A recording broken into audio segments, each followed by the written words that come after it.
Who Dat family, check out the Pro Shop. That's right, the Pro Shop is the platform store where you can go and buy all the latest merch to support the platform. Available at the Pro Shops, we have dozens of hundreds of products available for you and your family. Unisex tees for men and women, hoodies and sweatshirts, tank tops, kids and baby items, long sleeve tees, mugs, pillows, wall art, bath bedding, face masks, phone cases, stickers, bags, fanny packs, socks, hats, and many other items. Please feel free to check out the Pro Shops. The link is in the description section below. And remember, it helps the platform continue to grow. Check out the Pro Shop and Who Dat Nation.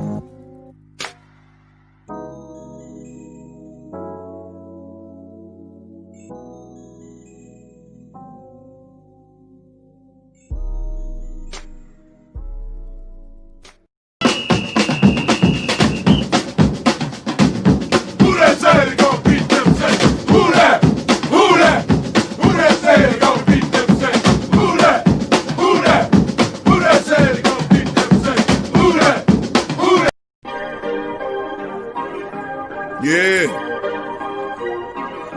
Well, all right. Like Q always say, welcome. Number one sports talking D's. We ain't like the Falcons. We won't blow the lead. Look, all we talk is who that, who got cut and who back. Rookies in the vets, players you should look at.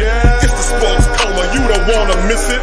Got the pre-game party, post-game statistics. Get a visit from Suede, maybe DC or 5. It's the hottest thing smoking, Big Q and the guys. Go to YouTube Live, make sure you subscribe. Interviews inside the Saints locker room high. Talk to Drew, Jordan, Zach, Payton, New Orleans, Who Dat Nation. Best believe when I say we bleed gold and black. Ain't a miracle or rivalry could ever hold us back. No, Beastquake, Bounty Gate, let the truth be told. It's the sports coma, all we know is say Super Bowl. Yeah. You're listening to the Sports Coma with Big Q and the guys on the PRO Media Network.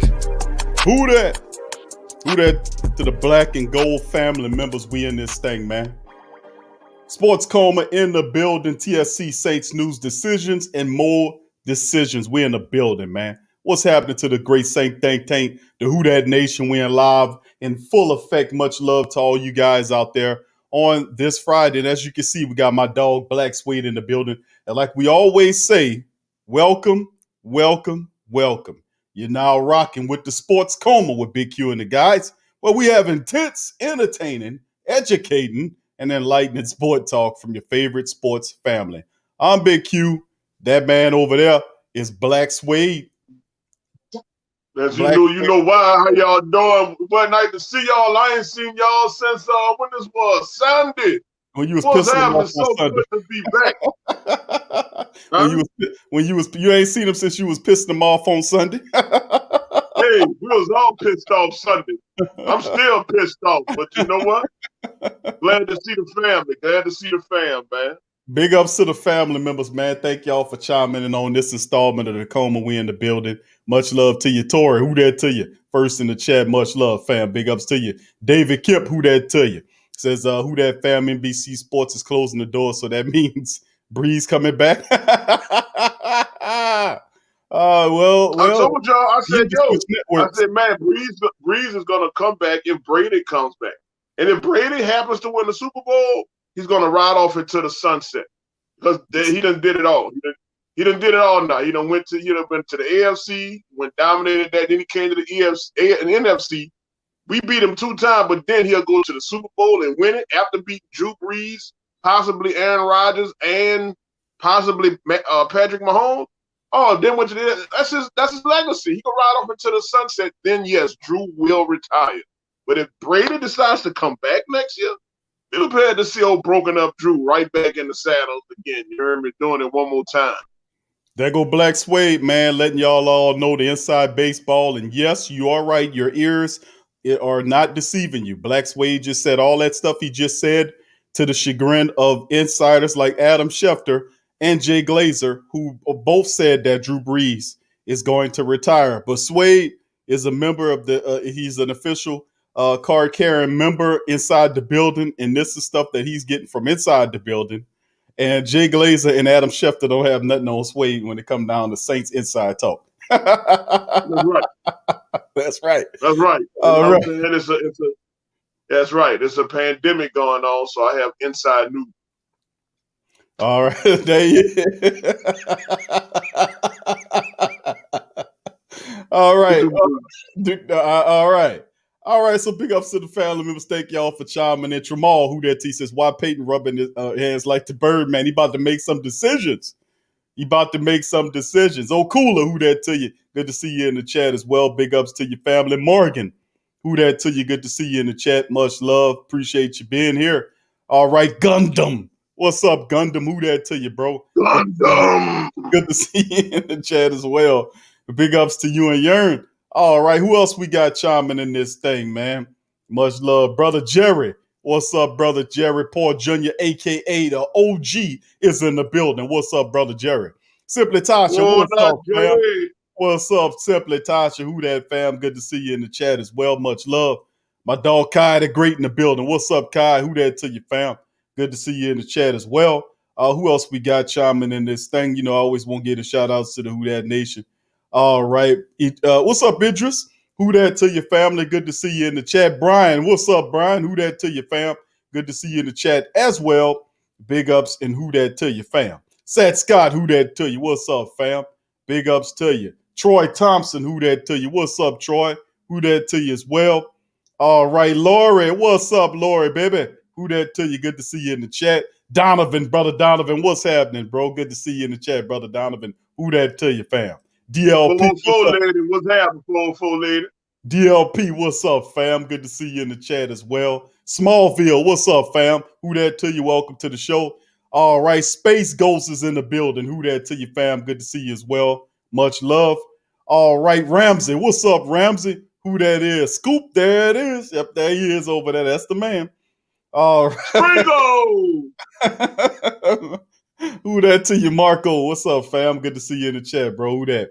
All right, KK 504 and 44. Who that to you? Good to see you in the chat as well. And feel free if Sway get out of pocket to light his ass up. I know KB and KK 504 and 44 lady was lighting his ass up last Sunday. So y'all feel free. If he gets out of pocket, you feel free to light his ass up. All right, last saying, what's up, Tyrese? Who that to you? Thank you for the super chat, bro. Look. If Brees come back, I'm jumping off the bread. Look what last Saint said to you, Sway, talking about he coming back. If Brees come back, I'm jumping off the bridge. Well, just pick your bridge. Yo, he got either Brian Pearson asked me if I had a YouTube channel. And no problem with you asking that, brother. I don't at this time, but I am creating one. So get ready, because it's coming pretty soon. So once it gets completed, I definitely let all of our Sports Coma family know. I got you. All right, appreciate that, Sway. All right, brother Gundam asked the question, Big Q, in 2018, 2019, you prophesied that we needed fast linebackers. It came back to bite us. Talk to me, Big Q. Talk to me. Can we capitalize? Those, most certainly. They have a lot of really good linebacker prospects in the draft. We'll see which direction the team goes in, dealing with that.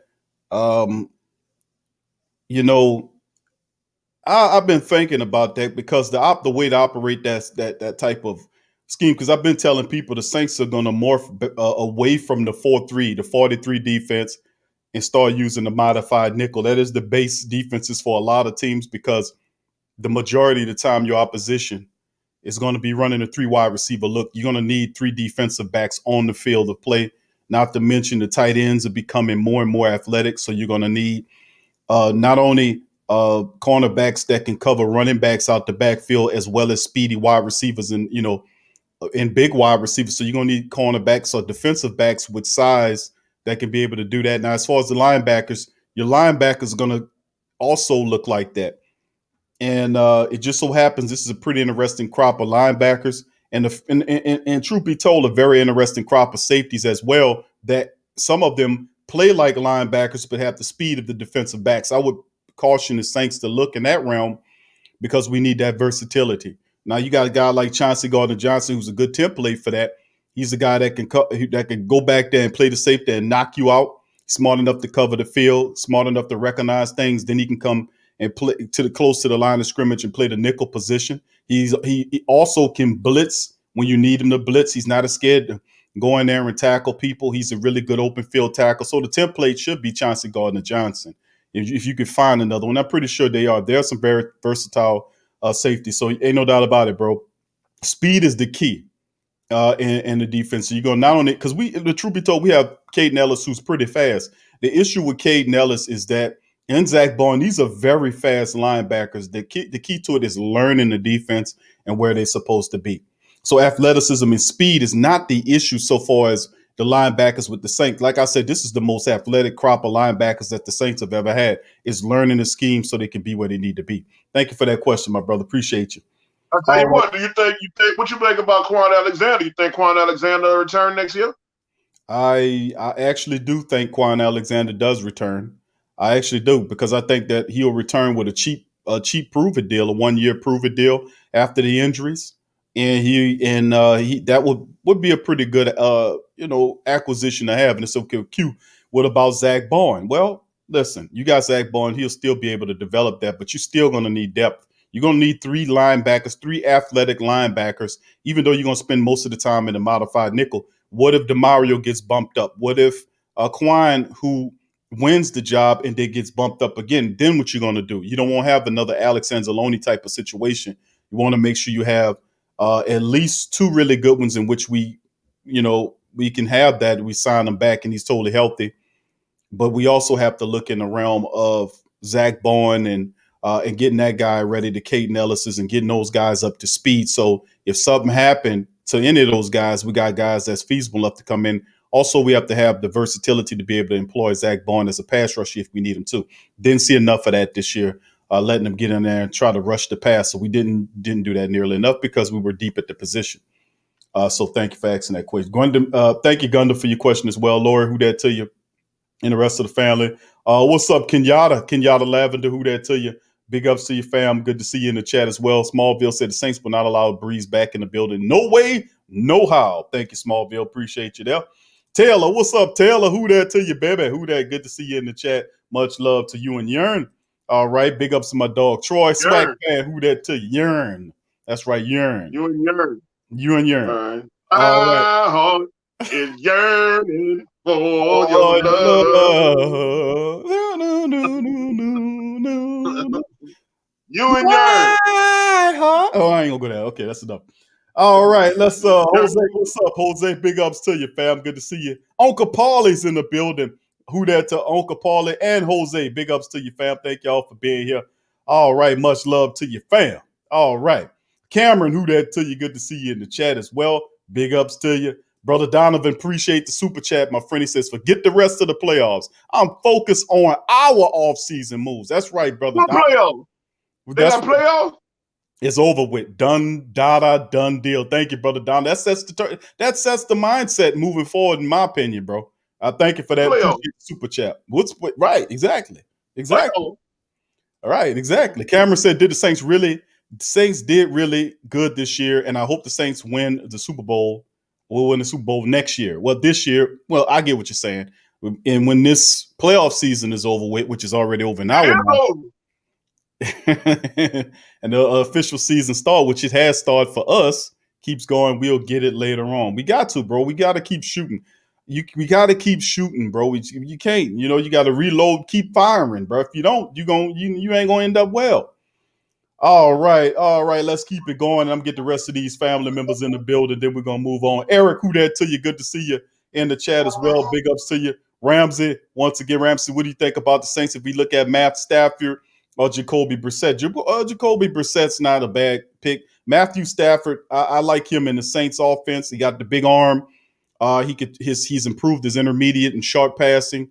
The issue with Matt Stafford is health. Can he, stand up to the harsh rigors? He just seems to every year have an issue and a problem. And I know the Saints line is a hell of a lot better, whatever Detroit has up there. Those propped up, ply boards that they call offensive linemen. But the reality at the end of the day is, thank you. At the end of the day, we have to watch out, for that. But I don't know, Matthew Stafford. All right, thank you, Sway, for that. All right. Yeah, that's Matthew Stafford. All right. Yeah. All right. What's up, Alton? Who that to you, fam? Good to see you in the chat. Alton's in the building. Robert Clark, who that to you? Good to see you. Charles Winston, who that to you? Big ups to you as well. All right. Who else we got to chime in here? What's going on, Charles? John, what's up, John? John, who that to you? Welcome in to the show. Uncle Paulie said, I see that State Farm Super Bowl Packers versus KC. Watch it happen. Oh, yeah, we've been saying that for the last couple of years.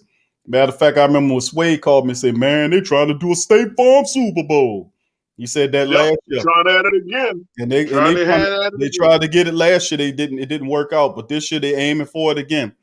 And Morgan said Stafford can't stand up, period. He walked like an old man. He got back issues, bro. He had that, I thought his career was almost over with when he had that back injury. But he came back and played, man. But I don't know. I seen a report, an article written by CBS saying that the Jets want Deshaun Watson, and they're willing to give up the pick. I don't know how true it is, but willing to give up that pick for Deshaun Watson and then send. Don't do it, Deshaun, bro. Do not go from Houston to the Jets, bro. Even though I was a Cleveland Brown, that was my second team because I'm an underdog man, and I was going to the Jets. But Deshaun Watson, don't do it, bro.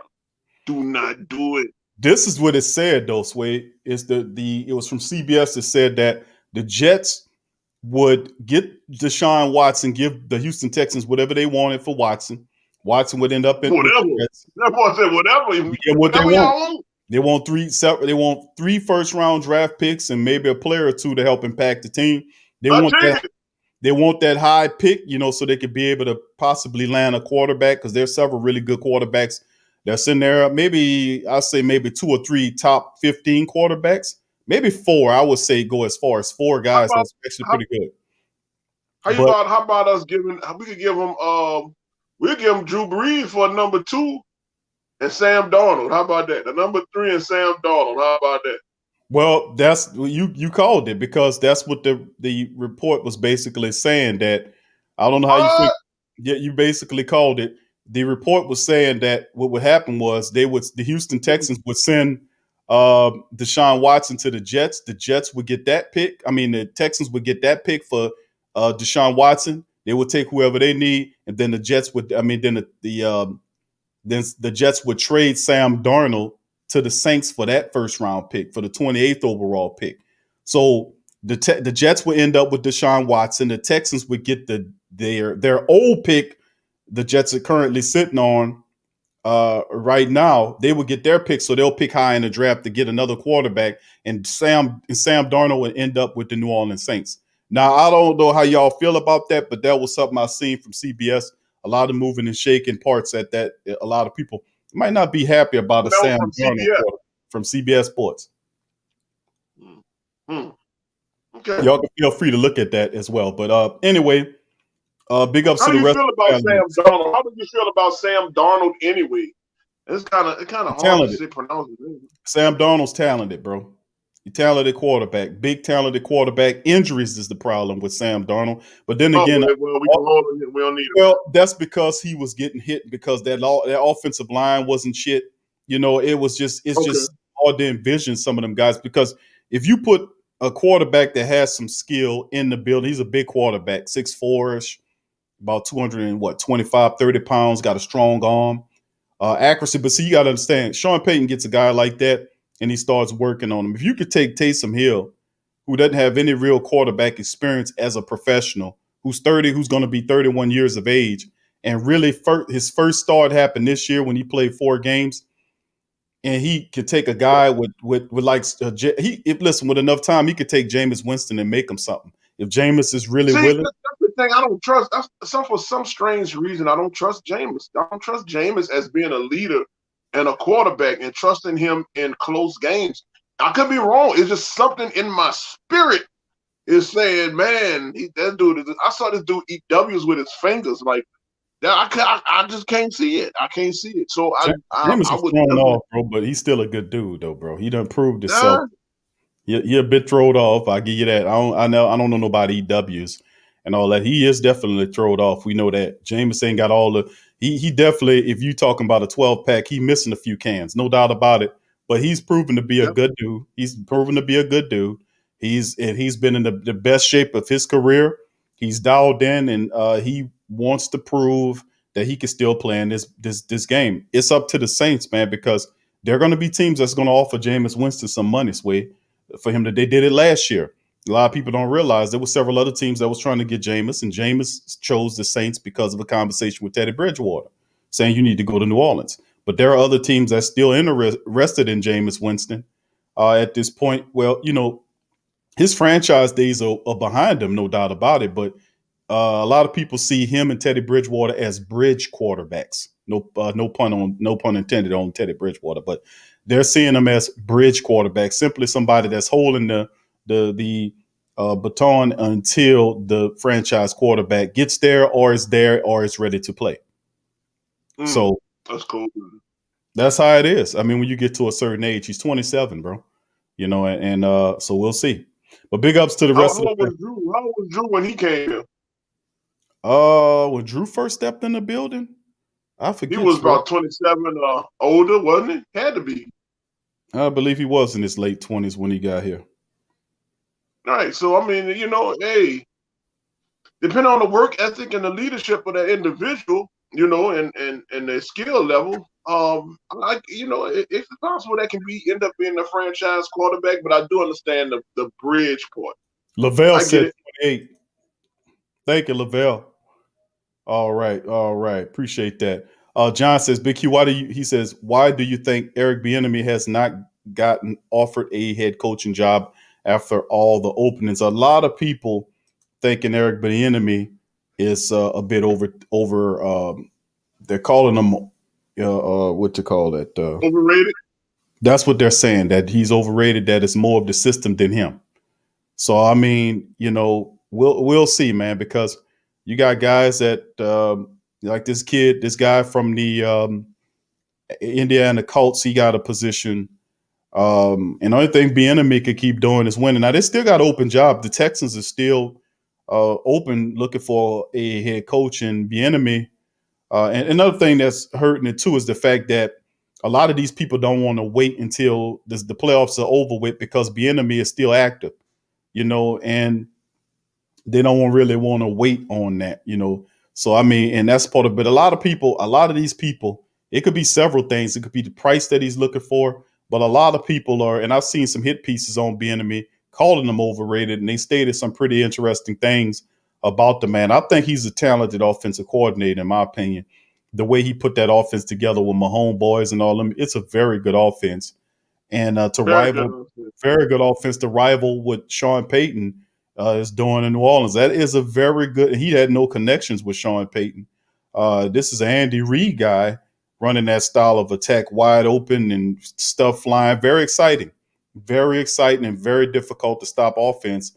I don't understand how he can't land a position, and a bum like this Ralph Cramden dude that used to be up there with Detroit can land a position. And he went right back home to daddy. When they fired his stinking ass from Detroit, he went right. But Matt Patricia went right back home. He went right back to Bill Belichick. They hired him today. He went right back to Belichick. Went right back. You got a job for me? Come on in, bro. Come sweep the floors and make sure you get up and wipe the windows and take the trash out. How you enjoy your time? How you enjoy your time moving out, son? Oh, it was rough, Dad. You didn't get. Come on, back. It's all right, son. Like Curl and Eddie Winslow. Right. It's like Curl. Curl told Eddie, you can't make it on his own. He had to come back home. Harry had to talk him back into it. Sway. Harry had to talk Curl into it. Like, well, shout out to public Bieniemy. You know what I'm saying? Hey, just because they ain't holler at you the first time, bro, it takes a nation of millions to hold you back. You understand what I'm saying? Well, I don't take a nation of millions, just a couple of them. He held back already. But anyway, it's still a job opening with the Texans. Perhaps that's what they're waiting around for, to see exactly what happens with Eric Bieniemy. He should have a job, and that's what pissed off Deshaun Watson to a degree. When you have what is Deshaun is a $250,000 quarterback. I mean, you got a half a bit, a quarter of $1 billion. You got a $500 million quarterback in Patrick Mahomes boys, and $250 million quarterback in Deshaun Watson. You would want to have him in the decision making process. You would want to. They did a really crappy job doing that, man, and they're paying for it right now. Right now, they should be looking at just getting the coach with the guy and then going into the draft, getting him some help offensively speaking, and going from there. But man, did they screw that up royally, man. They got a whole nother set of issues to worry about. Who that to you, Johnny Rocket? Big ups to the rest of the family members. Please hit the like button. Heavy 360 says, if anyone could coach up Winston, it's Payton. I don't think he's a bridge QB. 27 years old with 3 years, Sean Payton. We'll see if he's a bridge now. If he's considered a franchise quarterback, I think he probably would have put, you're going to have to sign him for more than 1 or 2 years, right? Franchise guys get what, 3 or 4 years, 5 years, something like that. But he hasn't proven himself. He hasn't proven himself post Tampa Bay. Post Tampa. But did enough to prove himself now. Taysom is still a guy. A lot of people like Jameis, and they're right to like Jameis because of the experience. But who has the money here? Who has the favor of the coach here? Taysom is the guy's way, and he making $6 million this year for a quarterback, and he ain't the coach. He ain't the guy. No, he's not the guy. Taysom is this offense. And this is, I could be wrong, but this is my opinion, man. Taysom is the awesome utility guy, and the offense does not work the same without Taysom in there being a utility guy. He's the highest utility guy ever. But I'm pretty sure you won't put him there and then have Winston on the bench. But I'd rather put Winston in and then still have Taysom as a utility guy. And I mean, that just makes sense to me. They need him in that division, in that part of the offense, man. They need him not just as a quarterback, but as that utility guy. Could be wrong though. Hey, who that to you, John Dada, and all the family members chiming in. Big ups to you, John Campbell. Who that to you, Eric? Who that to you, CT Crusher? Who that to you, fam? Good to see you in the chat as well. All right.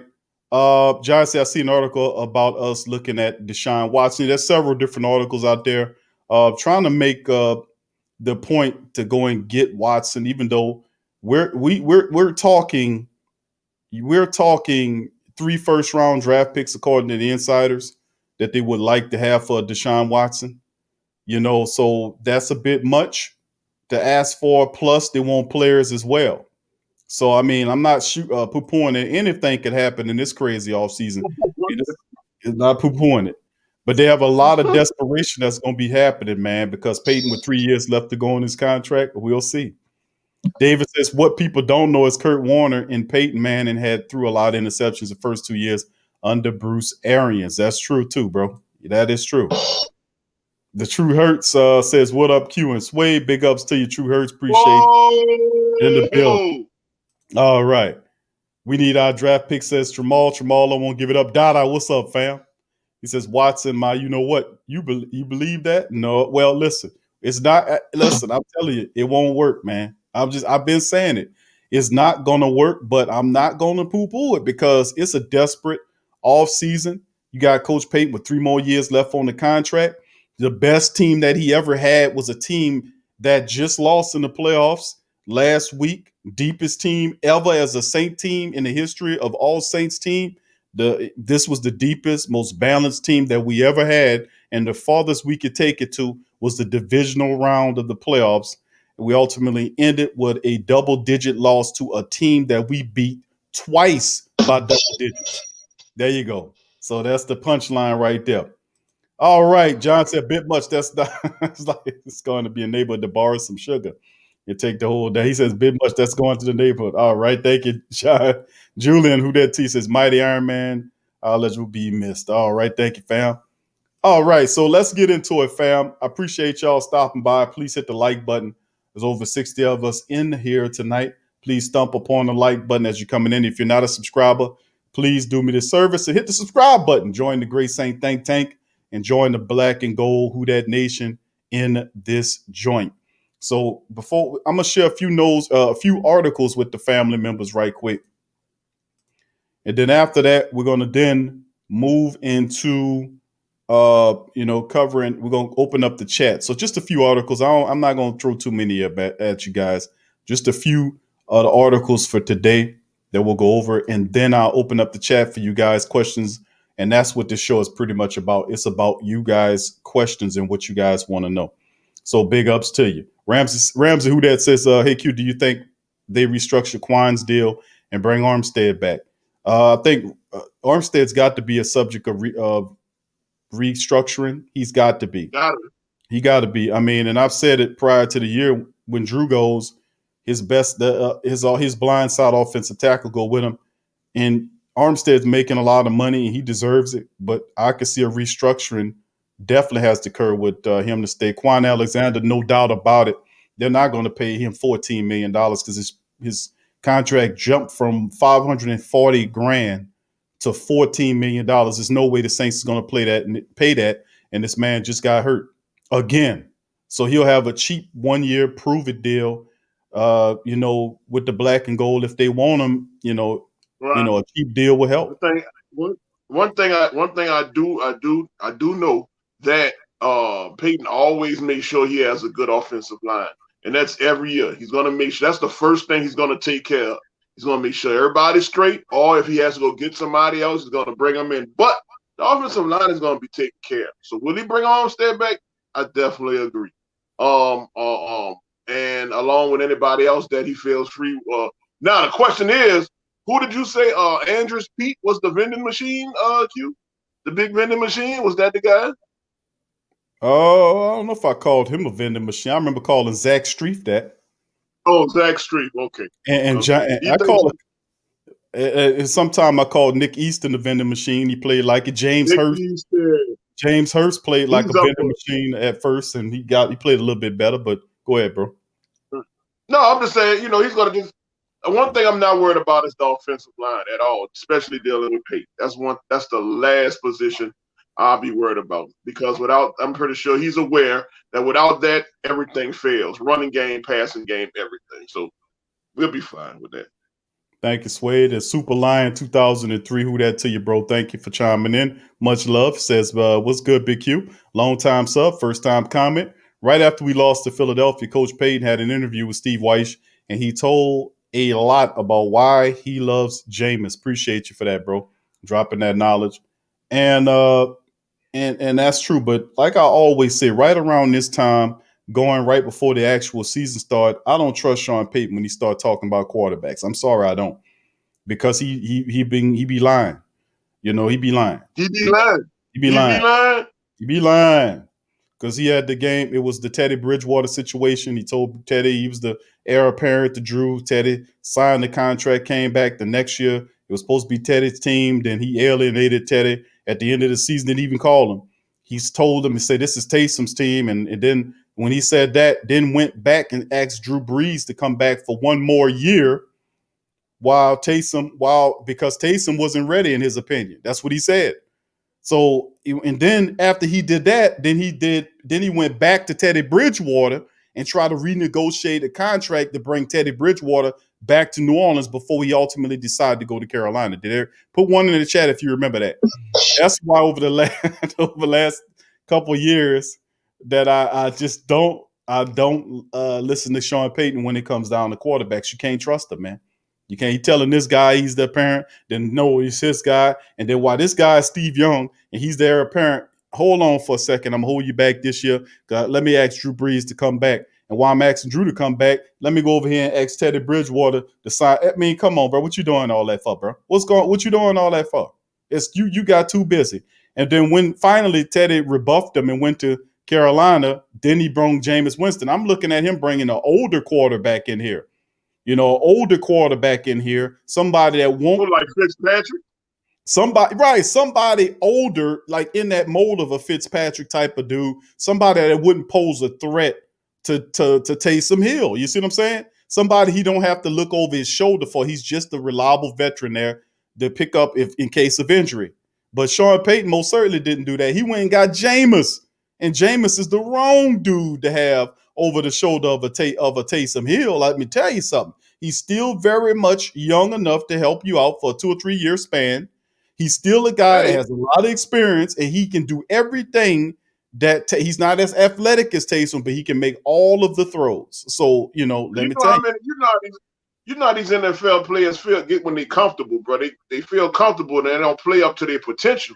So, I mean, I'm guessing he had to light a fire under Taysom ass just to let him know, hey, bro, you get in here and act stupid if you want. I got Jameis Winston right here in the pocket, ready to take that position. So, all right, here come you starting. Come you starting right here. Go, Taysom, go. Which is, I guess, why he played pretty decent. Not bad. Huh? I said not bad, not a bad call, but you're right. I mean, he played actually pretty decently this year, Taysom Hill, but he's not an in the pocket type of quarterback. His best attributes is when he's on the run, man. He needs to move. You can't keep him in the pocket. You can't do that to him. He gets the itchy feet. He holds the ball a little too long. He has to let him use his instincts. Like if he feels something, it ain't right, he don't see a throw, let him take off. And he could take off damn near two times out of 3 times, as long as he's picking up the first downs, because it changes the defense. It forces them to spy Taysom. It takes a defender away from the defense. He would just have to simply make the throw. All right. Thank you, Julian. Who that to you, bro? Thank you for being here. John says, Q, Ruiz is going to take over at center. What grade do you give Ruiz for the season? Ruiz actually performed pretty well, bro. I guess out of the regular traditional grades, A being good and F being bad, I would give Cesar Ruiz, I would give him a B minus, bro. I would give him a B minus, bro. I would give him a B minus, a B minus. He did pretty good, you know what I'm saying, for a rookie playing in a position that he didn't play since he was a freshman in college. And he was one of the top centers in the draft, this past draft. He did pretty good, but he is definitely going to move to center. That's the call that Sean Payton said now. He was going to pay him now. And the reason why he stayed at guard all this time is because, with the offseason, the preseason, there wasn't enough time to get him acclimated, which is not actually true. Remember when he first came here, Payton didn't let him play center. He made him play guard. And I was like, listen, if this guy is a center, let him play center coming through the door. But he didn't do that. He kept McCoy. I'm going to call him clean. He let McCoy stay at the center position for, 3 weeks before he finally made the choice in whatever you want to call that training camp for him to move Ruiz in. And then when Ruiz moved in there, he did really well. Then he got hurt. And when he got hurt, that's when he said, you know what, that's going to cut that. But I was like, Coach, why you did that? If you drafted this guy to be a center, let him play the goddamn center position. But anyway, Ruiz played guard, and I got to give him a good grade, man, playing that position.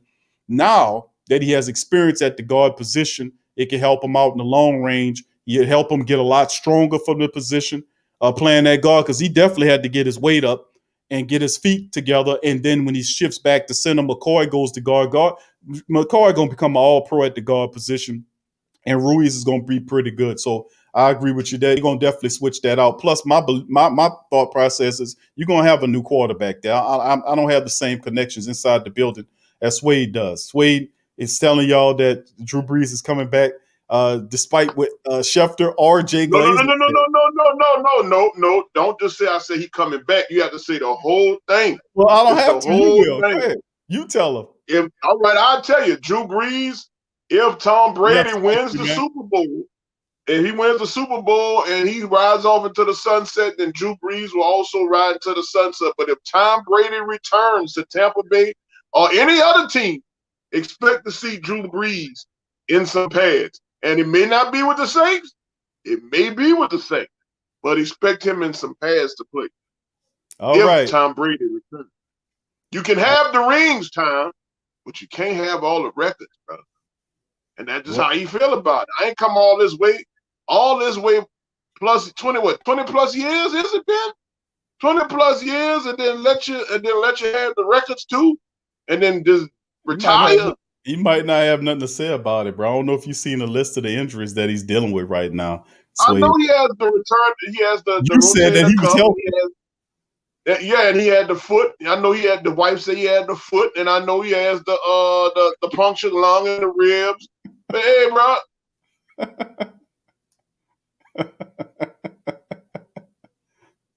What's wrong? I'm just laughing at what you've been saying about you talking about the man's healthy. Man, he healthy. Man, dog tore up broken ribs. You said that early on. You said it early on. Matter of fact, you said it last week. Matter of fact, I said broke down Drew earlier, and the family heard me, so I never said nothing about he healthy. Talking about today. I'm talking about last week. You said the man was healthy. I said, bro, the man gonna retire.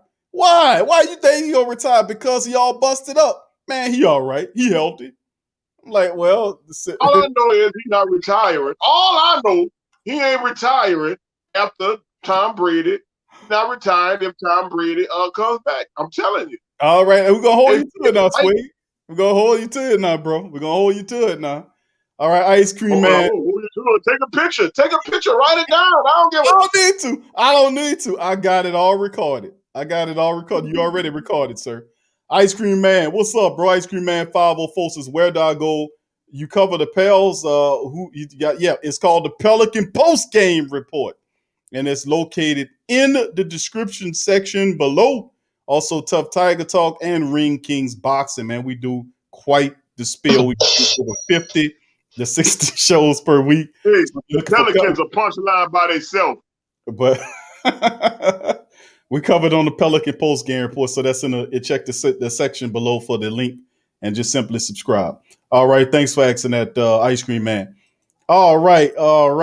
Simply Tasha says, can't trust the Payton. All right, tell him. Morgan says, why Drew played with two torn rotator cuffs? Why not let Winston carry him to get his ring? Well, I mean, because Sean Payton, even if Drew wasn't able to go, he would have went with Taysom Hill over Jameis Winston, remember?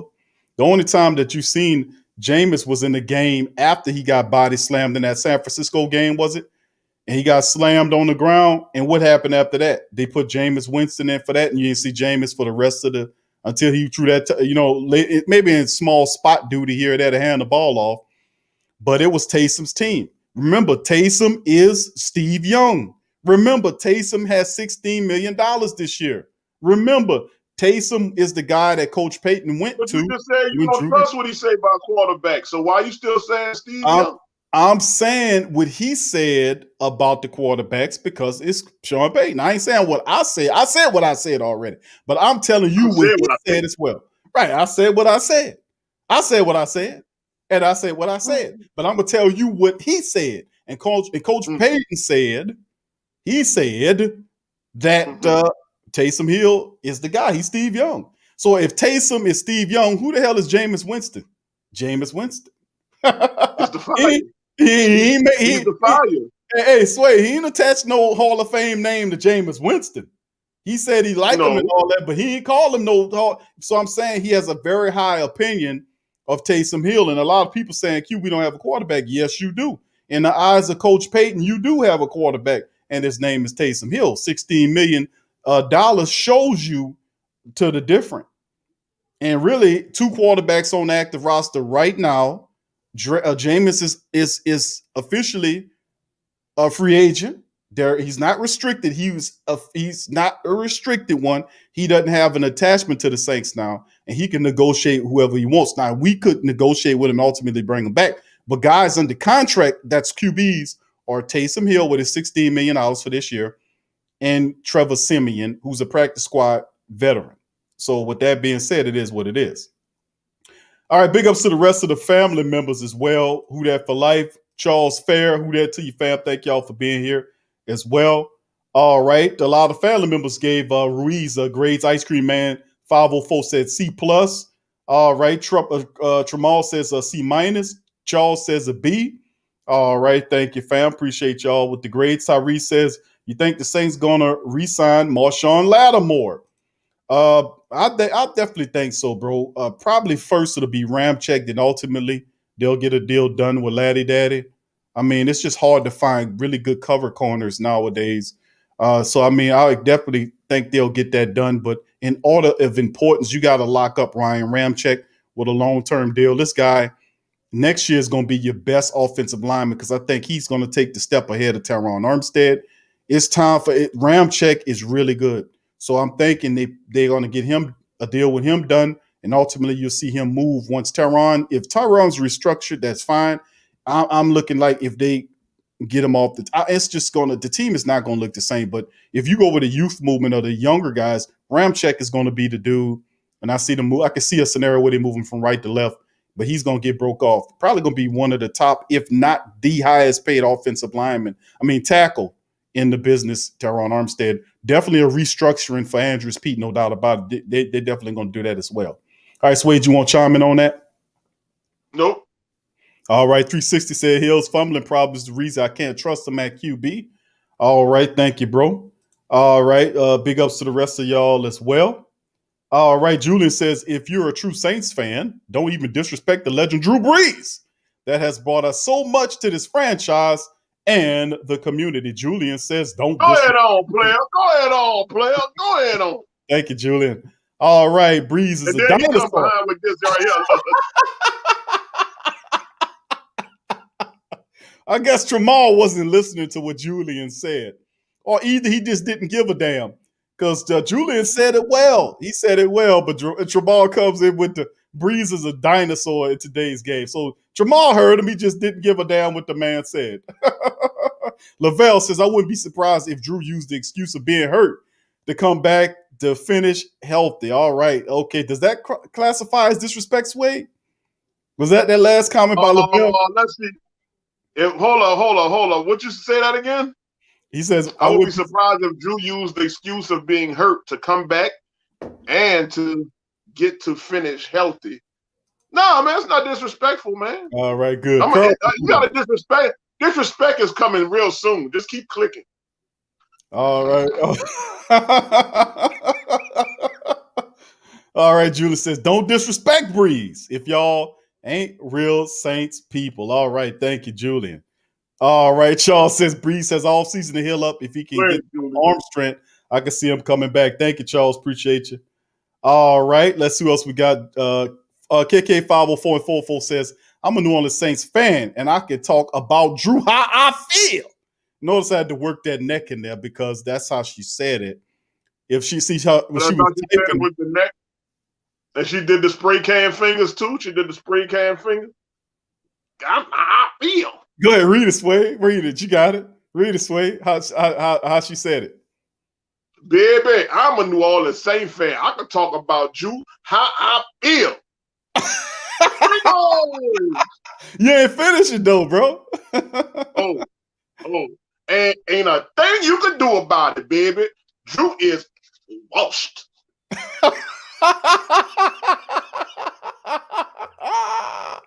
All right, who that, bro? So I wouldn't be surprised to see if Taysom at QB won too much money not to start him. That's my mentality, bro. That's my mentality as well. Look what Julian says. So disrespectful. Julian had to calm it down. He was up here, and Julian said, you know what? I'm going to bring it down here. So disrespectful. All right. Y'all said, stop calling him Taysom. Call him Baby Hands. All right, Baby Hands Hill. All right, I got you. Thank you, Charles. Laura says, please, no, we need a change, says Lori. We need a change. Swag says, 44 lady is right. A real Saints fan would be still pissed because they feel betrayed and let down. Swag fan keeping it real in the building. Hey there. Lavelle said, imagine having Zion as a tie. Oh, my goodness, man. Yeah, that would be scary having him rumbling around. Eric says Hill is young. LOL as a TB. Yeah, that what you said, Hill young. Hill is 31 years of age, bro. 31 years of age. So, I mean. You call that young? Did I say he was young? Oh, you mean, see, hold on. Steve Young and Young. See, it's a difference, Steve. Yes. Steve, he called him Young. Steve Young. There you go. He called him Steve Young. We talking about in terms of Hall of Famers, Sean Payton reference. I got where you got it twisted at, Eric, bro. I got you, bro. I got you. All right. So there we good. Good. We cleared that up. All right. Julian says betrayed, let down the man, put New Orleans on the map, and bought us a Super Bowl MVP of the game. Y'all need to get y'all head straight, says Hold on. Say, bro, he didn't move his neck like that. It's on the MVP. like your boy will come to America in the barbershop. Yeah, well, MVP.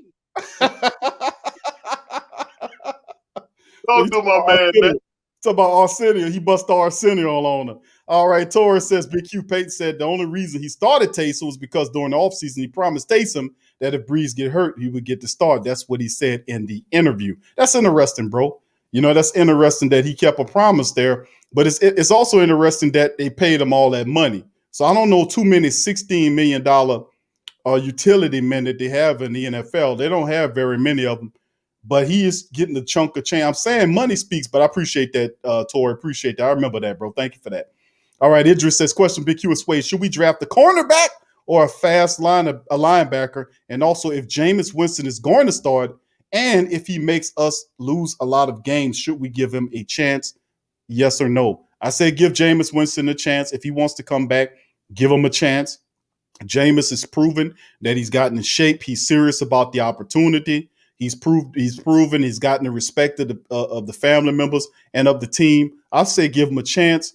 As far as should we draft a cornerback or a fast linebacker, I say probably the pressing thing would be to look at the cornerback position because of where we are. We got a lot of guys back there that's old guys that need to go. Patrick Robinson, P.J. Williams, Ken Crawley. We don't have enough talent back there at all in the secondary. We need a young corner that can help out back there if something happened to Jack Rabbit. Remember, there were several times this year when we lost Laddie Daddy, then Laddie Daddy came back. We lost Jack Rabbit. We need some stability back there. We need some young talent to bring in that future going ahead. And a safety and a cornerback, a defensive back there is my call, bro. And that's pretty much what it is. I think that's everything. I would definitely go. I would definitely keep Winston. Keep Winston, give Winston a shot. I agree with pretty much everything you said. Keep Winston. Would definitely go ahead and get a cornerback for the reasons why exactly you said, man. We need some more speed, some young boys back there. We already have I would bring back Quan, and we already have Zach Vaughn, the rookie from this year. So we work those guys and get that new corner. So that's how I look at it, dude. All right, appreciate you, Suede Ice Cream Man. So I really see the team being different with the deep ball if Jameis is the quarterback, and that's what make them a difficult so they can spread out that have that wide open attack to go deep, throw that ball deep, man. You have all those routes open, throwing the deep ball. Deontay Harris can become a part of that as well. Emmanuel Sanders, it definitely makes the offense look a lot better, a lot more room, a lot more space here, a lot more wide open when you can have access to be able to have the deep ball, to throw the deep ball. It gives Alvin Kamara an opportunity too as well. And it does provide a great improvement to your offense when you can be able to do that. So we'll see how it shakes. Jonathan says, who that? He says, bye, Brees, for the last 3 years. He says, Noodle Arm kept us out of the Super Bowl. Okay, who that to you, Jonathan? He dropping his knowledge. Eric says, Brady must be T-Rex then for a thing. All right, Mr. Realist, who that to you? All right. Ryan says, keep Lattimore, and Marcus, keep Jack Rabbit for one more season. Let Trey walk. All right, Heavy 360. Drew has to understand the wall flexes for no one. All right, big ups to the rest of the fan. Jonathan says, I'm tired of new arm. Captain check down. He's soft and washed. Time to go. Guy, he really laying into Drew. Ice Cream Man says, I don't know why I feel like Drew is going to come back for redemption for his performance. He played in the division against from Tom Brady. We'll see. We shall see. Carlton says he can keep that money. Taysom would break the record for games with consecutive fumbles. There it is. A lot of people recognizing that Taysom does have a bit of a fumbleitis, bro. Tyrese says, 9 Jack Rabbit, 32. We need a good young cornerback. Number 2 to go with Lattimore. We got to start looking at young defensive backs, man. We're building that secondary, bro, for real. We've been patchworking it with these old, slow, garbage-ass veterans for long enough. Heavy C, what's up, fam? He says he really meant Steve Urkel. Robert, what's up, fam? Say Winston's time is now. Thank you, bro. Appreciate you. All right. And, of course, a lot of the family members are chiming in this thing. Big respect to all you guys here. Let's see. Slick Rick, what's up, fam? Big ups to you as well. Thank you for joining us. And let me see if I ain't forgetting anybody down here. I'm going to hit y'all comments in just a second. Let me finish up here, and we'll get into it. So I'm going to share these few notes and items, then we're going to take a few calls. Wade, you ready to take a few calls, bro? Of course. Good. Blaxuede, so we're going to take a few calls. I'm going to share the screen with the family members, man, and we're going to go over a few news notes and items here that we'll go over. And we'll start off with the Chargers Seahawks request interviews with Saint assistant Joe Lombardi. We talked about this on the other show. Oh, here we go. I know. We talked about this on the last several shows, by the way, family. We made mention of by the fact that, remember, I said that with what's going on now, you start to see a lot of the Saints assistants because with Matt Campbell going to Detroit, you got Terry Fontenot in Atlanta, and then of course you have new coaches that's going to be named. They're going to have guys that they're familiar with. Campbell already solved his defensive coordinator by bringing Aaron Glenn, who's a former defensive back coach for New Orleans, which we'll have to find a new DBs coach and a new tight end coach. Both of those guys are gone, but don't expect those guys not to dig back to the Saints to get guys that they've been working with over the last several years to help fill out their staff. And as a part of that, we see teams that don't have ties to the Saints in that regard. The Chargers and the Seahawks are looking at Joe Lombardi, who was an offensive assistant with the Saints. And I call Lombardi's name. He's right up under Pete Carmichael. And I said, listen, this guy has some experience here. He's a relative of the great Vince Lombardi. So with that being said, a lot of people are looking at that pedigree along with what he's been doing with Coach Payton. He has some experience doing it. Remember, he went up to, what was it? Where did he go? And he failed, bombed out. I think it was Chicago, if I'm not mistaken. He went to Chicago. Y'all correct me in the chat, but I know he went either it was Chicago or Detroit, and it didn't work out, and he ultimately came back to the Saints. But the Chargers and the Seahawks are looking at him, and like I said, don't be surprised if you guys don't see guys like Pete Carmichael get offers as well. Now, this is reported by Duncan. He says Chargers, Seahawks have sought permission to interview Saints quarterbacks coach Joe Lombardi for their vacant offensive coordinator positions. According to sources, Lombardi was new Chargers head coach Brian Staley's offensive coordinator at Mercyhurst when Staley played there in 2005. It's 2021, man. You want to talk about relationships and working with people, and this guy remembered him from way back from the college days and said, you know what, let's get this guy. As another member of this coaching staff could be on the move. And I see him he probably will jump at an opportunity. LA is seeking offensive coordinator for their first-year head coach Brandon Staley's staff, while the Seahawks are looking to replace Brian Schottenheimer, who they fired after 3 seasons calling plays for Seattle. Duncan noted that Staley and Lombardi have worked together at Mercyhurst University way back in 2005 when Lombardi held the coordinator job. Lombardi has left New Orleans once before, joining Detroit. There you go, see. And that he answered the question. The Detroit Lions as an offensive coordinator on Jim Caldwell's staff back in 2014. But his style of offense wasn't a great fit with Stafford and a Lions supporting cast, which would be interesting because that's an interesting point to keep in the collective mind of the great Saint think tank, because he was using a version of Coach Payton's system in Detroit that didn't work, that didn't agree with what Stafford had going on. Of course, I'm not saying it'll be the same end result if Stafford decided to come to New Orleans or whatever it is, because we know that Lombardi is merely the student, not the teacher. That Sean Payton is of that system, is very QB friendly. But his style offense wasn't a great fit. The Lions supporting cast, Lombardi was terminated after just 7 games, 1-6 in the start in 2015. Maybe you can find better results after learning from those mistakes. But he got Justin Herbert, who's a fantastic big quarterback, really good. Dude had an awesome season this year. Very talented weapon there. And that'll be he got the quarterback there, so that helps it out. And he's that guy's a work of clay. You could be able to teach that guy to do. I mean, that guy's terrific. If he hired away, Lombardi would be the third Saints assistant to leave Payton's staff. Tight end coach Dan Campbell, also the Saints assistant head coach, hinted at what he learned from Payton in his first press conference as Detroit's Lions coach. He took up and coming secondary coach Aaron Glenn with him as the defensive coordinator. Saints were able to retain talented defensive line coach Ryan Nielsen despite strong interest from LSU. And defensive coordinator Dennis Allen is back after the Eagles hired a different candidate for their head coaching vacancy. New Orleans is going to look very different in 2021, no matter what happens next, but it would be good to maintain as much consistency as possible. So, bit of a news right there as well about Joe Lombardi. He's going to be out the door as well. And, of course, our next article, Saints bring back rookie cornerback Keith Washington Jr. on the reserves future list, which is a really good move. Another member of the Saints rookie class is returning for 2021. I really like this kid, Keith Washington Jr.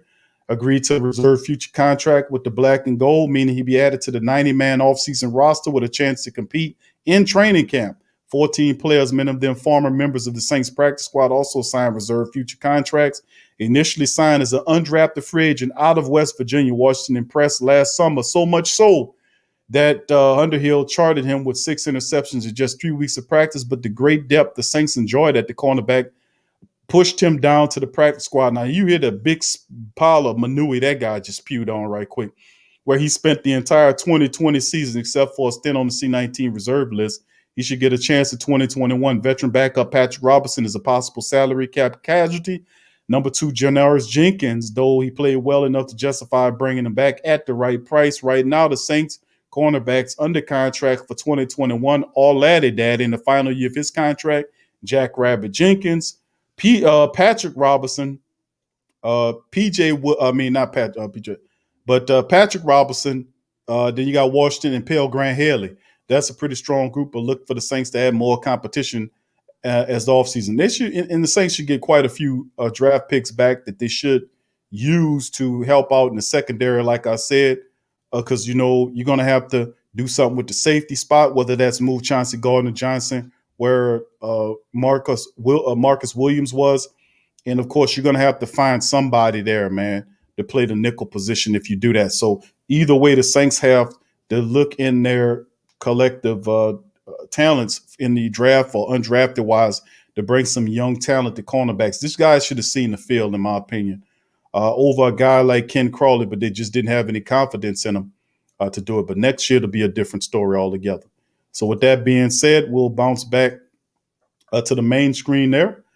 And that's 2 of the articles I wanted to cover with the Great Saint Think Tank. Sway, with you, any analysis you want to drop on any of the stories we covered, bro? Nope. No, it won't go. Don't turn around now. You ain't welcome no more. Aren't you the one that tried to hurt me with goodbye? Oh, you thought we was going to crumble. Oh, you thought we were going to lay down and die. Oh, no. Okay, for people who don't know who that was, could you please let them know where you got that from? Huh? I will survive, man. I will survive. You talking to a lot of people here know, bro. We got a young room, though, bro.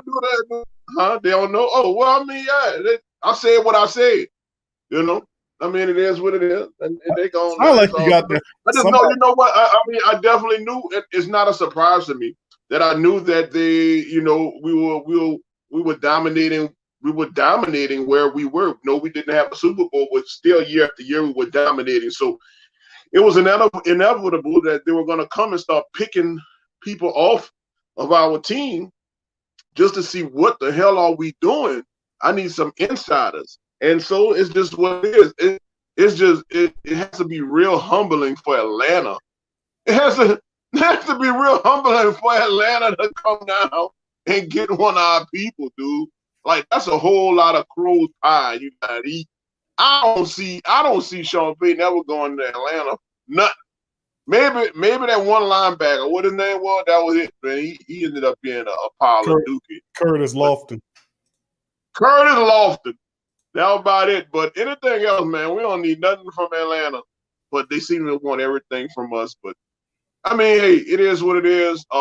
And I'm gonna pray. I can't guarantee that we'll be fine because I don't know how much of a role, I know what they did, but I don't know how much of impact they had in behind the scenes to change the whole thing, the whole Saints winning effort. So we shall see in this upcoming year, and if things happen to change, it'll definitely be a part of the players, new players coming in.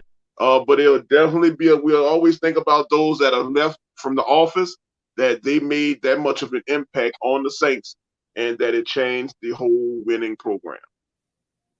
Yeah, well said, Swade. That's a part of winning, bro. Like you said, when you're successful, everybody going to want to come and pick up what you've got going on. And you're right on Atlanta, man. That's why I made fun of Big Low's one of our Atlanta fans. Our Atlanta family, and I told them that they're not the Atlanta Falcons anymore. When you went and got Terry Fontenot and brought him over there to help y'all win, you're now the Atlanta Saints because Terry Fontenot's going to build you just like the Saints. DLP says you're not back. You're not bring back Alexander at his current numbers with his injuries. That deal would have to be much lower. Yes, I agree with you. Saints will have to draft cornerback, linebacker at some point of the draft, regardless. Thank you, bro. Appreciate you, DLP. Smart commentary. All right. DLP. As well. All right. We got family members going to chime in on this piece. We got Brother Cedric. We're going to bring you here. Brother Cedric, welcome to the show, bro. What's up, Big Q? How you doing?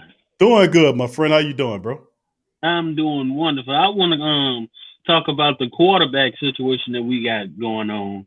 Yes, sir. I don't think Taysom Hill is a starter. That's my opinion. I don't think he's a starter. I think Jameis Winston is probably the best option that we can have at QB because Taysom Hill has had these turnover problems since college, and the dude is 30. I mean, it's not like you can develop a 30-year-old quarterback. He should know how to protect the ball by now. I mean, he's been in the league for how long he's been in the league? 2 years? Yeah, when they show you who you are, believe them. 2 to 3 years, he should know how to hold on to the football. I mean, that's something. When Jameis Winston was a quarterback, yes, he had interception problems, but I mean, I rarely ever seen him fumble the football. I mean, it's like every game Taysom Hill played this year, I think he fumbled the football, and it cost us. Just like with Brees, I think the lack of Drew Brees' arm strength cost us in the playoffs these last 3 years. And not just saying if a guy can have all this talent that they can necessarily win in the playoffs. Look at Aaron Rodgers. He have, I believe, one of the best arms in the league. And I mean, what has it gotten him? Two NFC championship games, but I mean, have they won it all? No. Look at Tom Brady. Tom Brady doesn't have the best arm strength in the league, but he can still get a team and do with it what he can. Drew Brees has had the team. I believe the 2018 team was probably the best team we've ever had. That was the team that's supposed to go to the Super Bowl. And this year, I think that was a replica of the 2018 team because we was deep. We had every position filled. And in case one guy got injured, there were plenty of other guys to come up and step up. And Brees still couldn't get it done. I think the kind of quarterback we need is someone who can throw it downfield and who can move out of the pocket when you need it to. And I think the best option we could get is Trey Lance. I like the guy, and I think he'll do good in a Sean Payton offense. But Sean Payton is not that good at developing quarterbacks. But I think Trey Lance is a guy that we should look at. What do you think, Big Q? Well, I mean,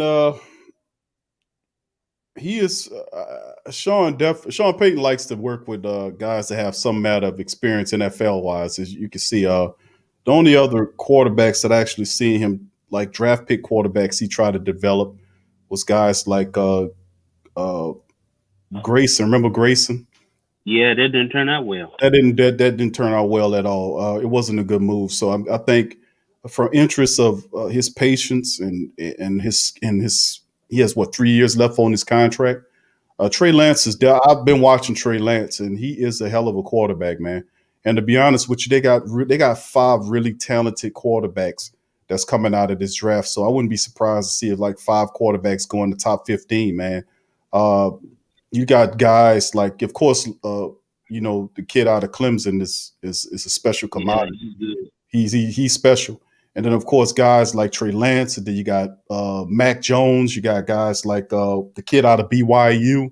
You got, of course, you got Bates from Ohio State. He's a super talented quarterback as well. So it's a lot of really solid prospects out there. But Coach Payton likes working with somebody that got NFL experience, man. And if you could take a Taysom Hill who had very limited pro experience and take him and turn him into a weapon like that, he needs time to mature. But go ahead. I want to figure out what you said. I think you said it in a later show.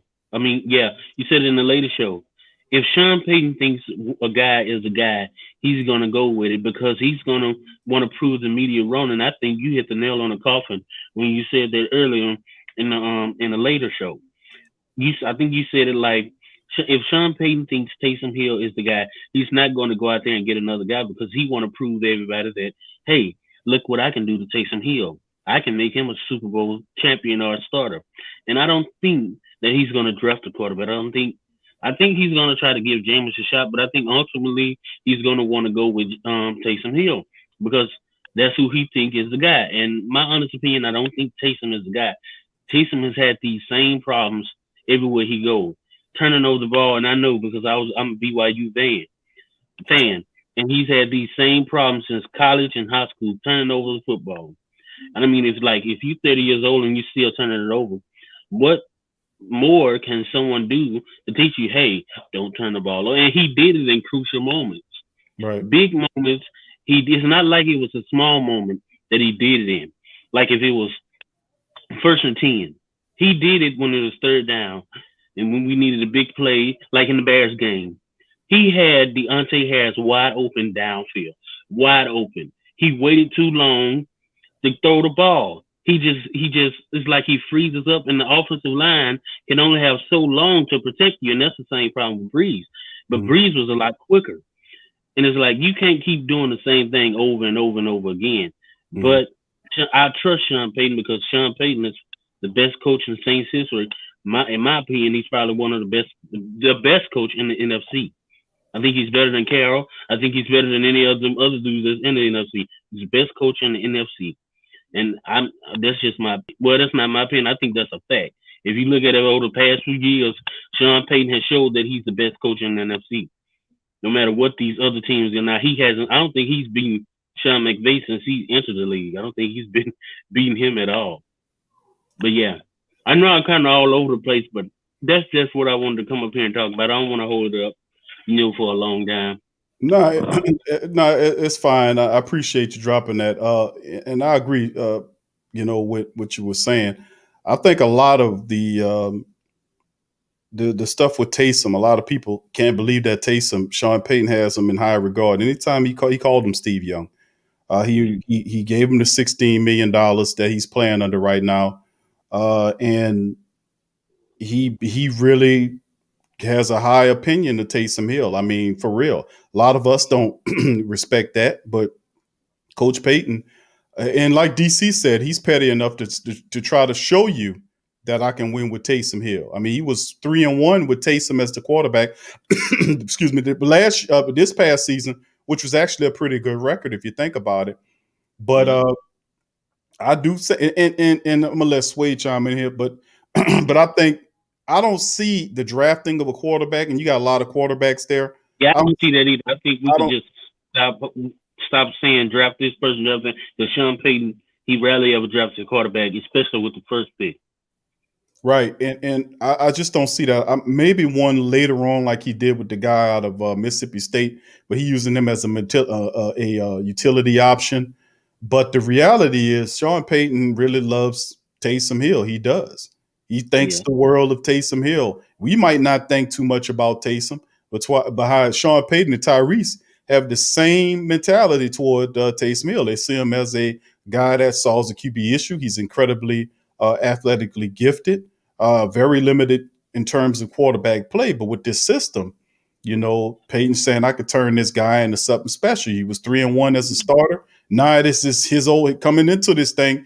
The number one guy on the team, quarterback wise, going into this upcoming offseason in the depth chart is Taysom Hill. And if you do bring Jameis Winston back, it's not going to be at the price that you paying. That's what I'm saying. Money talk and BS walks.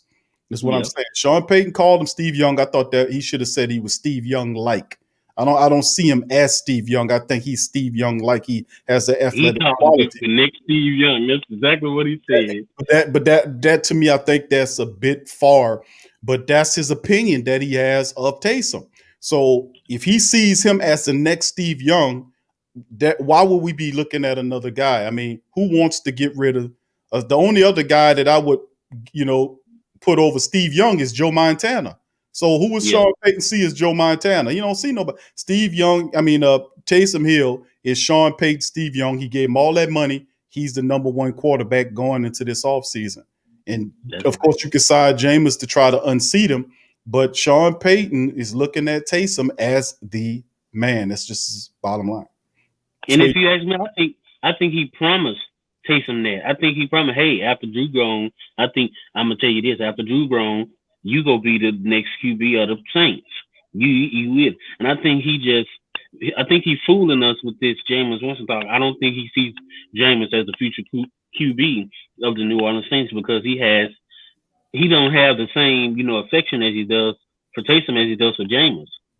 But that's what I want to say. You go ahead, Sway. Oh, I know that Payton has a reputation of building a high offense and having quarterbacks leave from backup positions and go into the league and to make money, a la Bridgewater, a la Chase Daniels. And so, which is a reason why Winston wants to come here, and he was advised by Bridgewater to come here and play behind him. As far as Taysom goes, like I said before, Taysom is an awesome utility guy. He runs in there, he gets his head bashed in every other play. And so what I'm gonna do as a coach to keep his spirits lifted and give him hope, I'm gonna tell him what he needs to hear because he's a battling ram. I'm like, I gotta keep it positive with him. But in the back of my mind, I know Winston is a better choice. But Taysom, I'm gonna keep my word to you because you earned it physically, and I'm a man of my word. I'm gonna give you your spot, and I'm gonna give you your shot and let you try out. And you did an awesome job. So Q may be correct that the starting position next year is yours because you did a good job during the season. And then it's Winston's position to go and get. Now you have to go and get it. And so now it's going to bring a good competition out of both of these quarterbacks, like the fire under their ass, and like it's not nothing that it's just not yours, and I'm not going to hand it to you. You have to go and get it. And so I love to see this quarterback position, and just maybe he brings in another guy to light a fire under their ass. Just maybe, and it'll be interesting. It'll be interesting, but I do agree it's Taysom's position. In the back of his mind, he knows Taysom's not a starting quarterback, and Winston would be a better choice. Yeah, but that's all I wanted to get up here and talk about is the quarterback situation. And I want to thank you, Big Q, for letting me come up on your podcast like you always do. You the best Saints podcast out here, probably the best podcast in my opinion is out here on YouTube. Not like you and Sway. I think y'all the GOAT out here, and y'all just keep doing what y'all doing. I love you. And ain't nothing y'all can do about it. Who that? Appreciate you, brother. Thank you for that comment. Hold that. Much love, my brother. Thank you, man. Appreciate that. That is an honor, and it's definitely a compliment and an honor to accept that, to get that type of love from the Great Saint Think Tank, man. We most certainly are dedicated, bro. We try to, keep it real and entertaining all at the same time. So thank you for that. DLP says Saints will be wise to draft young QB now. This is the best opportunity they could still re-sign Winston regardless on a 2 to 3 year deal and let one young QB sit for a year and go from there. Very interesting. That's the traditional way of doing it, DLP. That I agree with that, but will Sean Payton do that? Because you got to remember too, that's the thing. Will he do that? Because that's not something. I'm not saying just because he's never done it before, but we know they're creatures of habit that they tend to stick to what they've been doing. And he's has access to all of these guys. Remember, we talked about this yesterday or the day before that. The last several shows we've covered that way. We talked about the fact that some of the top quarterbacks, the top 5, the top 10 quarterbacks in the NFL, Saints had access to those guys. They had access to them. They had access. They could have gotten Mahomes boys if they wanted them. They could have went up. He was a couple of spots. The guys traded ahead of them, but if Sean really wanted them, he could have went up there and got Mahomes boys at 11 if he really wanted them. The quarterback, Deshaun Watson's another dude that everybody trying to put with the Saints right now. We could have got Deshaun Watson that year. And then, of course, Lamar Jackson, the year when we had an opportunity to get Lamar Jackson. We traded up there and gave 2 draft picks to get that pick from Green Bay to move up there to that spot. And instead of Saints taking Lamar Jackson, they took Davenport. So we've had access to, generational talented quarterbacks. And these guys that you passing on, these are dangerous. Patrick Mahomes boys is a $500 million quarterback with the Chiefs. Won a Super Bowl last year, and he was cleared today to play for the Bills. And the chances are he can get another one if he plays well enough. This weekend They cleared them, bro. You better look at your stuff. And then, of course, what happened to protocol? Protocol is money a mother, boy. I'm trying to tell money is a mother. You getting it? God, this dude couldn't even stand up when he was getting up. That's obvious concussion. I know. Go look at the reports. I know. Check it out. But this is the thing. Mahomes boys is a $500 million quarterback. But Taysom had to sit out, though. Deshaun Watson is $250 million quarterback. So with that being said, we had access to both those guys, and Lamar Jackson. All those guys are fantastic quarterbacks in their own right, very dangerous QBs. We had access to all those guys. We just went right past them and kept doing what we doing. So, and we scouted a lot of those guys too. We scouted Jordan Love. We scouted Jalen Hurts. We scouted a lot of these quarterbacks that's in the NFL right now. We scouted them, went and put injury, all that, but we go right past them and get somebody else. I mean, it's just what it is. It's just what we do. So I'm not saying because we did that in the past, we won't do that today, but chances are we probably not going to do that. I'm with you on that. I think it'd be smart to do that, to get Winston there and then have that young quarterback behind him learning and eventually getting ready to step in there and do what you got to do, because you never know how it might shake. But, that's been killing the Saints for a while. Drew Brees has been a quarterback here for a very long time. We should have been drafted a solution behind him. He's been here for a long time, Sway, and we should have been. Chase Daniels was supposed to be the man. He was supposed to be the man. And Chase Daniels was pretty good. He was pretty. Chase Daniels was good. He was good. He was pretty good. Man. He was good. He was good. Pretty good. He was good. Now he didn't. Right, in the Saints scheme, man, Chase Daniels had it going on. But I mean, man, once they saw him playing, I think Drew got injured or something, and they saw him playing, and then I think Kansas City went got him. Somebody came got Chase. Yeah, and he been the highest paid backup. He was the highest paid backup for a long time in the NFL, going from team to team. And they just outbid it. They just outbid the Saints for him. The Saints couldn't pay that kind of money to retain him for, had a backup quarterback. Right. And Drew wasn't going nowhere no time soon. Right. And Drew wasn't going anywhere anytime soon. And then you have Bridgewater. Bridgewater that was it. That was it. Now we good. Now we set. But you messed up by letting Bridgewater play. You should have, in hindsight, now you should have let Taysom play so nobody could have got a good eye on Bridgewater. But hey, it happens. Now he's gone. So now we have. But you had the opportunity to keep the Bridgewater. That wasn't the reason why he left, though, Sway. He left because of how we handled the situation. We didn't handle that QB situation right. You can't say Taysom's the man and then go back to Bridgewater to say, listen, I want you to come back. For what? You said that other man was the quarterback. Yeah, I know I said that, but I ain't really mean that. But you told me that last year. You told me that it was my quarterback. That's why I re-signed it was my job, to be the backup behind Drew. That's why I was the heir apparent. That's why I re-signed with you after you made the trade from the Jets and gave you a deal. I mean, he was the dude that came in after Drew got injured. It was Bridgewater. It wasn't Taysom. Right. So why did you didn't keep? Because Payton seemed more promise in the eyes of seeing Taysom Hill. He gave Taysom the money. I keep telling people, regardless of how Sean Payton feel about him, Sway, who got the money is what I'm asking you. Who got the money?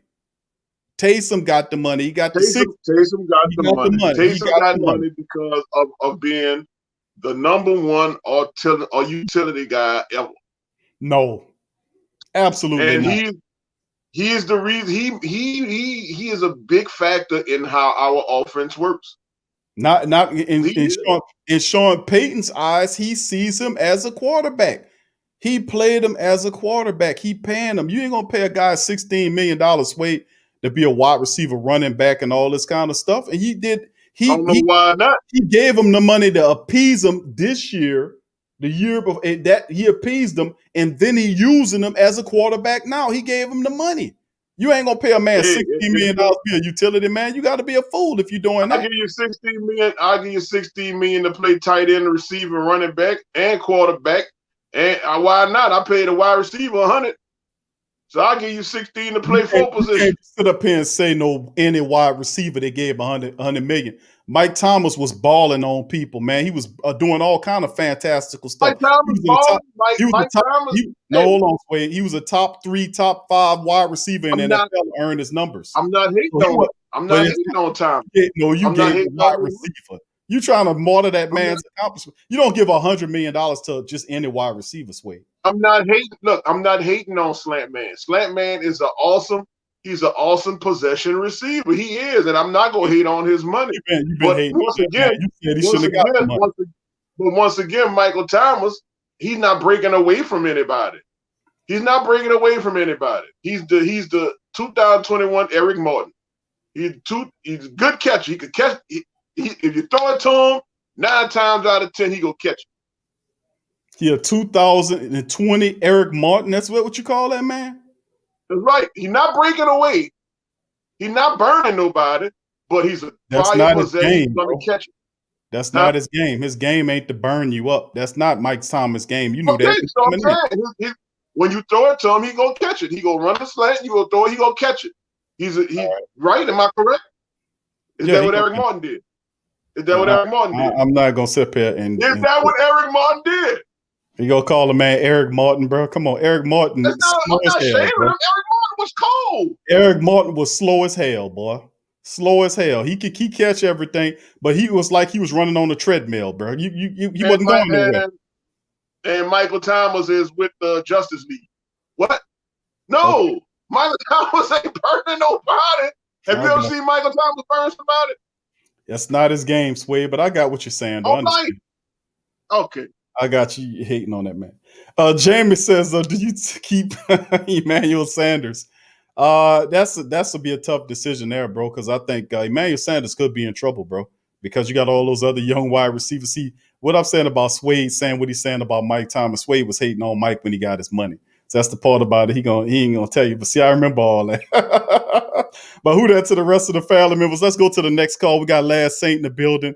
We got Brother David as well, Iceman and Uncle Paulie. We're gonna get it going with Brother Tyrese. Welcome to the show, fam. What's going on, boys? What's good, bro? What's going on, man? Nothing much. I gotta disagree with that Michael Thomas opinion. I've heard a lot of things in my life, but I ain't never heard anything retarded. I'm sorry. Now I'm gonna ask y'all. 2021 Eric Martin. This dude went there. Seriously, you don't get 20. You don't get Offensive Player of the Year playing like that. Did Eric Martin ever get Offensive Player of the Year? Sweet. Nah, he was dealing with. He had Jerry Rice in the same division. So who's today's Jerry Rice? It's a good question.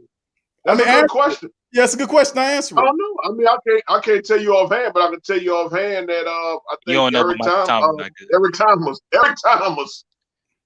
Eric Martin. Michael Thomas, 2021. Eric Martin. In my opinion, that's just how I feel about it. I would never give him. Look, okay, Michael Thomas may not be a speed freak, but at least he can break people up one-on-one. I mean, he carved up Marcus Peters in the 2018.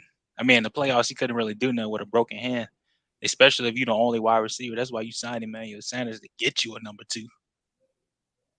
And I mean, this season he had a deltoid in his shoulder, and he had ligaments torn on his lower body. I'm like, and I mean, you talking about Michael Thomas can't burn nobody. The whole argument with Drew Brees is he can't launch the ball down 30 feet. So it's like, I'm trying to see where you're coming about this. I mean, I gotta ask for forgiveness for Drew Brees because I didn't know he was injured like that. I mean, his ribs weren't fully healed and all that. Yeah, it's just simple. I just never seen Michael Thomas burn anybody. It's not nothing ill toward Mike. I'm not saying he's not a good receiver. He has awesome hands, just like Eric Martin, and he just hasn't. I'm saying no, just because I called y'all ain't like I said this man was like the 2021 Lonzel Hill or something. Like, dog, that'd have been obvious. Like, dude, I said to Eric Martin is in the Saints Hall of Fame. He is not a bad receiver. He's going to catch the ball. He's an awesome possession receiver. He has hands of an all-star, a Hall of Famer. So I'm not downing Michael Thomas, but I'm comparing him to Eric Martin. Listen, Eric Martin you downing him. I mean, let me ask the Great Saint Think Tank that family. How y'all feel about Swade's analogy? Do y'all agree with Swade's analogy? Calling Michael Thomas the 2021 Eric Martin. Do y'all agree? We need an L in the chat. Put 1 in the chat if you agree Swade, or put 2 in the chat if you disagree with Swade. Go ahead, brother Tyrese. While the family making their minds up. Anyways, though, regarding quarterback position, I mean, I think we got a bright future. I think Taysom Hill is, of course, I think Taysom Hill is going to be the starter, whether you consider utility player or not. Contracts don't lie, especially with big money like that. Ain't no way in hell you about to spend all your money on utility, man. Like, that's not heard of. Maybe in 4 years when they start drafting more skill sets like that, maybe. But for right now, that's not feasible or possible. But I think we'll do good. You got a strong offensive lineman, whether you're reconstructing contracts or you signing these guys back or even finding people in the draft. I like the explosiveness. At least we're running down the field scrambling.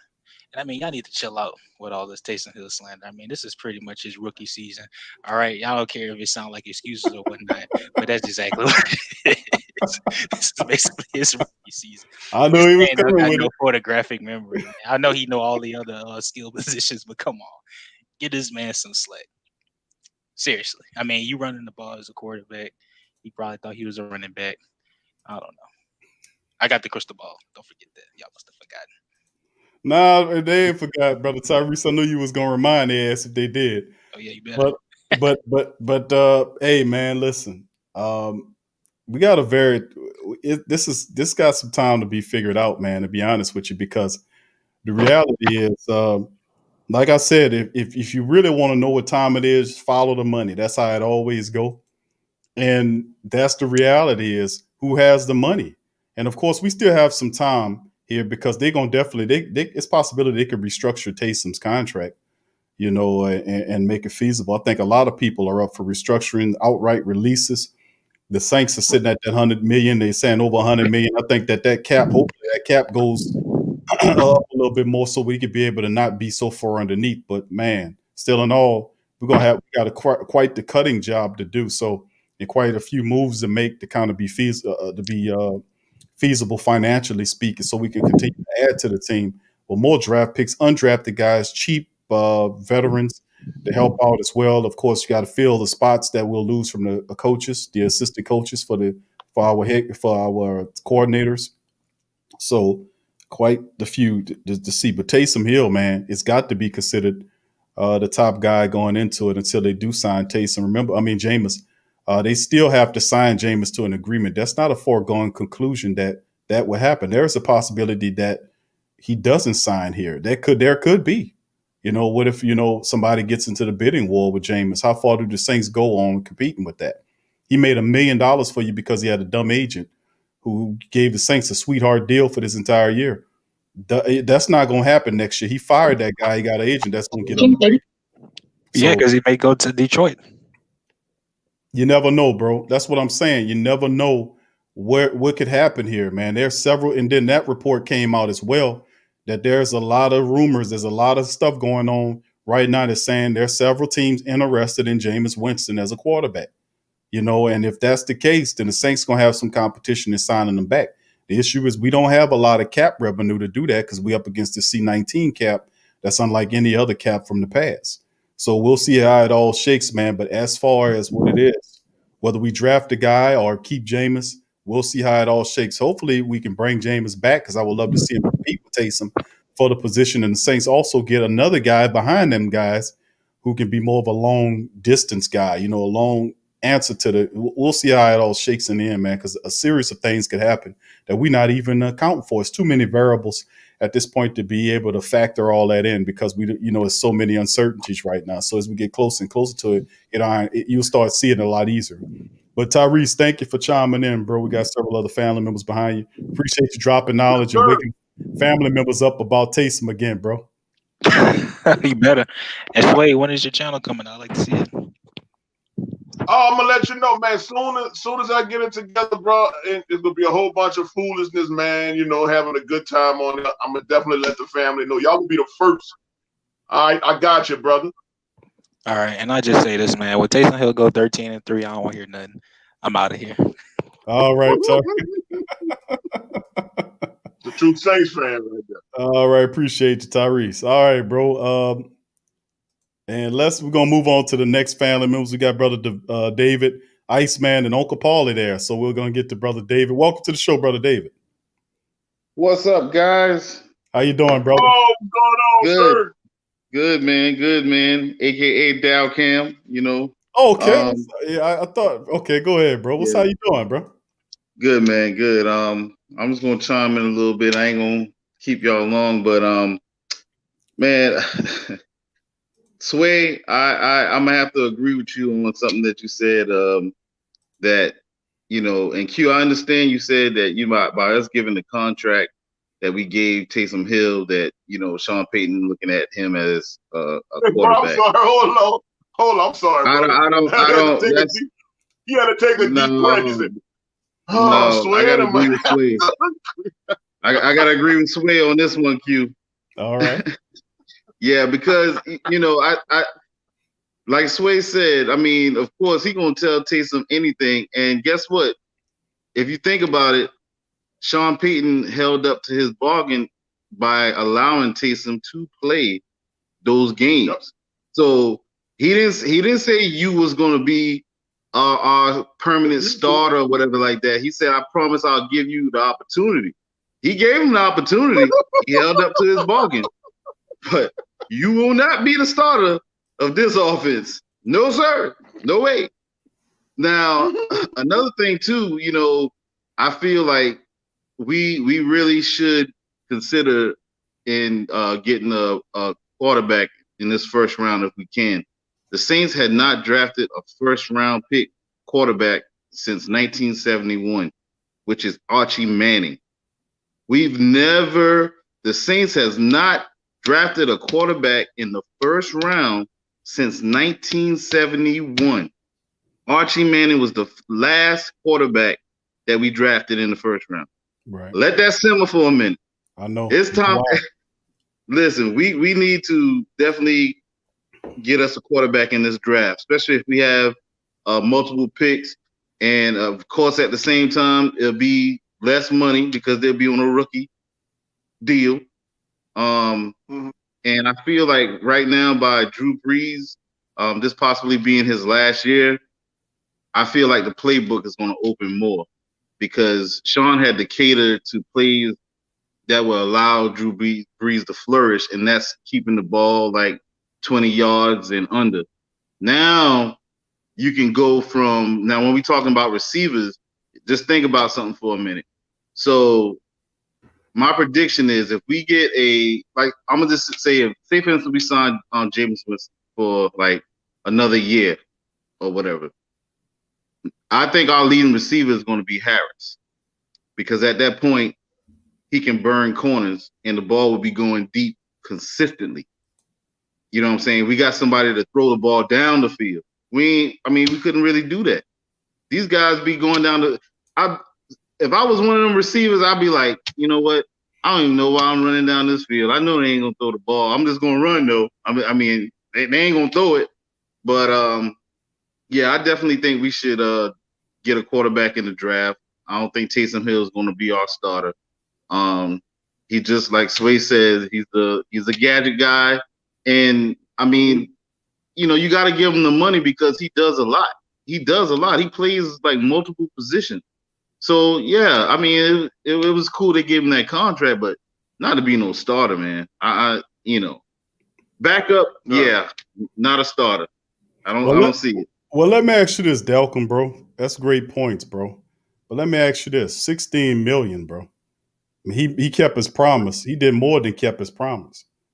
He gave a man $16 million. How you justify giving that a guy that much money, bro? How much is that is guaranteed? How much of that 16 is guaranteed? Yeah, I covered that last night. Hold on, just give me a second. I'll give you that information right now. But hold on here. I'll give that to you right now. Let's see. About to get to the numbers, baby. Oh, well, we did this. We put his contract on screen. What was it, family? Last night. I just don't remember. Oh, by the way, not to cut y'all guys off. Before we get off the air, just wanna do an announcement right quick, if that's all right with you, Q. Yes, sir. Go ahead. All right. I'll wait till I'll wait. All right. Full lady asked me to do this, by the way. Okay. Oh yeah, with Right. Hank Aaron. Correct. All right. Well, feel free to do it, bro. When you get done, I'll then share the information about the guarantee. No, man, we're gonna get the guarantee right now. We're gonna wait till all this. Then we're Okay. gonna make sure we clear up. We're gonna clear everything for Hank. You know what I'm saying? All right, here we got. Yeah.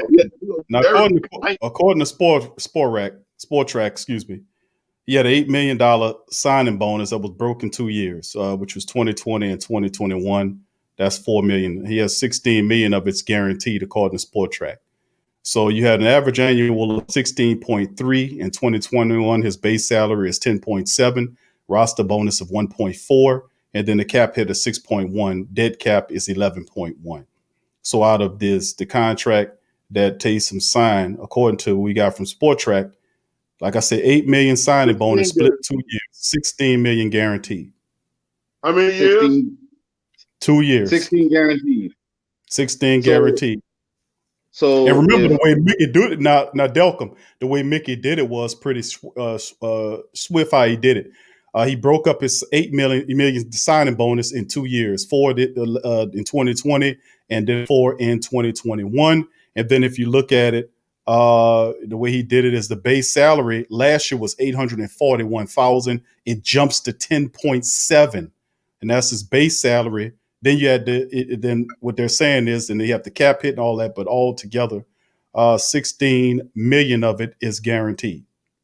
Okay, so he pretty much got an extra 8 million compared to what we gave, I think, Teddy, because Teddy had got like 7 million guaranteed that first year because he was with us like 2 years. Was Teddy with us 2 years or 1? So Teddy had got like 7 million guaranteed, I think, that first year, and then he got, I can't remember what he got the second year. So pretty much it's almost similar because it's only a 2-year deal. So there's really no. Teddy was sitting on the bench, and we gave him 7 million guaranteed, or whatever he got that second year. So one position, for one position, Teddy played one position. Right, he played 1. Jason played like 5. Well, I exactly. mean, it does mirror Emmanuel Sanders' contract as well. Now, Sanders could have went up to 21 million. He met certain incentives, but his contract basically mirrors out like with Emmanuel Sanders' deal, which was like a 2-year, $16 million deal. Yeah, and I think that by us, like I said, as far as us saving some money wise, if we got the opportunity to get a young quarterback, which I honestly think we need to get like a nice young quarterback that Sean can just coach up. Somebody, hey, if we land like Lance or somebody, you know what I'm saying? I feel like maybe, though Lance is a starter. I feel like he can start, but I just feel like we need to get a young quarterback in this draft, man. I'm so tired of passing over these quarterbacks, like you said earlier, Q. We had the opportunity to get a lot of these quarterbacks, man. And I mean, I don't understand, because you couldn't tell me that we wasn't going to get Lamar Jackson and they called Davenport.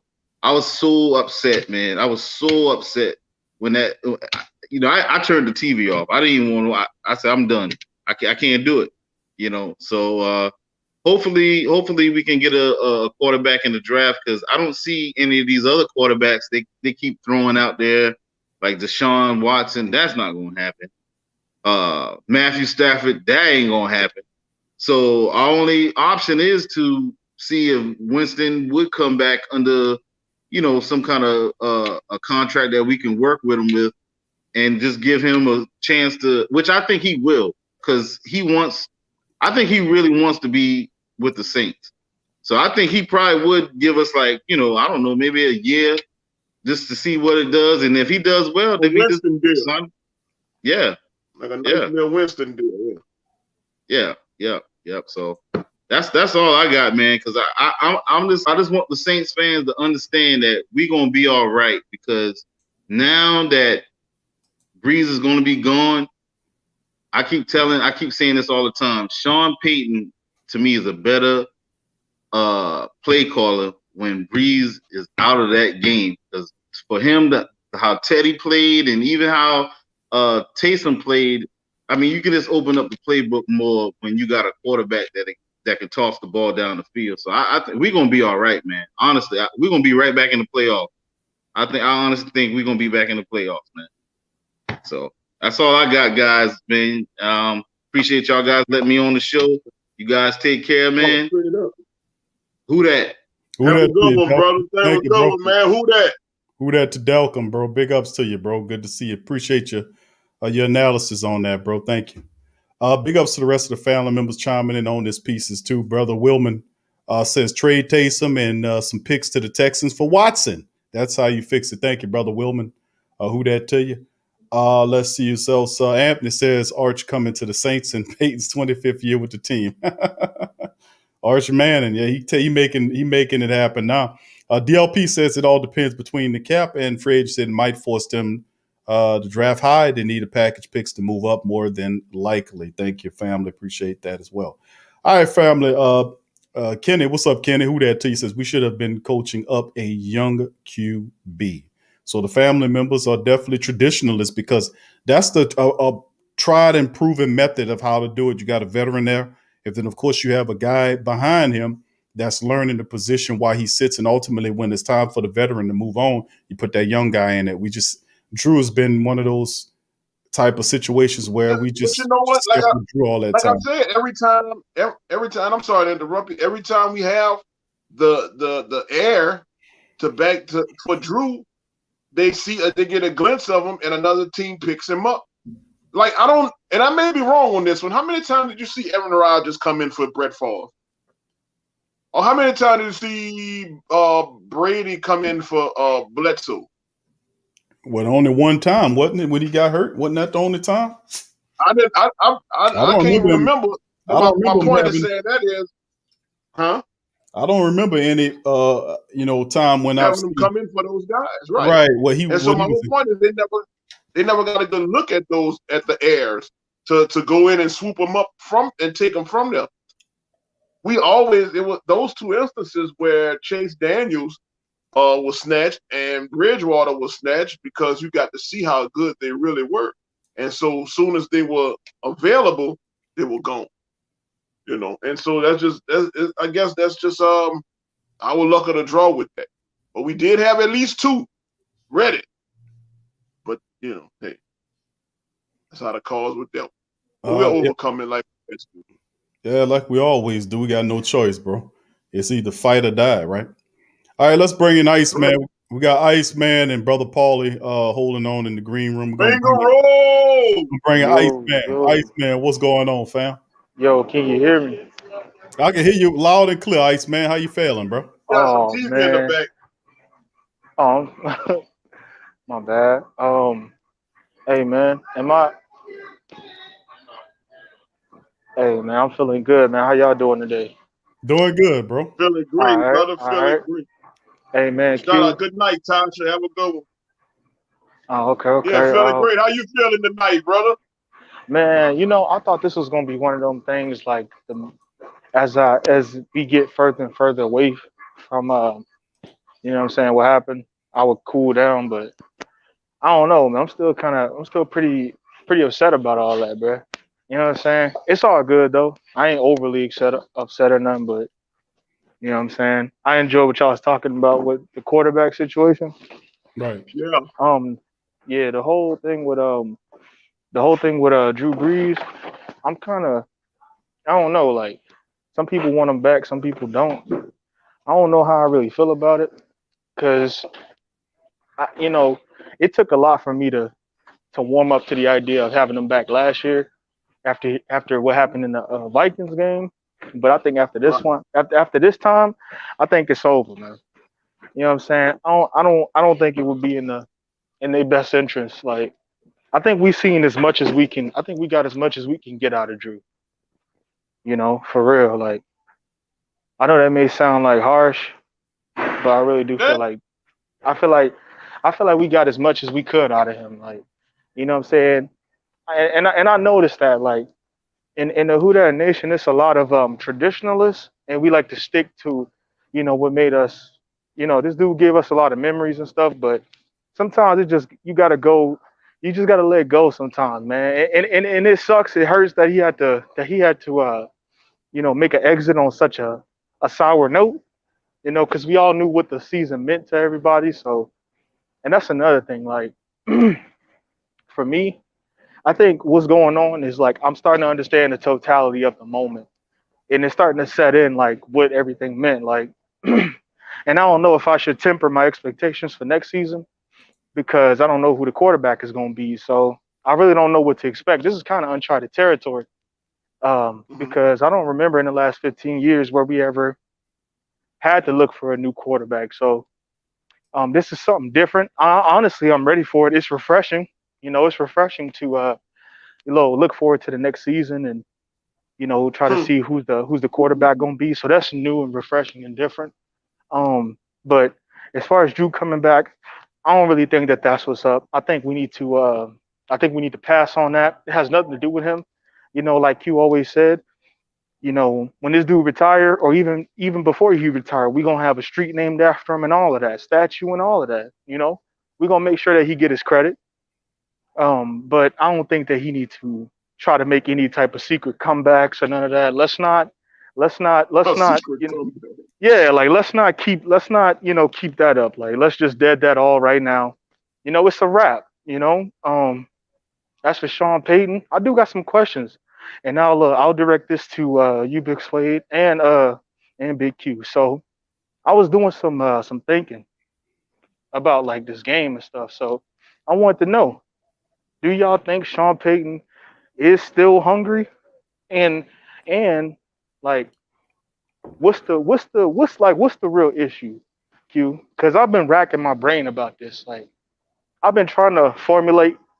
And y'all know me, I'm the no excuse dude. Like I don't give nobody no excuses. Like so, me thinking, I'm trying to formulate in my mind how this could have happened. Like I'm not really like mad. I'm just trying to figure out an explanation that would make sense. Like I'm trying to figure out how did this happen. It's not like I don't remember the referees causing us anything. I don't remember like the Tampa Bay Buccaneers doing something that we couldn't stop or something. It's not like they was doing something that we couldn't stop.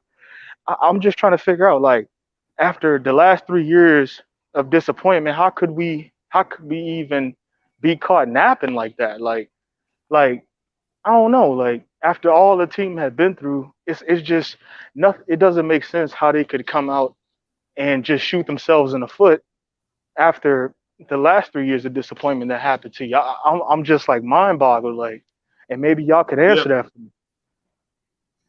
Go ahead, Spade. No, you go first.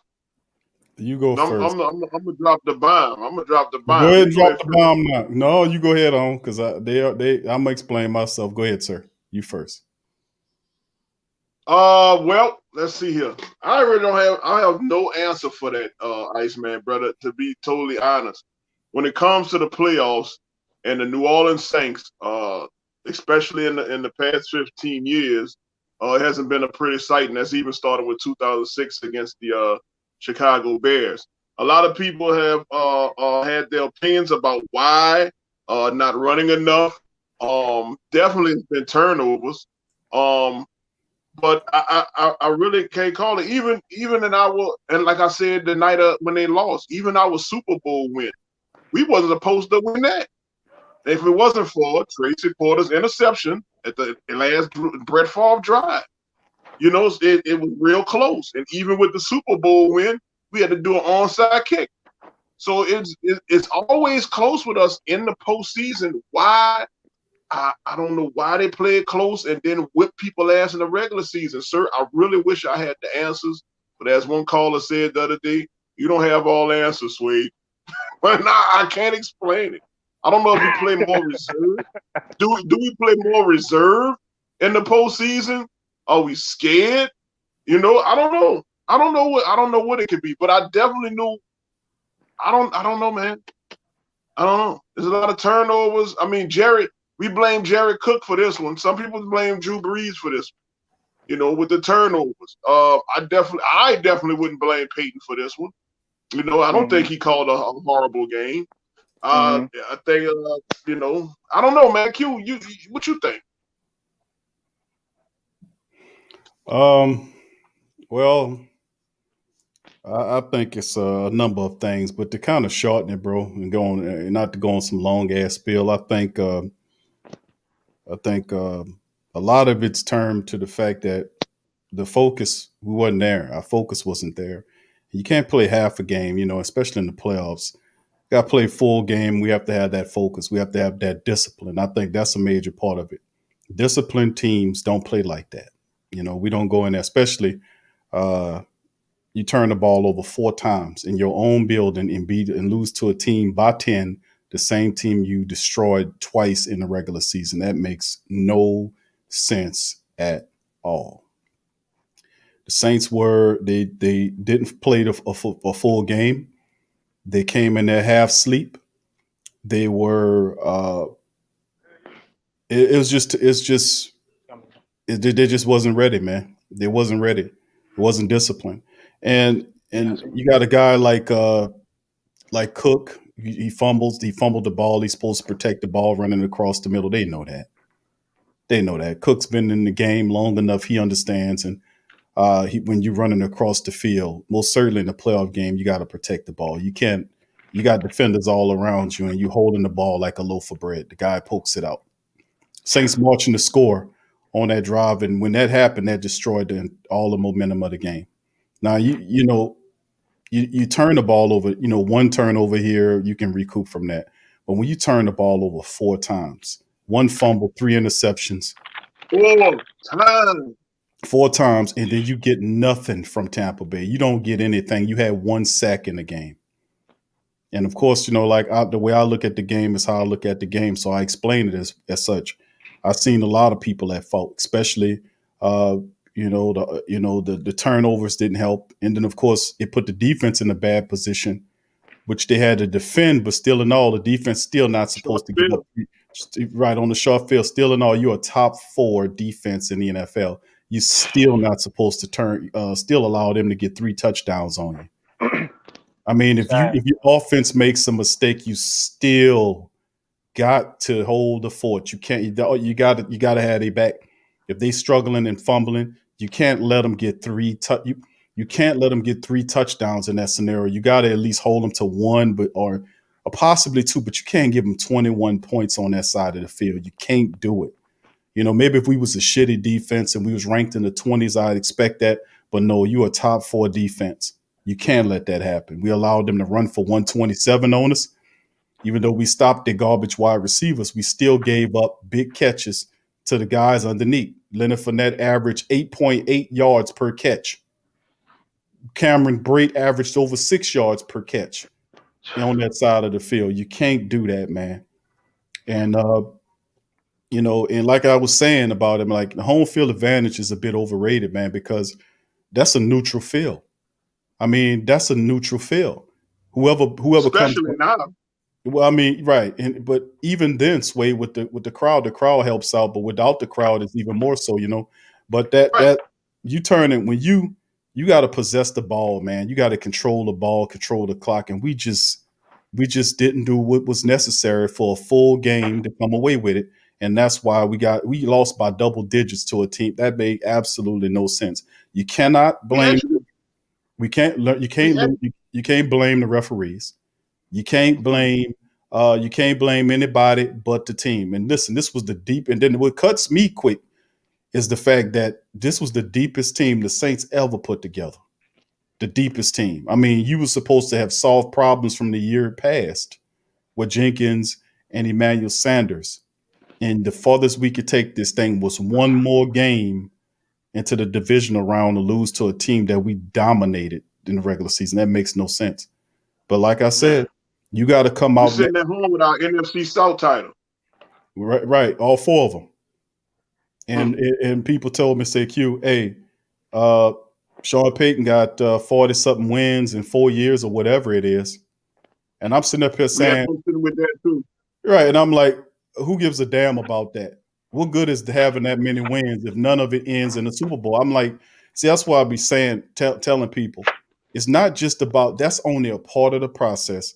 You win in the regular season to get an opportunity for the playoffs. When you get in the playoffs, then you execute. It's a finality to it. And regardless of how veteran we was and how deep we was and how smart we was and how talented we was, we didn't respect the game. We didn't respect the game, and we got marched out of there by the Tampa Bay Buccaneers, which is also a really hard pill to swallow. To allow Tom Brady to march on in the goddamn playoffs with an opportunity to try to get another Super Bowl, and they're going to use that in Tampa Bay. And then that's the hardest part. One of the worst parts was watching a bastard like Kyle Patty Cowherd get his funky stinking ass up there. I told you on the screen. I told y'all. Sit up here and praise and DS back and forth, head swaying back and forth. Tom Brady. You should have seen these lowbrow bastards. I mean, they were absolutely praising this man, like Jesus had just poured some holy water on him and made him the ruler of the planet. You should have seen the way they was doing it. I mean, it was terrible. But see, that's what I say. When they hit like that, I tell you, them people come out the woodworks, and I get it in the comment section. Last year with Minnesota was the worst because I had the scold people coming on here, the scold. They had a bunch of them subscribe just so they can scold you to death and take pictures, take pieces of your videos and cut it up and then say what you saying. The Saints gonna beat this team, and then your reaction when they lose to them and say priceless. I had all that done. I say, see, I should be getting them bastards need to be paying me some money for putting up with this bull crap, dealing with this and here. And most of them don't even care. They already moved on to the next payday. But like I said, right, it's just terrible, man. We was not ready to play in that game, full game. You cannot turn the ball over, and that's discipline. You're not a disciplined football team if you commit 4 turnovers in your own building, and you cannot force anything. You had 1 sack in that game. You had 0 turnovers. You had a couple of dropped interceptions as well in the contest that could have been converted. Only undisciplined teams do that. How many times in a year we seen them cornerbacks dropping interceptions? How many times in a year you seen Jared Cook alligator arming the ball? We should have pulled him out of there. When he fumbled, he should have not even been in there anymore. When he alligator armed the ball and then he fumbled the ball, you should have pulled him out of the game. He should have not have been allowed to continue. There should have been consequences for this shit here. You cannot be fumbling and dropping and alligator arming passes and stuff like. Should have been consequences. And we did not do that. We did not respect the game. And as a result, the deepest team that you ever known, the deepest team that you ever seen, because it was Super Bowl or bust. Remember that. You put all these people up here and you busted. And that's how busted feels. Busted feels. This just feels like what it is: disappointment and heartbreak. Hey, Big Q, I wanted to ask you something. It also to the Great Saints think tank too. Do y'all think like this puts Sean Payton on the hot seat, or do you think like he's still like not on the hot seat or nothing? Answer that, Swade. No, indeed. See? Hell no, man. Hey, Sean Payton ain't gonna never be on the hot seat. See? You know what I'm saying? See, that ain't happening. That's why I asked Wade. I tell you what. Sean Payton had, I think it was 3 7-9 seasons, and he wasn't on the hot seat.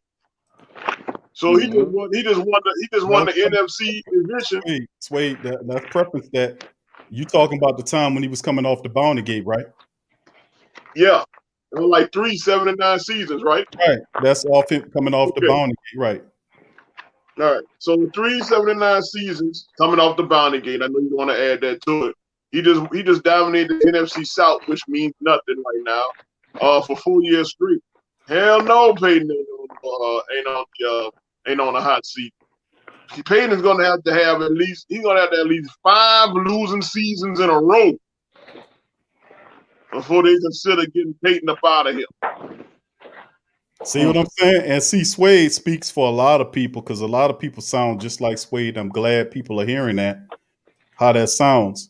Now, preference that versus a guy who just won a Super Bowl a couple years ago, brought a team their first Super Bowl, and he out the door already.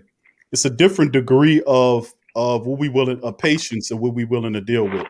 In New Orleans, Sean Payton has earned to a degree the right to leave when he wants, according to what people say. That should never be the case. You should always have. You should always have. No, you should always have. You should always be able to feel fire on your back, so you don't gain that complacency. So when you feel like that, there's a certain Who amount said of he complacent? what you mean? You giving them? He said 5 more years of losing. So if he Who does, said no? hold on, But let I'm me ask saying you said he should not feel complacent. So how does he feel he should. complacent? Well, what you talking about? Don't put no fire on him. Who You said ain't he put. don't have fire? Who I'm said he telling don't have fire? I'm He's trying to saying. win. I'm saying. So what Ask you're me, trying to say, you're trying to tell me is you that being the prepared. whole loss that we had this weekend, last weekend, was because it's Sean Payton's fault, which he called a good game. It was the players' fault. So I mean, and I hate to point fingers, but you can't say, "Yo, Sean Payton had no fire because of his bad play call and he felt complacent." No, Sean Payton every year is just No, why he goes into the regular season to win these games. no, Is Sway. because he wants to win, and people make mistakes. Let me make And it I clear. get that to the players, but Jared Cook ain't shit. Let me make it clear, bro. Let me make it clear. In the NFL, you got to win. You got to win. And you got to win. And when you start winning to a degree, people expect larger things from the winning, which is the Super Bowls. You have 4 years straight playoff failure in there. And you hadn't won a championship in over 2 years. Over 10 years, excuse me. Well over 10 years, you hadn't won a championship. You've been in the playoffs 4 Miracle, years. Okay. miscall. No. Players messed up last year. Ain't no miracle. They made a bad call defensively on that play. The guy Right there, Henderson made was a right bad. there. That wasn't no miracle. That's what Minnesota called it. That Saints was people a don't miracle. call it He no should have miracle. tackled. We don't That call was it a no miracle. miracle. No, That was Minnesota stupid. He couldn't tackle that. Right, I agree with you. That's what I'm saying. But New Orleans people don't call it the Minnesota miracle because we was on the wrong side of it. It ain't a miracle. It's a good thing for me. It's a miracle for their ass that they made it on the last. But that was a bad call by the defensive coordinator there. But outside of that, what I'm saying is the pressure to win in the NFL is stupendous, man. It's stupendous. That's why you look at a guy like Dougie Peterson who was winning and ultimately just got a Super Bowl a couple years ago and he in the street. That shows you to the level of competition, the level of pressure put upon coaches to win.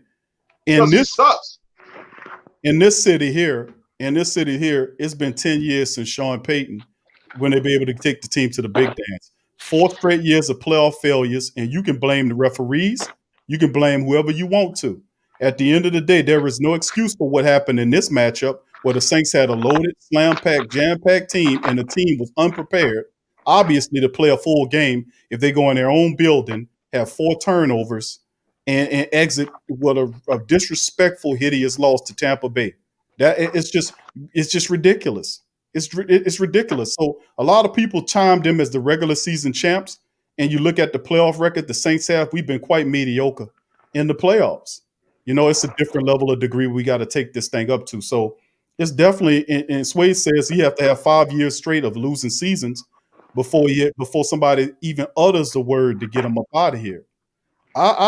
Listen, that might be very true because there are a lot of people that think like that, and it will have to be a flipping of that mentality for people to start thinking like, okay, listen, if he don't get this shit done in the next couple of years, let's get. And then the truth is, he got 3 more years left on the current deal. The team that he's going to field next year, is it going to be anywhere close to talented as the team we just watched get marched out of the playoffs by a team we dominated in the regular season? Probably not because of the money. The money you're not going to be able to pile them type of dudes up on this team because you're going to have to get down. So you got to release a lot of good players. And you got to rely on a lot of inexperienced players, cheaper veterans, and draft picks going into the future. That's just what the that's why it was a Super Bowl. Sean Payton has the Marv Levy effect. I mean, and in other words, I guess you could say it's the same thing with Mike Tomlin. You know, he hasn't won a Super Bowl in years. But I don't think the Steelers Super Bowls Mike Tomlin time soon. Marv Levy went to how many Super Bowls did Mike Tomlin win? Wait, how many times he went to the Super Bowl? What, 2, huh? There's no comparison, in my opinion. That we talking about big blue chips at that level. About 1 Super Bowl. We got Marv Levy has went to the Super Bowl 4 times, lost all 4 of them. But he was still there. So it's the Marv Levy, Mike Tomlin. It's all this effect, brother. This guy. You can't say it's the Marv Levy effect. It's not the Marv Levy effect. Because he ain't went to Because Super Bowl unlike one time. Sway, how he ain't been there one time. What you talking about? Marv Levy went to I'll the let you Super finish. Bowl, my friend. Super Bowl, not All the right. play. We talking about the Super Bowl. That's what we talking about here. So Super Bowl.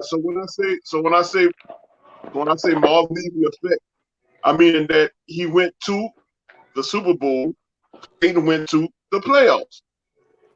All 4 times was unsuccessful. They were unsuccessful in those 4 attempts, is what I'm saying. And so being the coach, being unsuccessful in those 4 attempts is, you can tell a bad coach from a good coach. Doug Peterson sucks ass. Don't ever compare Doug Peterson to Sean Payton. Ever in your life. Success. Don't you give a damn about his regular season records. Don't ever. You need to give a damn. Don't you ever compare Doug Peterson to Sean Payton. I don't care about regular season stuff, man. That's the problem. We play for Super Bowls, not regular season titles. I'm not talking about regular season. I'm saying don't compare Doug Peterson to Sean Payton.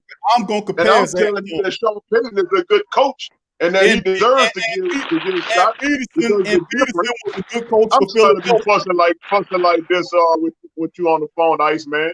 You know what I'm saying? But this dude compared Doug Peterson. I compared him because, yes, I did. And I'm telling you, I compare Sean Payton to Marv Levy or Mike Tomlin. I'll ask my question. Before I compare him to Doug Peterson. How many Super Bowls Peterson got? I don't have to respond to nobody that compare Doug Peterson to Sean Payton. I'll do it for you. He got 1 Super Bowl. How many your boy got? How many Doug Peterson had? He got 1 Super Bowl. So how you don't compare? He a Super Bowl. He got a Super Bowl. Because he's not a good coach to start. You full of it, man. Peterson was winning up there with them people. Got a sorry ass team up there this year. But I'm saying the reason why he in the street now is because Marv Levy won. It ain't got nothing to do with no Marv Levy. Stop distracting. It ain't got nothing to do with Marv Levy. And your Marv Levy comparison is utterly ridiculous. By the way, that's ridiculous. Simply ridiculous, Wade. Will you stop it? I'm about to tell you. Will you stop it? Will you stop it? Would you cut it out? That is ridiculous. Your Marv Levy comparison is ridiculous, Wade. It's ridiculous. Peyton's been there It is a comparison because they were both brought to unsuccessful in their attempt. They were both unsuccessful. Wait, listen, I get that. That is a comparison that makes sense. They were both unsuccessful, but they weren't relieved of their duty because they are 2 good coaches, better than most of the coaches in the NFL. Wait, Marv Levy did something nobody ever did.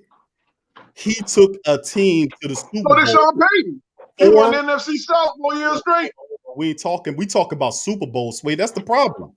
We ain't talking about. That's what I keep. That's what I keep telling you, but you're not listening. Because I'm talking about the average of success. What's higher? What's higher? NFC South titles or Super Bowl?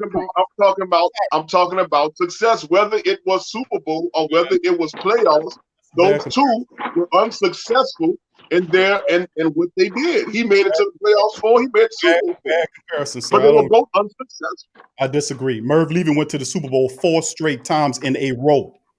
4 straight times in a row. And that is what he's known for doing. Sean Payton only been there one time 10 plus years ago.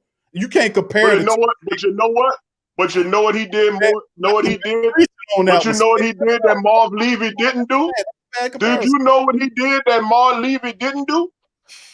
He won a Super Bowl. Bad comparison to compare him 4 straight years, bro. We talking about multiple crowns here. Iceman, you got any other questions, bro?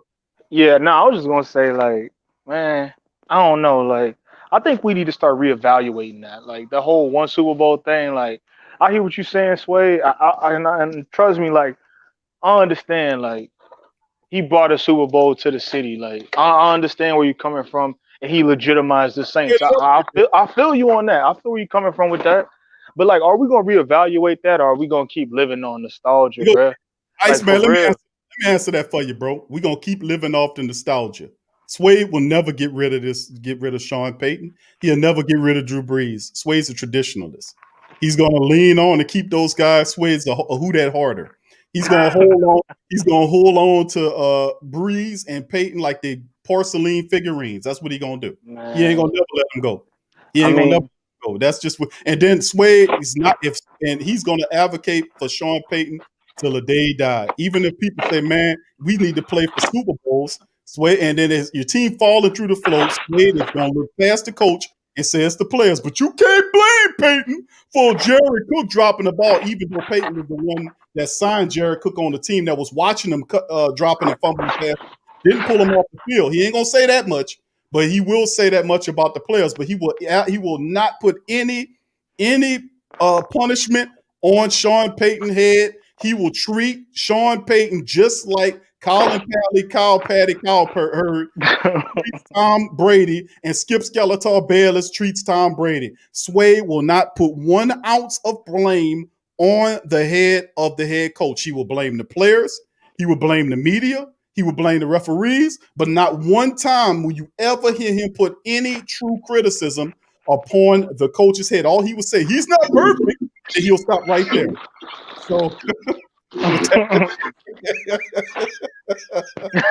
that being said, Iceman, I appreciate you chiming in, my bro.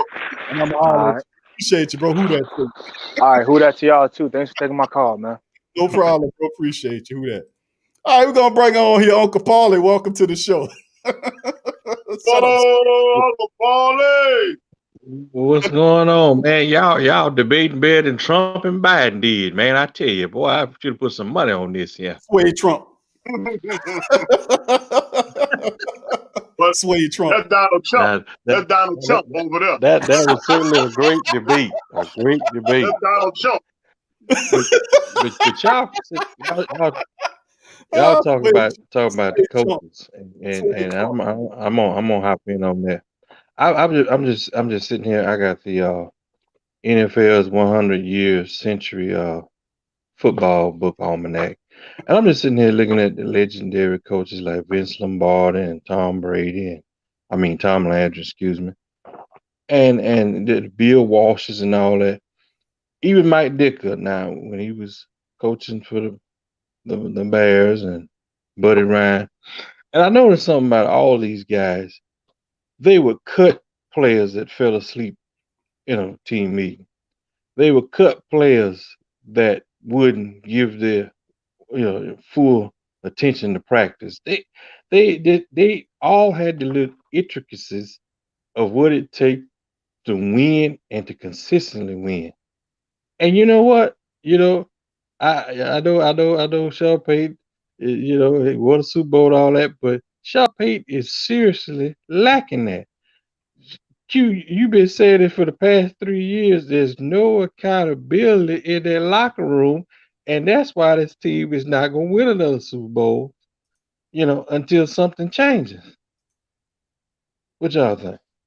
Well, that's a part of the model I keep saying, man, because before we'll talk about everything. We'll talk about the referees, and even though that's not totally true, that the referees stopped us in the NFC Championship game, which is the closest we've been to the Super Bowl in the last 4 seasons. If you go back and watch the game, we had a drop touchdown pass by Dan Arnold in the matchup. If you caught the touchdown pass, you win the game, bottom line.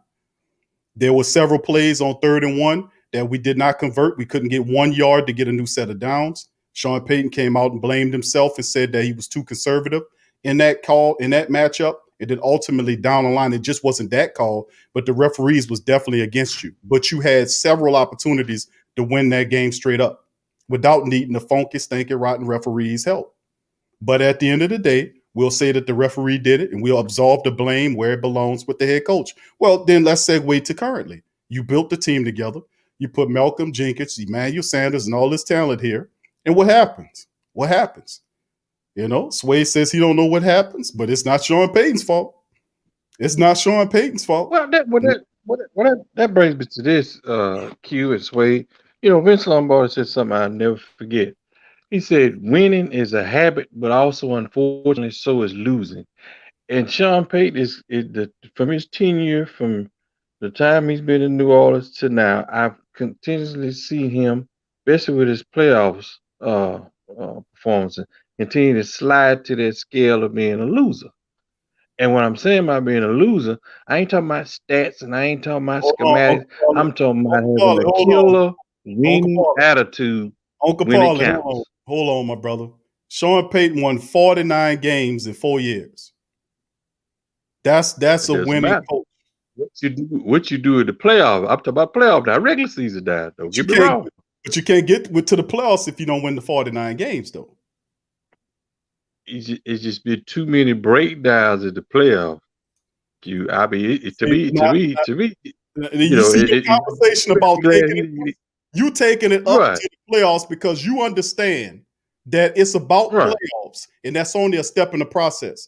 We win a certain amount of games to qualify, but the real task starts when the playoff starts because the big champion, the ultimate goal at the start of every season is to win a Super Bowl. We position ourselves very well this year. The team was deeper and talented than any other team in the NFL. We had it set up where we had playoffs in the playoffs. The only one game that we didn't get it was Green Bay. We'd have to go up there and take care of business against Green Bay. But you setting it where it's supposed to be, where the team starts off is we get to the playoffs and we have to take it from there and get to the Super Bowl. We keep falling short in that regard because there's a disconnect between winning in the regular season and winning in the playoffs. We're not getting that. And that is part of the account. But it's definitely. But I'm sorry. Right, but you can't help but blame the coaches, Q. I mean, Sean Payton did his Allen. Campbell's gone now. But Aaron Glenn, that secondary, man, two people, at least William Boy, at least one of them should have been put on the street, man. It just, that killer instinct. Now, everybody can say what they will about, but for that killer instinct that Sean Payton had from the day one when he became coach under Tom Benz to now, I don't see it. I'm speaking playoff. I'm sick of this regular season crap. We go 16-0 in the regular season. It really doesn't mean as much as it used to. But you get to the playoff and then you're one and done. I mean, come on. He's not putting the players in positions to win. He'll have Taysom Hill try to make a 4th and 15 and know he's not going to get that enough blocking and he's not going to break it like that. Just critical play. We talk about Drew Brees 3 interceptions, but dial it back and think if they'd have ran the ball or Drew would have threw the ball away, them 3 interceptions probably would have never happened. I mean, just critical things like that. And the fans just ain't gonna keep putting up with it, y'all. I'm just gonna be honest with you. It's just not gonna keep happening like that. Well, I'm gonna let Swade chime in on this one. Swade, go ahead. What you think? Oh, y'all want me to talk? Oh, you want me to talk? Oh, yeah, of course. All right. Oh, okay. Well, look, you gonna say something besides trust Payton, right? No, let me tell you something, bro. I mean, I tell you what. Trust Payton. Do you see Sean Payton winning another Super Bowl? Let me ask you that. Do you think he has the potential to win another? Do you think he has the potential to win another Super Bowl, or do you think we should just cut ties with Sean Payton? Depends. You do see him winning another one. If he makes some moves, I can see him winning one. Depends, though. Okay. So then make some moves like what? What you mean make some moves like what? That's a simple question. You have to finish your thought on what you were saying, sir. I was waiting for you. No, listen, man. I asked you. I'm saying. Well, listen. Are we gonna have a conversation? I asked you, do you see him making another Super Bowl? I'll wait. I'll wait. Yeah, dog. Do you see him making another Super Bowl? Your answer was yes. If he makes some moves, you see him winning the Super Bowl. So then my response was what moves? And then you said I can't ask you that. Well, why I can't? What moves do you see him making? That would definitely put him in another Super Bowl. All right, wait. What moves I see the man need to make is he gotta. I still say you gotta find a better quarterback than what we got. I like Taysom, but I just don't see Taysom taking us to the Super Bowl. Okay. Bro. I can see Taysom taking Taysom or Jameis getting you to the playoffs. We good enough to do that. I just don't see a Super Bowl with Taysom or Jameis at the helm. I'm just gonna keep it real. At this point in time, it's not saying a year or so from now, 2 years from now, but right now, I don't see that. That's one of the things, but I'll let you go ahead to your point. Go ahead. No, my whole point. I need to hear the moves because I don't think any of that is okay. Quarterback, you got to get that. We got to figure out what the cap look like. We got to make the necessary adjustments. We got to restructure contracts to bring people back. Whether that's and we're talking Teron Armstead, we're talking about guys. If we got any of our free agents that's like a Sheldon Rankins or any of these guys that we can ultimately see if we can get them back for cheap. Whatever. We're gonna lose some of that, and if we lose Trey Henderson and Marcus Williams and these guys, we're gonna have to draft younger guys, which means that's a whole nother level of schooling that they got to come here and learn the entire system. So that kind of sets you back a bit.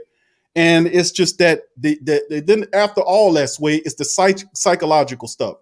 It's the 4 years of impending crap that we done went through. And there you go. Now you're talking. And then we finally figured that out, because that's something we ain't figuring out, bro. And I want Sean to do what Sean Payton used to do when he first came in here. Take out his little book and start writing down who's screwing up out there.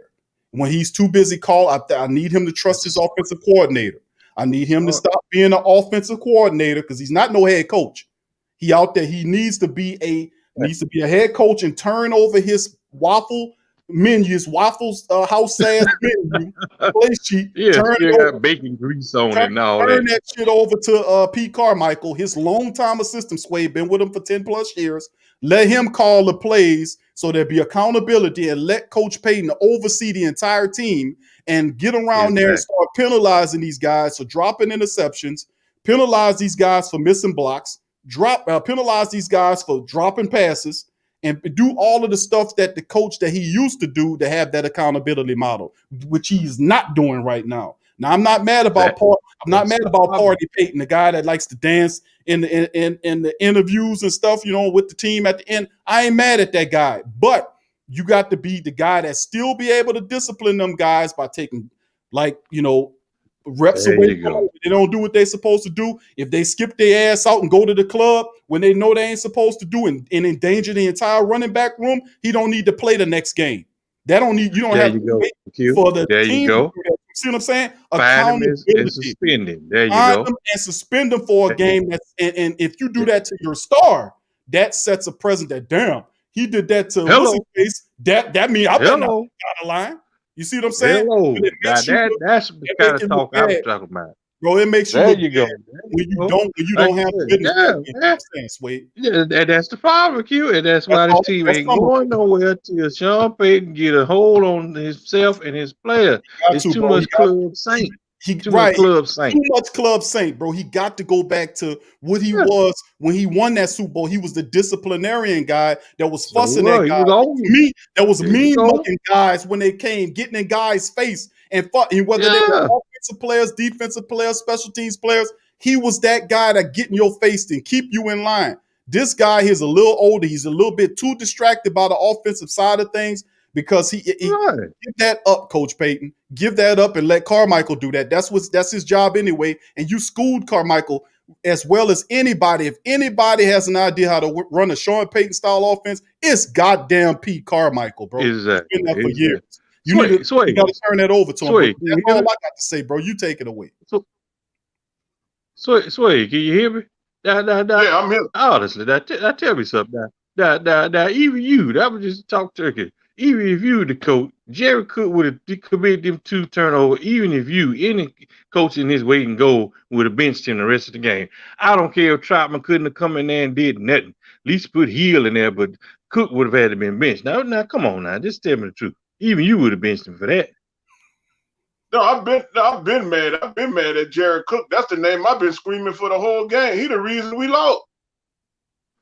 No, that really, Sway, you've been on Cook really off and on for the whole year, not just that game. Cause you said you know that you said one of these days he gonna cost us a big game, and doggone it, did he not do it last week? I knew it was because he a big old goofy dude that he's slow and he don't have hands like he used to. He's a former Pro Bowler, so I expect way more out of him than that. But Jared Cook was gonna cost us a game, and sure enough.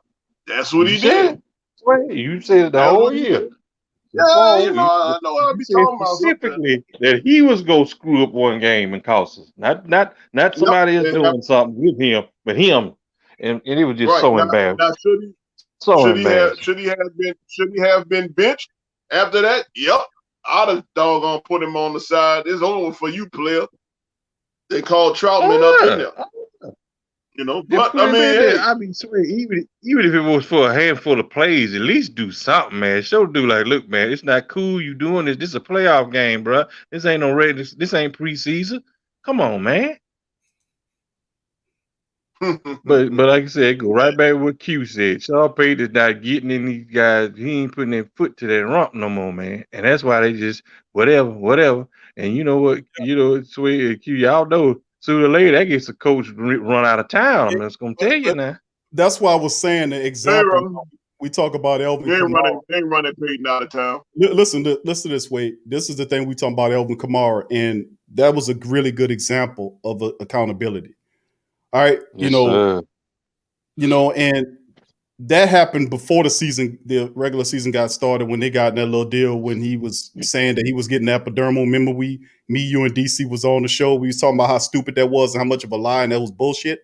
That he was saying that he was in the building. Nothing ever became of that. But I'm saying anytime it's a certain amount of accountability that is not being executed here that pops up at the weirdest times, like the discipline levels on this team in the playoffs should have been off the chain, Sway, because based on our previous playoff experience and the failures that we had, we should have been totally motivated and totally focused to smash the absolute hell out of this Tampa Bay team. There should be absolutely no reason why we shouldn't win this game.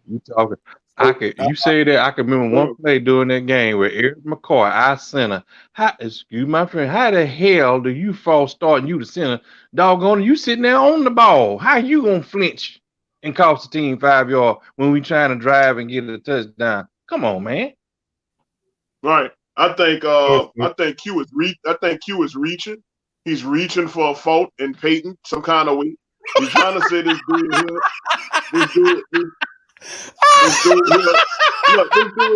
saying this dude is Alvin Kamara because of his club incident, and then you had the Michael Thomas and Chauncey Gardner incident before the beginning of the year. Which those are two incidents as I can remember. That's true. And maybe in the past 8 years, that that's it. Like Sean Payton has complete control of that locker room. Complete control. Wait a minute. Oh, wait a minute. If he'd had that, well, how come him and Adrian Peterson couldn't get along back there? Him and Adrian Peterson bumping heads. Adrian Peterson played like 2 games, and then Adrian Peterson was out of there. Yeah, cause he wasn't taking that Sean Payton crap. No, Sean Payton wasn't taking it.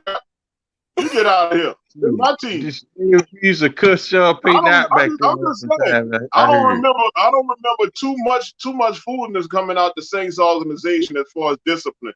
You had the Michael Thomas incident. You had Alvin Kamara not wearing his mask, and that's all I can pretty much remember. But then you probably had Gillette swinging a belt on. You had Gillette swinging a belt on the beat. Yeah, I'm going to the strip club. He was put out of the organization behind that. True. That's so true.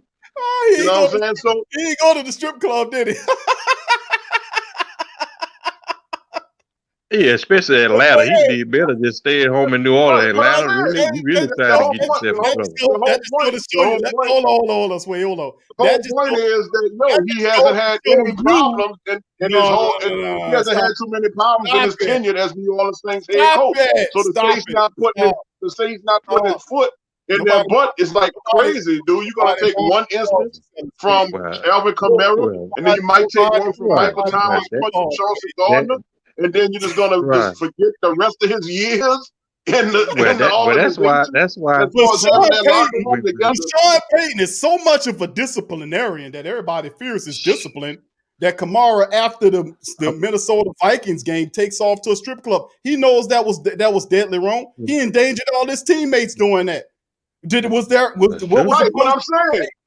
You're gonna take that incident and then say that Sean Payton does not have control of his locker room. Right. Sean Payton has been there for 15 years.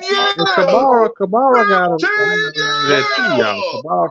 Kamara could have called some of the fellas and played some PlayStation or some dominoes or something. He didn't have to do all that. So he put the team out bad by doing that kind of crap. Payton is paying your salaries, man.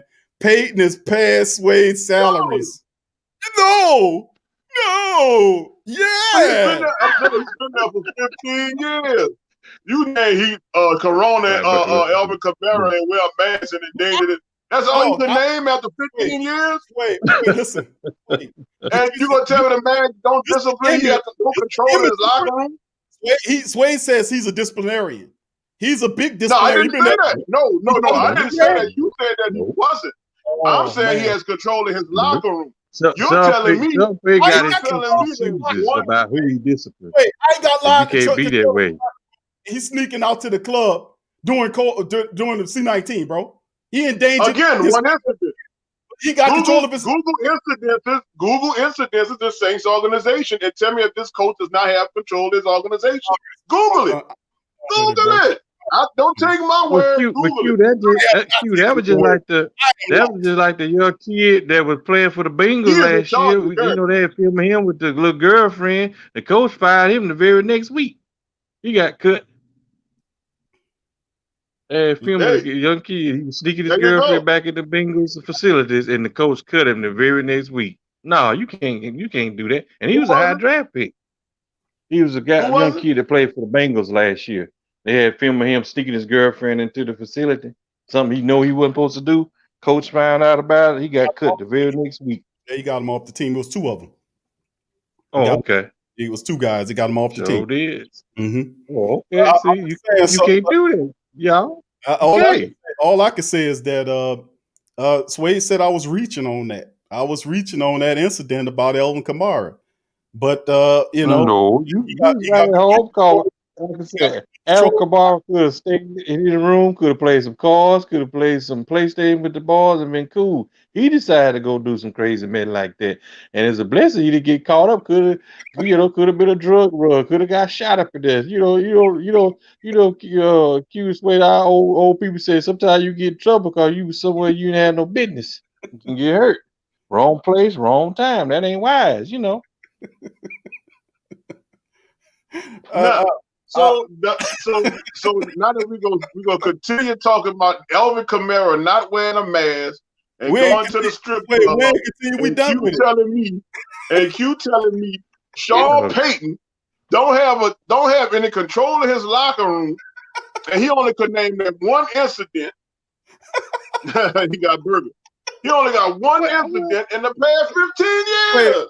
Wait, I think you guys got to grow up. These are not little boys, y'all. These are grown men, and they got to carry themselves a certain way. There you go, man. There you go. But no, he gonna blame that on Sean. That's Sean fault. But you said that the Chiefs should have rules and mechanisms set up so when stuff like this go down, hey, just think. Kamara better be glad Roger Goodell didn't stick his nose in this. Could have been a 5 games. I think Sway hungry. That's why he's talking like this. Let's give Sway a break so he can go heat up his Whoppers. Sway, okay. He need Popeye. I've been waiting to use that one. Sway is hungry right now. Sway is hungry like that. Hey, guess what? I already had some. And some red beans and rice and cornbread. Brother Paul, that Snickers commercial. When you ate red beans and rice on Friday, boy. Oh, yeah, man. I got that craving. I had to do it, Big Sway. Sure did. Had Popeye, red beans and rice, cornbread. Sway hungry right now. Sway hungry right now, bro. That's the only way I can explain that commentary. You gonna try to blame Sean Payton for what Alvin Kamara did? Shame. I'm like, Sway, he the head coach. Yes. He levies discipline. They got to Q. It's way even I'm telling y'all, even though the defense that Dennis Allen need to get Cam Jordan, but sometimes I'm just talking about he don't want to be moving around the line. Fool, if it's helping the team, you should be willing to. You got to stop all that. You tell the coach what you ain't gonna do. Most jobs that get you run off, man. You tell the supervisor what you ain't gonna do. You ain't wear that job too long. Oh my goodness, Sway killing me over here. Sway is killing me. Sway is. Hey, bro. Hey, the truth hurt, bro. the people telling you, they saying, man, listen, bro, you got Sway, take a break, go eat a Whopper, bro. You ain't sound. Sway, take a break, go eat a Snickers bar, Sway. You ain't quite yourself, bro. Sway, It's all good. Sway, All I know, y'all. Sway said, all I know. I know this man got to go in the locker room. Oh, see, but yeah, man. Shut up, man. He, like I said, he blessed he do all the stuff. If he was anywhere else, he might have gotten run off. Philadelphia and a lot of other places like that, they don't play, man. You got to win. You got to do it consistently. And if you don't, they'll be holding signs on. You see a billboard on the freeway talking about fire you. They don't play. So, it's just you got to win, and you got to win consistently, and you got to win. And like you said, you got to beat the teams you're supposed to. I'm with you. How you dominate Tampa Bay 2 games in a row, they get to play out like this the first time y'all met all season? Come on, man. Hey, bro, I'm telling you, bro, it was that Jared Cook play. After that Jared Cook fumble, after he couldn't hold on to the ball, it was downhill from there. It was downhill, like. But you know what's funny? Even before that, Deontay Harris, if Coach hadn't had him in there as a wide receiver like a fool, he should have kept letting him return. That was hyping and getting everybody into the game. Then when he gonna put him on a screen and got creamed, that was the end of that. That killed a lot of the passing game right there because the Saints couldn't go deep. Right. I'm like, that's what I'm saying. Sean Payton put our boys in bad positions sometimes for them to go out there and fight. I mean, you got to quit doing it. Stop putting your man in a bad position. Stop trying to make your player do something that he ain't accustomed to doing. It's like Ty Montgomery. I mean, how come he wasn't there? I mean, for that game against Denver, he was a world beater. Then all of a sudden, it's like he wasn't even on the team no more. I mean, when you grasping for straw, this is a playoff, baby. You should leave no stone unturned, no play left in the playbook. You gotta let it all hang out. I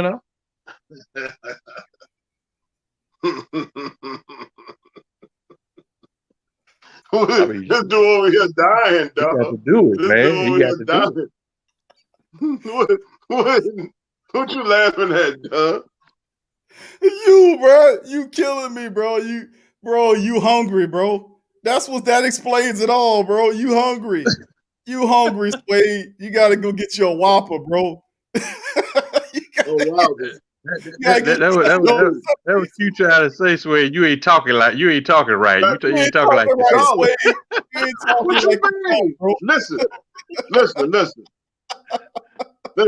Unlike other people, all right, I have an opinion, and it's a fact that Sean Payton has control of his locker room. We go find out. Like I said, I'm kind of glad Drew moving on. Sean Payton gonna be a better coach without Drew Brees. Nobody else may not say it, but I will. It's time for Sean Payton to get back to himself and try to be a better self. Now he's getting older and stop being so honorary. These young coaches is hot. Like the Water Green Bay. And the other coaches gonna come on. He fool out, and Dan Campbell might have the Lions in the Super Bowl next year. People are passing you up, Sean Payton. You gonna have to get with the program, or you gonna be a dinosaur and a relic. I mean, it happens all the time. He's gonna have to reinvent himself some kind of way. You can't keep doing what you've been doing. Burn Screen Depot down. Just get rid of it. Just have a general overhaul. Everything must go. Do something different, man. Because if you don't, you're going to be obsolete real quick. Well, listen, brother, Uncle Paulie, as always, man, you dropping the knowledge, man. And I appreciate the hell out of you, man, as usual, bro. Yes, and once again, thank you for dropping by and dropping that reality. Yeah. Uncle Paulie. Hopefully, Swade retained a lot of that. I know he's hungry right now. That's true. Because if you don't, Q is going to be a 5th year in a row and be at the playoffs again. It's just going to keep snowballing if you're not careful. That would be fine with Swade. He whatever it is, he will not fire Coach Payton. It won't happen. So Swade can.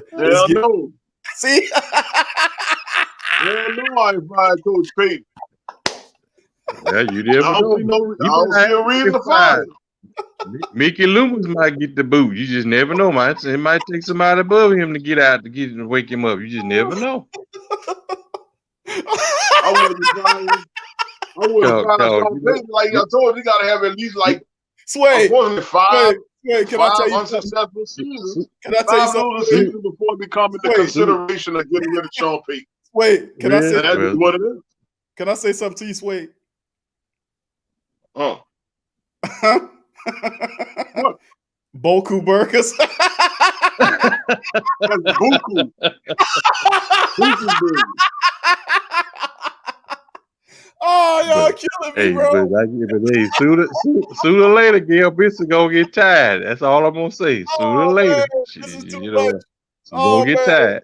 Oh man, Uncle Paulie, man, thank you for chiming in, man. I appreciate you. I'm sorry I'm laughing. Thank y'all, man. And who that?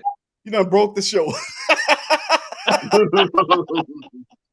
All right, Uncle Paulie, who that to you?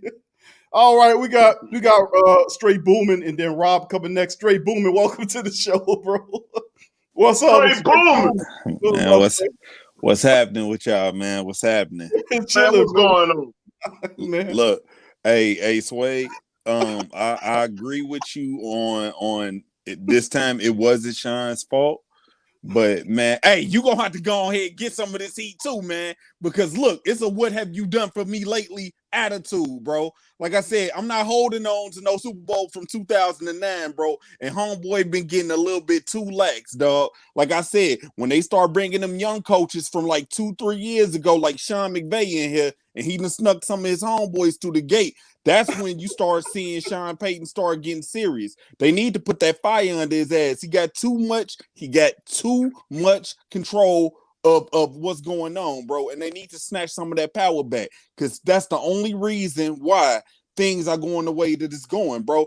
Notice how we made it all the way to the division round and we was ahead. And we lost to the Rams when them coaches started coming out there, bro. Notice that. When them young coaches start coming with them innovative plays, like I said, he had Drew Brees on it. The whole squad was on it, and we was out there making it happen. But look, soon as that phase passed, then we got the mobile quarterbacks in the game. Everybody wanted a running quarterback. It's fads to this, man. It's fads to it. Like I said, Drew Brees, yes, he was hurting, and he gave it his best or whatever. You know what I'm saying? I get that. Hurt, but at the same time, I'm trying to let you know right now, Sean Payton need to go ahead and get it together. He can't do no wrong. He can do some wrong, man. He can. I ain't saying that he ain't no good coach, but he need to tighten up.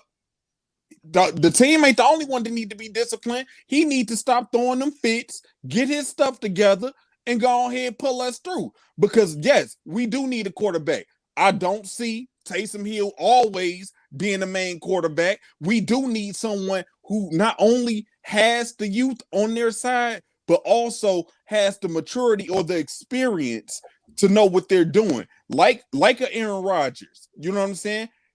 Granted, I don't like Aaron Rodgers. We need somebody on that type of caliber to get over the hump because we always get up the hill and then we always backslide down the hill. And I'm tired of that. 4 years, that's too much. Yeah, we won all them games, bro. I'm not trying to sit at home with 4 NFC title championships, whatever you want. I don't want to sit at home just looking at that, bro. We need another Lombardi, bro. And like I said, what's that? 11 years? 11 years is too long to be holding on just because you did that for me once over a decade ago, bro. We grateful for that, but we need another one. What have you done for us lately? Sean Payton. Like I said, get it together. You can't be stubborn with your decisions and try and force something to work. I told you, Big Q, the other day, once you stop trying, that is exactly when you get what you want.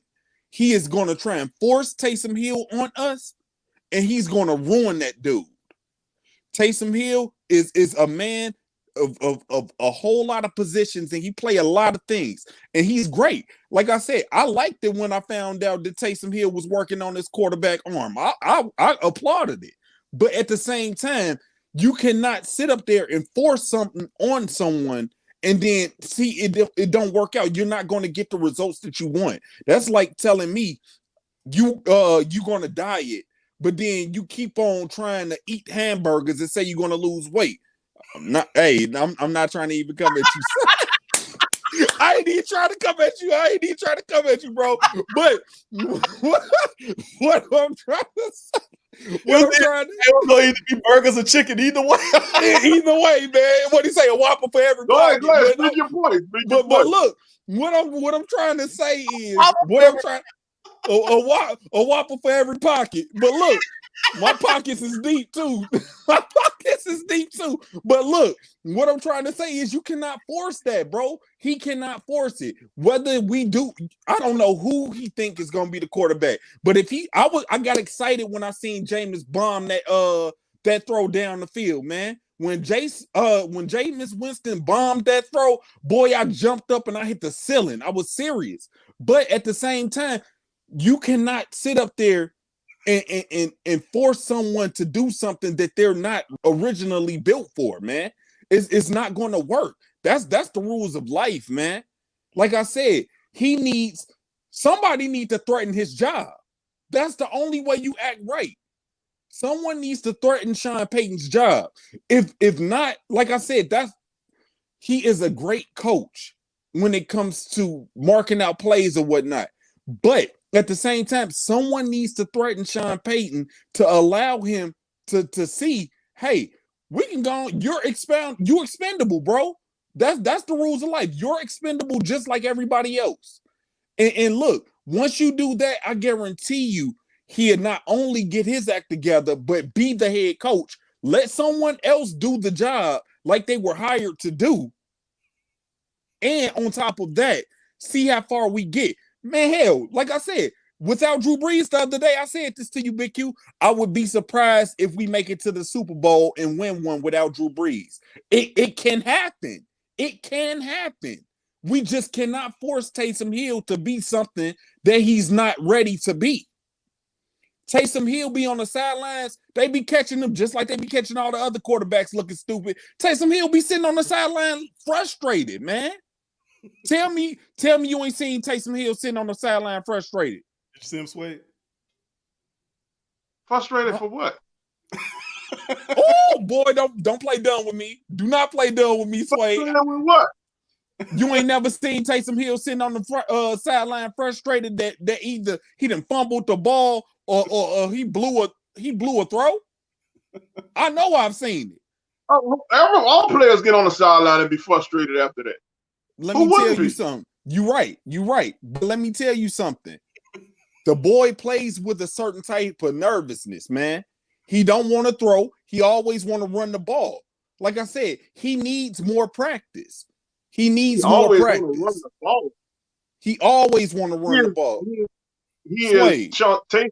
Taysom Hill was put in to be a utility player, and that's what he was. As we discussed earlier, Sean Payton promised him a chance to quarterback. He got his chance. That's not saying that he's going to be the starter next year. Nobody's guaranteeing him that, and he's going to have to fight for that position.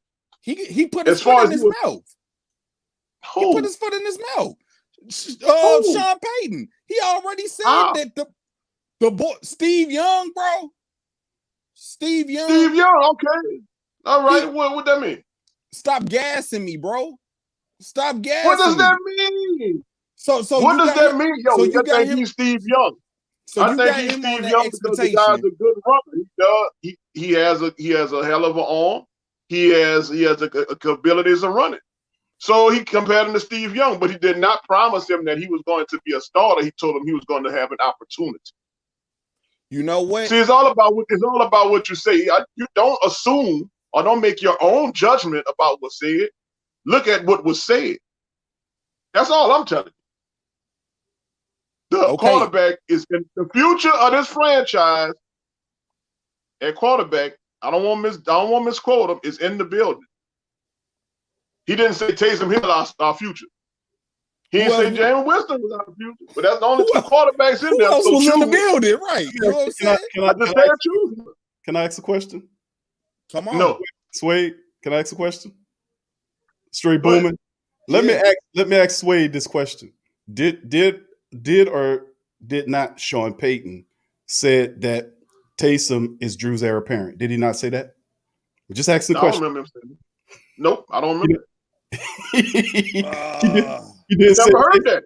Did anybody? Okay, let me pose. Okay, since you didn't hear it, let me pose it to the chat. All the family members listening in the chat, I want y'all to, if you heard my question, I'm gonna ask it again.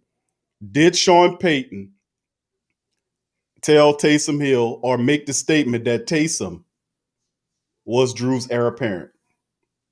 That he was the future at the position and that he needed Drew Brees to come back because Taysom wasn't ready yet, but Taysom was the future, or he was the apparent to Drew. Did anybody hear that? Put one in the chat if you heard it. Put two if you didn't. And if you did say it, say exactly what he said. Verbatim if you can remember. That's posed to the family members. Did you hear him say that? Laura heard it. Trey Joseph heard it. I need to see an article. I need to see it. Now he need. Man, come on, bro. I never heard it. I never heard it. When you got your device in front of you, get on there and look. Facts, man. I'm looking. Facts. I don't see it. You ain't I'm looking looking. for I it. don't see Hey, it. you know what? That's okay. That's okay, bro. It's okay. We all don't want to look for the truth, man, because the truth hurts sometimes. We all don't want to look for the truth because sometimes the truth hurts, bro. It's not here. It's not here. He never said that. Look, he never said it. It's not here. The only thing I see right here: Drew Brees, heir apparent, Alvin Kamara. Let's see here. It's a whole video. All I'm trying to say is I don't mind Taysom Hill being groomed to be a quarterback or backup. I don't. But I don't trust his capabilities to get over that hill. We're gonna backslide every time. And like I said, man, we got 3 more years with this dude, bro. If he don't tighten up, bro, I'm gonna come see Sean Payton. For real. Dude, y'all make words and make them out of what y'all want them to be and instead of listening to what the man is saying. No. Okay. So he's an So you an interpreter. Look at CT Crusher. He right there. Sean Payton whisperer, huh? Look, you just skipped what Crusher just said. You just said it. I just said it. No, the comment that CT Crusher just said, bro. He just said it. Right there. I didn't catch it. What CT Crusher say? Was it in front of me? Was it in front of me? Oh, no, bro. Hey, bro. Hey, look, bro. Wait, look. It's all good. Hey, do you see the article? Don't worry about me. I'm just home. Sway. But look here, check this out. Look what Tess did. Tess put it in the thing. Look, Tess got it in bro, the link. Tess put it. Wait. Tess got the link in the chat. Being upset. Wait. Tess got the link in the chat. Yeah, look, I was talking. So it's all good if y'all upset. It's all good if y'all upset and Sean Payton. All right, if y'all upset. I'm not. Look, bro. I'm just saying. I'm tired of sitting here getting all the way to the very end and then not having nothing to show for it, bro. We hella better than all these other teams. You know what, bro? I got you. Every year there's like 31 other teams that be pissed off too. They trash though. We're not trash. We're not trash, no, bro. We're not trash. And you know what? And hold on. You know whose props that is that we're not trash? Hell, you want to give him his props? Look. Look, bro. I'm not gonna say that he's not a good coach, but at the same time, look, it never said that he wasn't a good coach. He needs to tighten up. He can improve too. Everybody could improve.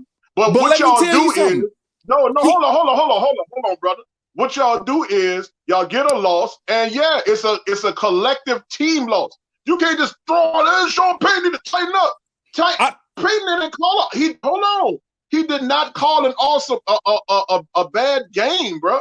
The players dropped balls. And they were that's interceptions thrown. There were catches that were dropped. I agree So with then you. why I are said that y'all wasn't upset Sean's at fault. why are you upset at Sean Payton? You I'm had the saying- Minnesota game.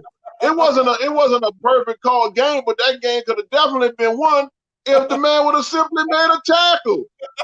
He'd have made a tackle. Listen. What I'm trying to tell you is the last game, I agreed with you. That wasn't Sean's fault. All Jared Cook. I said that. What I'm trying to tell you It wasn't is Jared Cook's fault. Hold on. it wasn't Jared Cook's fault. That what you said? No, I That's said it fair. was. He said it was his fault. Okay. All right. What I'm trying to say We're is trying to distract. Sean Payton needs to not try and do everybody else's job and just focus on doing his job a little bit better. Like I said, if you trust your damn, I need to get the right word. If you trust Offensive coordinator. if you trust your coordinator, thank you. If you trust your coordinator and your faculty, that was the word that I'm looking for, your faculty to do their job because that's what they were hired to do, then let them do it and focus on drawing up other plays, man. Draw up other plays. Suede Test says that article is in the chat. The link is there for you to do your research, sir. I'm sorry, brother. Straight booming. Please feel free to continue. Thank you, Big Q. What I'm saying is let them do what they're supposed to do, man, and you focus on you. Like I said, if he needs to tighten up and get some of these players out of there or make them an example, then let him do that. But play the head coach. Don't stretch yourself, because when you stretch yourself, you become too thin. And bro, we always end up playing ourselves, whether it's a group effort or it's always somebody to be pointing the finger at to blame. That's all I'm saying. I hope that you're reading that article too, homie. You know what I'm saying? Man. Oh, I'm about to read it right now. Yeah, but at the same time, like I said, Sean Payton, he needs to feel like his job is threatened in order for him to get some act right about himself too, because it ain't all the players either. Sean Payton needs to stop throwing fits, being stubborn, trying to force something down our throats. Like I said, everything that Sean do isn't good for the people. I'm sorry, straight booming. I'm sorry, straight booming. Now, let me read this article to you. Oh, y'all ready? Go. Okay, Sean Payton, hold on, because you always got to listen to what he said. On the same said, coach discuss Taysom Hill's future. Hold on, let me read it. Payton mentioned his desire to continue using Hill in multiple ways next season, but added that the Saints view him as a starting quarterback in the NFL. That sound like that was third party rope, bro. Like seriously. The boy says a starting quarterback in the NFL. How many quarterbacks was in that building? How many quarterbacks was in that building? Again. What building? How many quarterbacks was in the building when he said that the Saints' future quarterback was in the building? Again. I want to know. Again, he never said for the Saints. Oh, shit. You have to listen to what he said. Who is on the contract to, Sway? Right. Where that 16 mil come from, bro? Where's that 16 mil come from? Oh, my God. Hold on. Big Q, you hear that? You hear that, Big Q? Now, hold on. Now y'all laughing around the fact y'all were wrong. Y'all were wrong. No. This dude said it's quarterback for the NFL. Y'all said he was the heir apparent of Drew Brees. He did not say that. So now the fact that you're wrong, hold on. The left is now trying to cover the fact that you were wrong. No, now I'm gonna get straight face with you. I'm not wrong. He said that the future quarterback was in that building. If it was two people in that building, which one was the future quarterback? Jameis Winston. He never said who. What? You lying? Dude, what you mean? If you I tell you, future quarterback $1 million. If I tell you what, if I say one of us three gonna be president of the United States, then I say it was gonna be you. Here you go. Did I say you? Did I say you? No, you ain't say me. No, you didn't say me. All right. Now, he did not say that it was the heir apparent. He did not say Taysom Hill was the heir apparent. He said that they see him as being a starting quarterback in the NFL. Not for the Saints, but a starting quarterback. Boy, Y'all have to boy, listen, bro. boy. Stop assuming. Stop assuming. And No. then the fact that y'all gonna try to laugh over the facts. Come on, bro. There's facts here. Oh, Don't laugh over the facts. Well, look, I'm not. This is laughing. what y'all spit this to me. Y'all gave me this information as this was facts. I read you your article. This is what it says. Eat it and have a nice day. How many people was in the building, Swade? How many people was in the building? How many quarterbacks? No, he didn't say nothing about the building in this article. That was a whole other don't interview. you go to When he said, but if he said the starting quarterback was in the building, he still didn't say it was Taysom Hill. So You is have he two. a habitual liar? You have two Is he a quarterbacks habitual there. liar? Is he a habitual liar, man? What did he lie about? Because look, is he a habitual liar, man?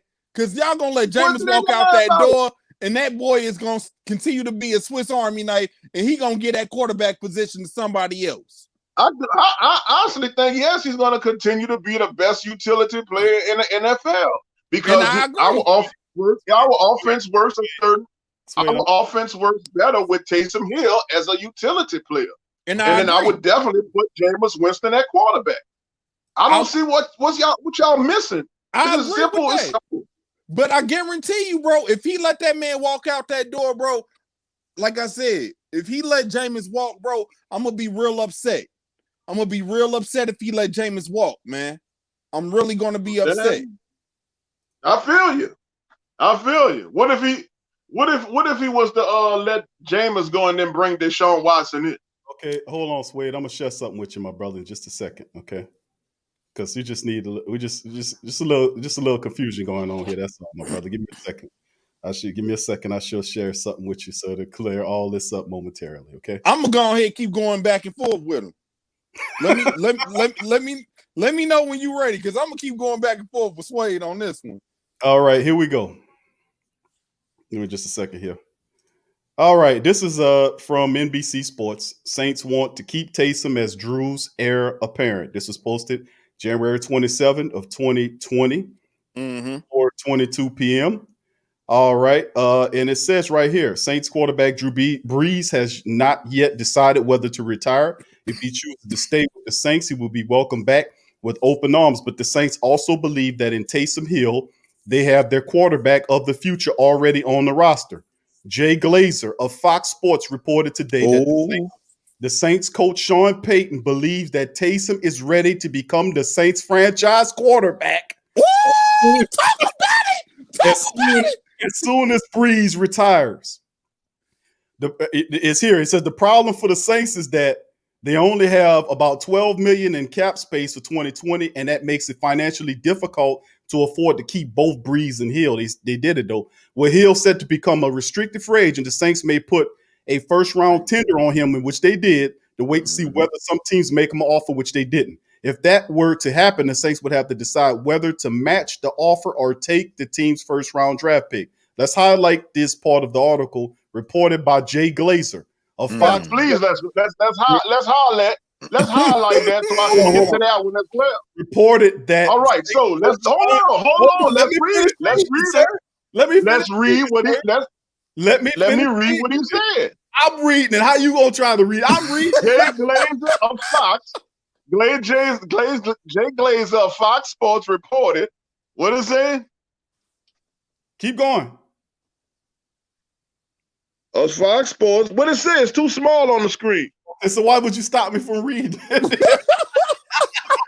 Glazer of Fox Sports says that Saints coach Sean Payton believes that Hill is ready to become Saints franchise quarterback as soon as Brees retires. At what point did he say that he was going to be the starting quarterback? Here you go, man. I swear he's looking for loopholes. I swear he's looking for loopholes. Here's the franchise. Here's the franchise. Here you go, man. I swear he on payroll. You on payroll, man. Wait, look at the bottom. Last article right here. It says, Teddy Bridgewater. Let's finish it up. Teddy Bridgewater, who took over for the injured Drew for 5 games last season and led the Saints to a 5-0 record, also becomes a free agent in March. There's no way the Saints could afford to keep all 3 quarterbacks it would seem likely that they'll let Bridgewater walk, which they did after trying to give him a contract. Until Brees decides whether to play in 2020 or retire, everything else is on hold. But it appears that Saints have decided that Hill is next, whether that's in 2020 or 2021. Once again, you talk about time. You want time. Okay, that's the time. He gave you the time. 2020, when Sean said that he asked Drew to come back. Now, this is before all that transpired. Hold on. No, see, dog, you doing it again. You doing it again. Dog, there's no way. Hold on. There's no way down here, and it's not in quotations or a statement from Sean Payton that he said anything. They said this is from Joe Glazer or whoever wrote this article that said it appears. That said it appears. Nobody never said that, dog. Stop assuming and taking these people's stuff and making your own conclusion. Stop. Do you even know who Jay Glazer is? I know who the hell Jay Glazer is, but it don't matter who he is because you didn't quote Sean on what this said. He said it appears. No, he did not say it appears. Is a word for I'm thinking, I believe, or it seems. That's what appears is. He said that he reported that Saints coach Sean Payton believes that Hill is ready to become the Saints quarterback. And is ready is not that he is and he's going to be. You see That's how two different things. You see how blind some people are? You see? I can't two different things.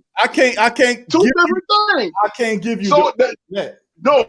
If somebody that's big on if somebody that's big on words like you are, you should definitely know exactly what I'm talking about. Bro, I don't know what you're talking about, bro. Hey, you ain't even quote this man. KK504 said he's so hungry he mad right now. He definitely hungry. He's so hungry he mad right now. I'm going downstairs to give me some potato chips and a sandwich in a minute with some water. He hungry, bro. But see, this is the thing. This is the thing. Ain't Glazer the dude who just said that was Brees' last game on the field? Glazer is one of the top inside men in the business. It's him and Adam Schefter. They two of the best in the business and getting really accurate with their information. And they ahead of the curve, like you said, Big Q. And they're ahead of the curve. So how can you refute someone who's an insider, bro? They know more than I do. They know more than you do. I did not say. Sway be in the building. He works. Oh yeah. He Sean Payton whisperer. Okay.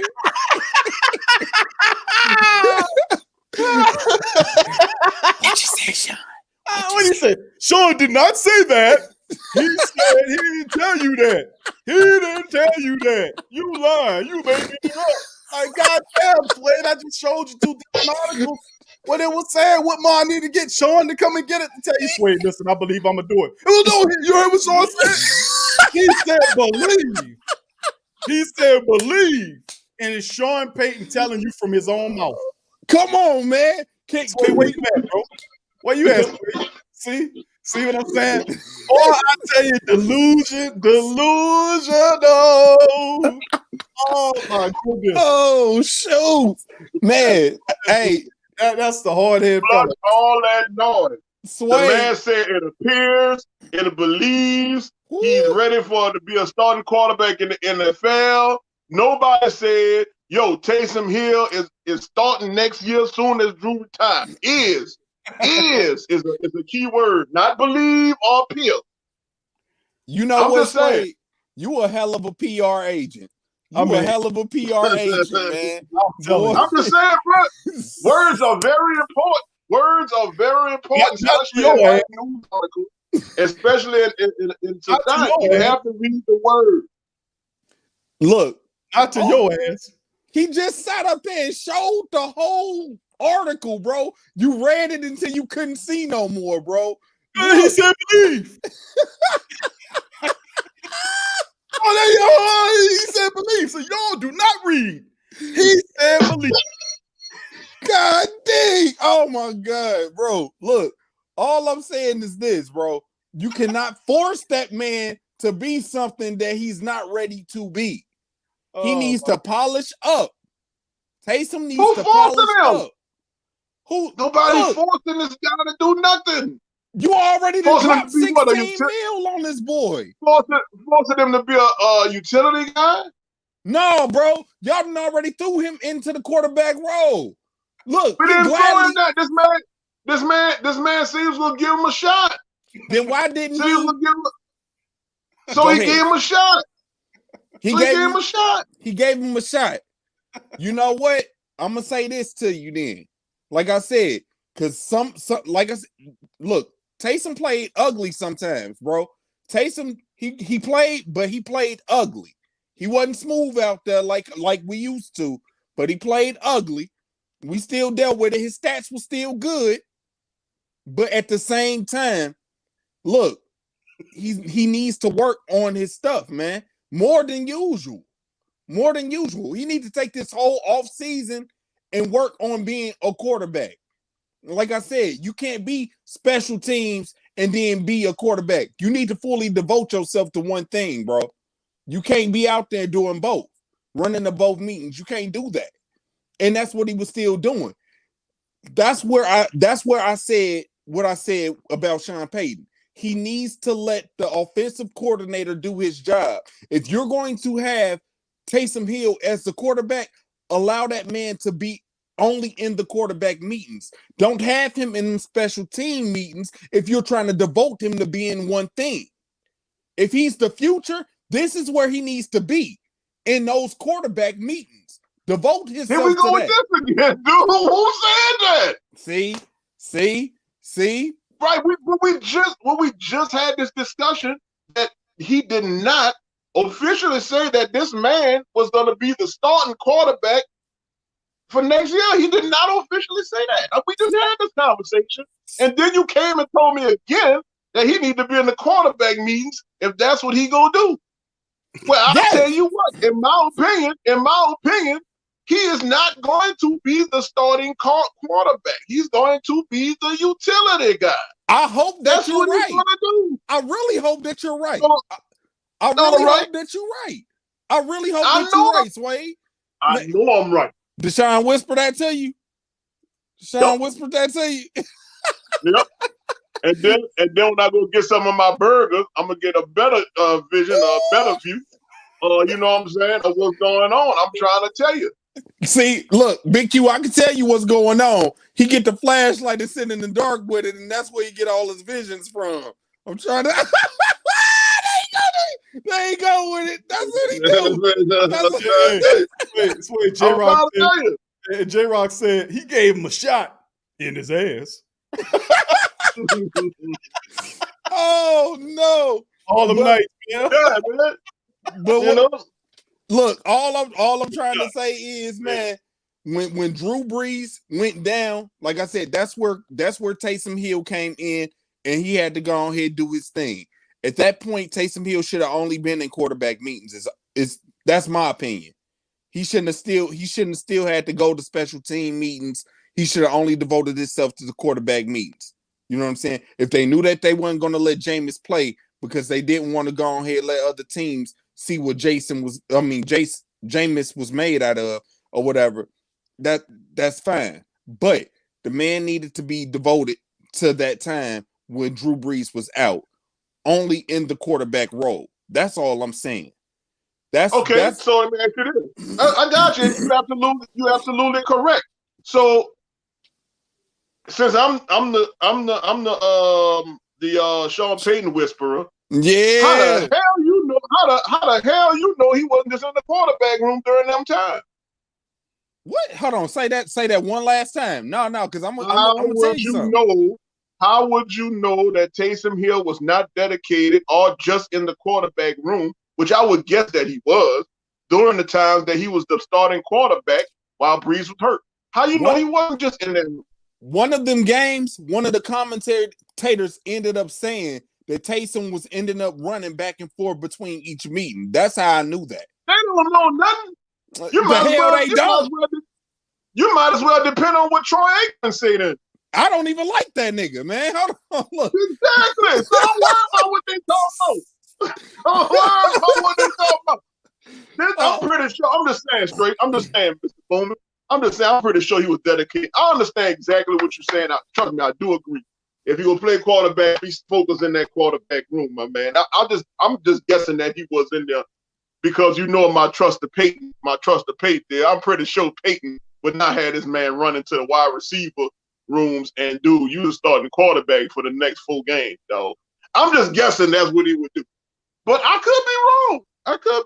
Brother. I could be. And that's I mean, and I appreciate you, you know what I'm saying, being humble like that. But at the same time, it just goes back to what I'm saying. Sean Payton, just let other people do what they were hired to do, bro. You can't be over everything. You just can't. Like I said, focus on being the head coach. Let the offensive coordinators do what they do. And it's not just Sean Payton way of the highway when it comes to being open-minded. Because like I said, somebody else might have a way better idea than you do, and it might just work.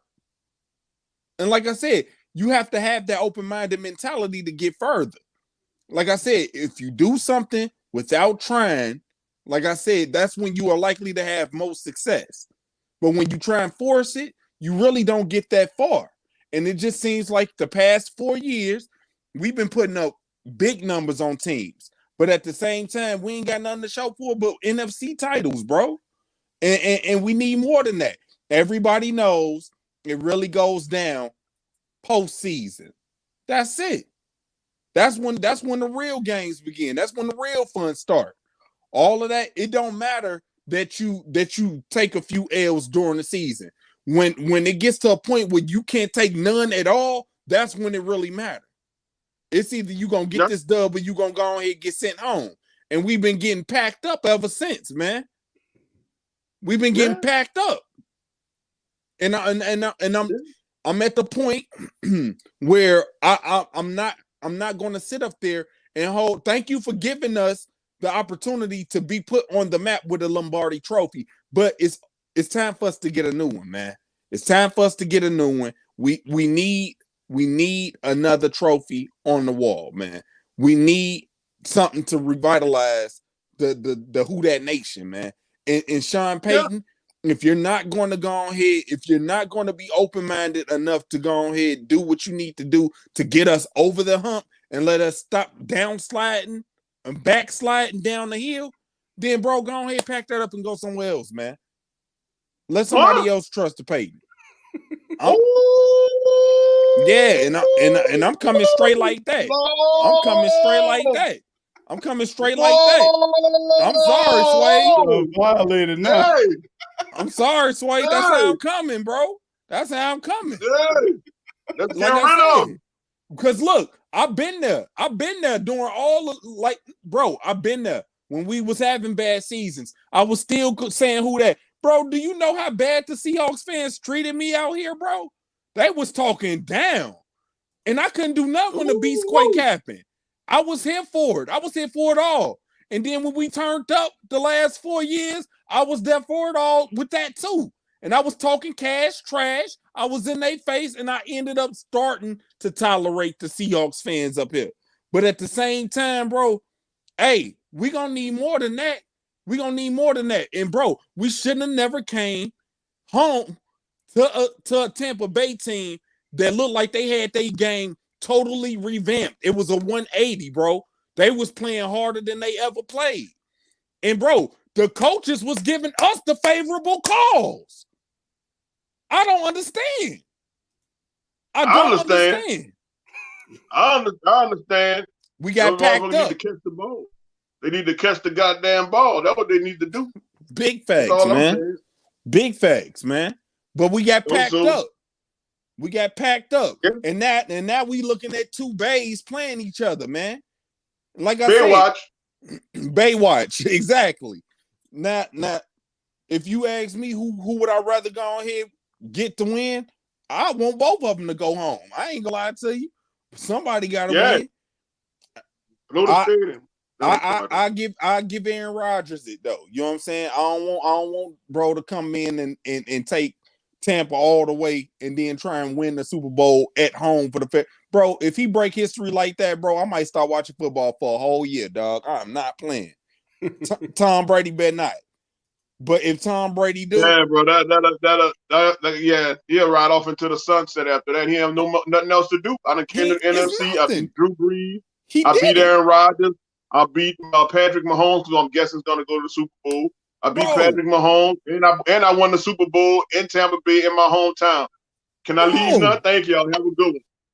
That's it. I'm gone. That's it, bro. I'll stop watching football for a whole year. I swear I would. If Tom Brady does it and he's slick, bro, he might deflate the balls, bro. I don't even know. He might catch him. He might catch him slipping out there, bro. And he already know what he up against. But the whole thing is, I'm just saying, bro, I cannot take another L so close, bro. We had 3 games, bro.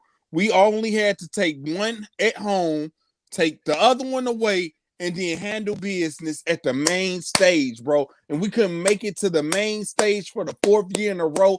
This stuff is disgusting, bro. And I'm tired of it. I'm tired. It leaves a bad taste in our mouth. And like I said, I'm waking up in the morning. I'm at work. I'm on TJ's podcast, and the Atlanta Falcons are trolling so bad, but I ain't got nothing else to say to them. I'm calling them the Atlanta Saints, like, you know what I'm saying? Because everybody's picking away. We went so hard. We have all these weapons, bro, and we couldn't do a damn thing with them. And I'm not saying that it ain't partly the players' fault. But Sean, he needs to let the offensive coordinators do what they're supposed to do. They hired for that, man. And I'm just sick and tired of you trying to spread yourself everywhere. You can't monopolize. This is not the Sean Payton Saints. This is the New Orleans Saints, man. Let them do what they were hired to do. Let them do what they hired to do, man. I'm tired of it, man. Like, seriously, people are picking away at our faculty because we've had the winning team for the last 4 years, but we couldn't get over. Bro, people that got to the Super Bowl who shouldn't have got to the Super Bowl didn't even have a good team as we did, bro. And they still ended up at the final. Bro, the Rams, 49ers was on fire. You know what I'm saying? Look, Tom Brady didn't even have nobody on New England Patriots and still won the Super Bowl against the Rams. He didn't even have nobody. Edelman and still won. Mm-hmm. It's frustrating, man. And I'm tired. And I know a whole bunch of the Who Dat Nation tired, man. We tired. Mm-hmm. And it's getting played out. And I'm not saying that Sean Payton ain't no good coach, but I'm like, bro, sit back and do what you were hired to do and be a coach. That's all I'm saying, man. I ain't got nothing else to say, Big Q, man. I done argued with Sway so damn long, my jaw hurting, bro. I'm like, man, I argue with Sway so long, my jaw start hurting, dog. It don't do no good, bro. It don't do no good, bro. No, man. It's all good. It's all good. It's all good. love at the end of the day, baby. It's all love at the end of the day. Facts, man. I'm just saying, bro. I'm like, man, I love my team, and I'm gonna be here for the rebuild too. And this is not a fun time for us, bro. It's not a fun time. It's not a glorious time. But at the end of the day, I mean, you a fan base or you a family, bro. And I'm a family because the fans, they gonna leave, bro, and they gonna jump on what's next. But the family gonna go on here and stay. You know what I'm saying? We here for the good times and the bad times, bro. And that's what makes us a culmination of not only a culture but a family, bro. And I'm trying to just say, man, we had a hell of a run, bro. We had a hell of a run, 4 years in a row, and we've had the most success out of all of these teams, and we have nothing to show for it, man. And it pisses me off. It's like we tried and we tried and we tried and we died, bro. 4 times. And bro, some of the stuff you couldn't even make up how it happened to us, man. You couldn't even make this up. People have to see it to believe it. You know what I'm saying? Atlanta, like I said, I don't know if this is worse than the Patriots going 16-0 and then losing in the Super Bowl. You know what I'm saying? I don't even know if it's on that type of level. Or I don't even think it's worse than Atlanta blowing the whole lead in the Super Bowl and then you know what I'm saying? Bro, it's just trash, dog. And it's tasteless. It's tasteless, man. It's tasteless. Something needs to change. Something needs to be tweaked or something, bro. If we got 3 more years, with this guy. Yep. Is it? We got 3. He needs to start doing some experimenting, bro, and see what works. Because, like you said, like Uncle Paulie said, bro, he gonna end up becoming a relic, bro. He's gonna become a relic, bro, and ain't nobody gonna want to mess with Sean Payton, bro. He needs to revamp that plan. Like, he needs to revamp himself, bro. Revitalize himself, renew himself, bro. Give it some life because, bro, your style is stale. And that's all I'm gonna say. It's stale. You might know how to win games, but you don't know how to go ahead and close out no season, bro. You don't. And that's where it comes down to, bro. We need to go ahead and close the curtains on everybody, bro. We need to come home with 1 more trophy or 2 more. Because for the past 4 years, bro, we should have at least won the trophy at least 2 out of those 4 times. I'm just saying, bro. All right, straight boy. Well, go ahead, Switch. You was gonna say something, bro? No, man. I'm saying, you know what? Everybody's frustrated. You know, everybody's upset. They're upset. Hey, man, we've been here 4 years in a row. We haven't been able to get over the hump, and people are frustrated and they're upset, and nobody understands why. Nobody has the answers. Nobody knows what to do. But the first thing people want to do is start eliminating motherfuckers. If people gotta go, this person I know definitely 2 people I know gotta go. Definitely. And that's PJ and that's Jared Cook. And that's them 2 motherfuckers got That's definite. They gotta go. That's definite. That's definite. When it comes to Payton, I know y'all tired of me strong Payton. I'll be Paytoning in all around this thing. No, because I definitely believe, bro, this guy is the best coach. Is it? Do I feel it's his fault for our playoff losses? You got to say partially. You have to say partially. Oh, hold on. Yeah, I'm sorry. My screen unfroze. I thought the whole thing froze. Do I feel like it's his fault that, you know, majority of the time for our playoff losses? Sometimes, yeah, some of the instances he did make mistakes, yeah, and he could take half of the blame for it. I feel that most of our playoff appearances were player faults, you know, and that's not to say that they're bad players, but they made mistakes, which everybody do, you know. Can he change it up? Which, when I predicted beginning of the season, I said we'll get into the postseason, he was going to switch up some plays. There's going to be some plays that you haven't seen before. Y'all can still hear me? Yeah. Oh, okay. I'm sorry because my screen's still frozen. It's going to have some plays that you never seen before.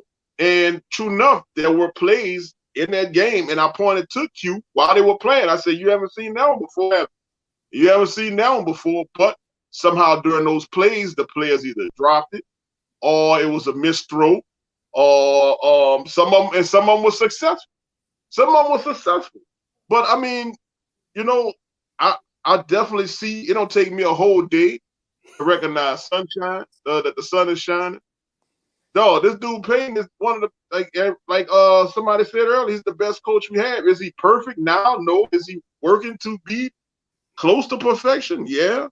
But I wouldn't want to see I don't think we should get anybody. I think we should roll with Payton. Roll with him until the wheels fall off. And I definitely feel that this dude is still hungry. Yeah, I definitely feel this dude is still hungry. Oh, because I say hungry. Yeah. I definitely feel this dude.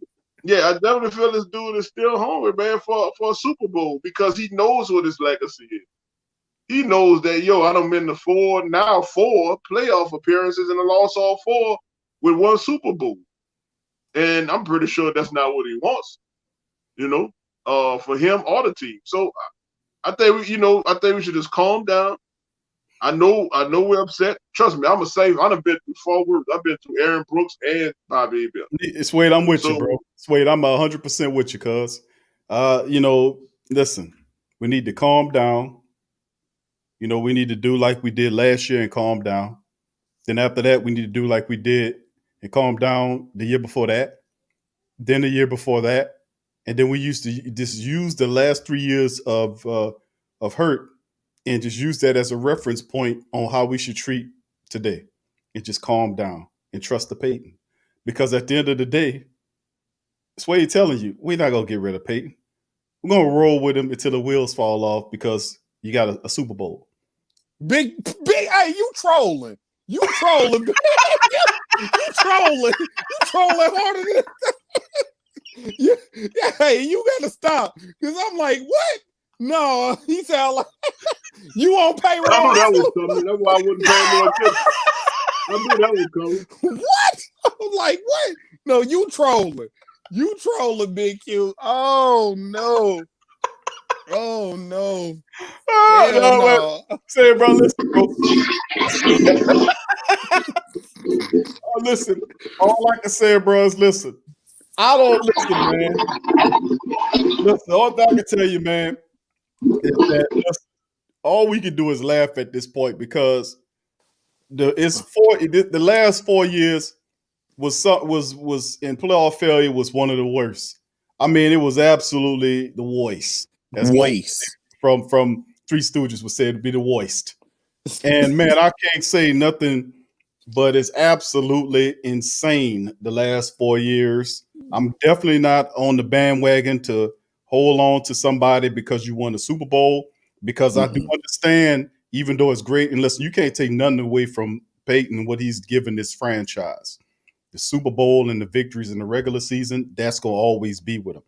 But we also have to consider, and we can't be one-dimensional and one-track minded. We have to be flexible in thought to understand that to a degree might come a time that the game could pass somebody by. It could come a time when you got a window of opportunity to represent and do what you got to do, and that window closes. You're not going to have that window all the time. That's why we sold out the farm financially speaking, to slam-pack, jam-pack this team this year. So the question to the Great Saint Think Tank, because I called it the Great Saint Think Tank because we turn brain cells into some bitch. Mm-hmm.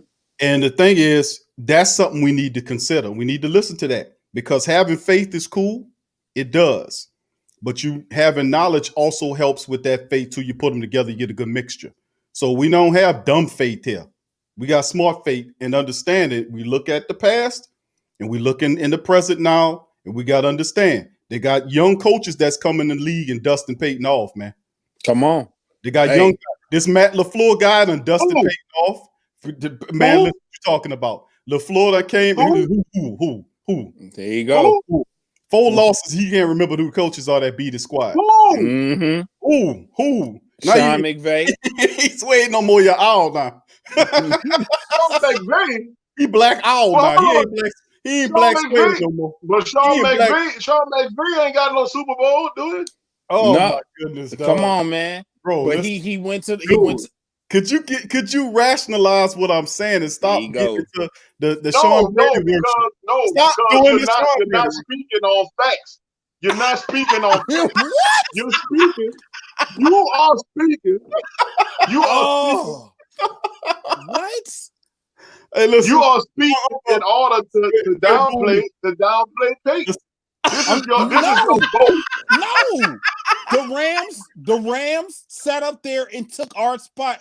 We were supposed to go against the Patriots in that Super Bowl, but we didn't. Oh, he can't see. So either it's gonna be that the refs cheated you out. The refs cheated you out the pass interference call. Nobody's gonna be that either the tight end dropped the pass in the end zone, or the now is what is gonna be? Like, y'all see the game just like me. I can't. Y'all quick to compare people to show. No, y'all know just like I know this. Nobody that And compares. even the rest of the league knows this is an offensive genius. Sean Payton. Stop playing games. The only reason Q would say that because Wait, the only reason Q would call him a genius because in his anger of one game, he decided to call him out of a genius, and he'll never go back on that. He'll never go back on that. Sway, Black Owl. Listen, bro. Who? Say, bro, listen, let me tell you something, bro. That this is 4 years of playoff dysfunction, my friend. 4 years of heartbreaking playoff dysfunction. That's what we talking about. We're not talking about even the 9 winning years. What you say here? Just compare them to McVay. They got a young coach coming up and burning them. Listen, no, McVay, they got coaches, young coaches coming in the league that's beating your coach. What you call that? He started that trend. He started that trend. He went a lot higher. He went a lot higher that time. He took up for 3 or 4 hours. Bruh. McVay started the trend. He started the trend. Soon as they start seeing what he did. You don't need but one dude. He smoked your legend. Oh, really, bro? Come on, man. Come on, bro. Oh, yeah. Now, So you know what? Now it's going to keep Sean Payton to your fall. That's all I can say about it. It's to keep Sean. You heard what Sway said. It's going to a point of facts, and now it's going to a point of just bashing Sean Payton, and now it's going to a point of it's not just even being realistic. All right, Sean. Now we know Sway is Sean Payton pays Sway's salaries. That's why he defending profusely like that. he absolved him of all wrongdoing. There is nothing that you can do to get him out of here. Even if the possibility that the game could pass him by, that's a reality. It's also a possibility that the window that you had to win the Super Bowl was this past year, and you might have to wait a couple years before you get that team back where it is. That doesn't reckon in his mind. That doesn't resonate in Sway's mind, bruh. Because he's totally what Jamal said. Get Swayed a Sean Payton flag, so he can pledge allegiance. So yeah, I pledge allegiance to Coach Sean Payton. But he's the United States of Payton, and to the Republic, to which it stands, one nation under Payton. One God under Payton, with liberty for Payton and justice for Payton all. That's what you know. That's what you. Pledge allegiance. Wait, put your hand on your head, bro. It says, "I pledge allegiance to Sean Payton for the United States of Payton, and in the Payton, for which it stands, one Payton under God." With liberty and justice for Payton. That's it. And then he gonna break out saying, "I love me some Popeye." Who said Popeye? Oh my goodness, too much. Appreciate you, bro. Great comments. We gonna see you on the flip side, my brother. Thank you for chiming in. Who that to you, bro? Who that? All right, we got 2 more people. We got Rob chiming in. Rob, thank you for being patient, my brother. I'm sorry, bro. We was laughing and cutting up. Welcome to the show, my friend. Are you still here, Rob? I know Rob been waiting his ass off, so you still there, buddy? Hey, what's up, Rob? How you doing? Q, hold on. Q. Yeah, Q. Yo, my screen's still frozen, so I'm about to log off and come back on. All right, bro. I got you. All right, go ahead, Rob. Hey, I wanted Sway to drop his location so I can have Ruiz swing by Big Buford or something for him so he can calm down, bro. He's getting on my nerves a little bit. Hey, man, Q. But Rob, let me ask you this, bro. Yeah.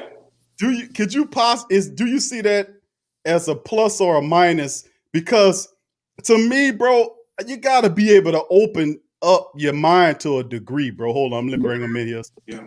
But so he could be able to at least, understand what the people's saying, bro. It's like, listen, you're not supposed to be like to that point where it's gonna get to the point we're not bashing Coach Payton. Never. We're saying that the man is falling, he's failing to No. Because now, hold on, no, because now you're saying something that I'm not saying. Now you're saying something. Listen, you're not saying what I'm saying. You're putting words into my mouth. No, you know what I'm saying? It's like you man, like yo, bro, you just got back on. Right, but I already know. Oh, you already said you said. All right, go ahead. I'm saying you just cut me off. No, go ahead. I'm just saying, bro, you got to keep an open mind with people talking about Troy Payton, bro. Everything they saying ain't bashing him just because the man failed to reach the Super Bowl the last 4 years. It's not bashing because you're making that known. That is not bashing. But go ahead, bro. Go ahead, brother Rob. I appreciate it, man. No problem, bro. At some point, I may have to change over my charger, but I'm gonna rock with it while I got some juice in it. But I've been enjoying it for sure all night long, man. For real. Thank you, bro. And thank you for the platform, man. It's been a tough spot, especially with what's going on with the Pelicans too, man. And, man, come on. It's several different types of headaches. We honest fans are being held hostage, and it is very frustrating. Now, you said something just like 4 minutes ago that as soon as you said it, Suede agreed with it, and I was agreeing for a second, and then I had to think. Like y'all, I remember the John Forcade, Bobby Hebert days and all that, and we was like, man, that was tough too. But something I will say about what we've been experiencing, I would actually submit to y'all that this is much harder because we actually have expectations of a Super Bowl. Back then, we didn't, y'all. We didn't. I was not expecting trophies every single season, even when we had the Dome Patrol. I wasn't expecting that. We've been expecting, in the midst of these 49 wins in the last 4 years, I was the most cocky football fan. I was more cocky in the past 4 years about these games that I think I was more cocky this past year than I was our Super Bowl year because we just got so accustomed to excellence. 1 or 2 wins, one would give away for sure. Then we'd have a tough one with somebody who matters, but we know that we was going to be fighting for a first round seed. But what's going on is I'm looking at it for the sake of my own blood pressure. What we have just going on is like this soap opera called Comfy in New Orleans, and it only applies to the people that matter. Ms. Benson, Loomis, and Sean Payton. Now, when I say too comfy, you have somebody that's the richest woman in the state of Louisiana. She owns the print media, she owns Channel 8, and she owns the radio station WWL, which hits almost 46 states at certain times of the day with their reach. When you have a person that's controlling what you're seeing, what you're hearing, what you're reading, the people in a small city like that are going to be super reluctant to put anything like an honest question. Honesty is so rare that our boy Q is a good example that a person saying something as simple as, hey man, them 49 wins to not win, I wish we would have been lost a couple times so bad that we had gotten a high draft pick if we wasn't going to win the Super Bowl. People can't, that sounds like you are lying about them or talking about the dude's mama or something, because honesty is no longer welcomed by the media being able to put the fire there. And so what happens? People stay comfortable. And when you start to think about it the way that I do, Loomis and Payton sided with Ms. Benson when the ownership was in trial. She turns around and sides with Payton during his suspension. She turns around and sides with Payton and Loomis when it comes out the alleged thing with them stealing pain pills and slinging them in Mandeville, some bullshit. That's right. She sides with them. So what you have going on now is co-conspirators almost where, hey, look, let's make sure the waiting list for season tickets stays completely long. Let's make sure we keep our 4 or 5 nationally televised games, and everybody is going to be super comfortable. And what's the proof of it? Look at what's been going on. Look at the way we've been drafting. Look at the way we've never upgraded completely our medical staff. Now that applies to the Pelicans as well. Where is the people that's saying enough is enough? And unfortunately, they're the people who call in the shots. So we are just sitting here as hostages with hope. With hope. That's all we have is just hope. And the reality is, it is completely embarrassing when you read the message that Drew Brees' wife put out there on Monday about the injuries he's been playing with. And then you're going to turn around. Drew Brees' wife basically was saying that this dude was out there with 7 toes, with 1 eye, numb fingers, all this stuff. And you want me to believe that these people, Sean Payton in this case, that you want me to believe that that broken man that you sent out there on Sunday was our best option at advancing. Not only that, he was going to be Tom Brady, Aaron Rodgers, and then perhaps Mahomes in that order with 2 good ribs and a half an inflating lung. Okay, bro, you are officially on the delusional side of the game now. You are completely crossed over now, and as a person who supports you and would say, man, I love what you have done. Of course, I can say all that. That gives me the right to critique you, homie. I put money on this team. I was born at 2-row, homie. I had a Saints jersey leaving the hospital. You was not here. You were in Illinois, bro. We've been with this team. Ms. Benson, you inherited this because you got somebody who owns something. Can we be honest, family? Yes. So when that's where I'm coming from, they new to this, not us. They are the newcomers to this. How dare you waste our time for all these years not taking it as seriously as we do? It's unfortunate that my season ticket money don't matter to y'all. It's unfortunate because I'm not being fed today by a meal I ate in 2009. I don't care how good it was. I don't care how good it was. It was in 2009. I'm hungry today, 2020. And I don't care. I don't care. Hey, when you got off the phone, bro, I said, drop your location. We're going to reach you a Big Buford and a milkshake or something, bro, to get you back on the side. Hey, you could send Uber Eats. You could send some Uber Eats. I ain't tripping. I think I just, for us, I just hate that all we can do is just sit back and wait because the only honest media is this type of platform, is this online, and it's just kind of us speaking to the choir because in my experience, I have never seen people go from being completely comfortable to changing it and acting like they understand. I don't see it happening. I don't see people changing. I don't. And Drew Brees, I did the math today. Contractually, Drew Brees has made almost $300 million with the Saints. Yep. Now, during that same time, we kept hearing Tom Brady is taking a pay cut. Tom Brady is the 69th highest paid player in the league, stuff like that. The whole time he's stacking Super Bowl rings. But we still thinking about that meal from 2009. Man, you got to pay Drew Brees. You remember what he did, man? I tell you what, man, you better give him everything he wants. Now look at us. That's that sweet, boys. Now look at us, y'all. Look at us, y'all. Let me tell you something. I'm sure somebody found the music on the Titanic real pretty as the ship was sinking. But the ship was sinking, y'all. Mm-hmm. The ship was sinking. And Suede, don't be one of the people who was talking about what was going on the Titanic 2 days before it started sinking. Bruh, we going down right now. That captain was real cool 2 days ago when that ship left. He was awesome. He sure was one of the best captains. Dude, your love for the team ain't greater than nobody that's listening or in this chat right now. Nobody's.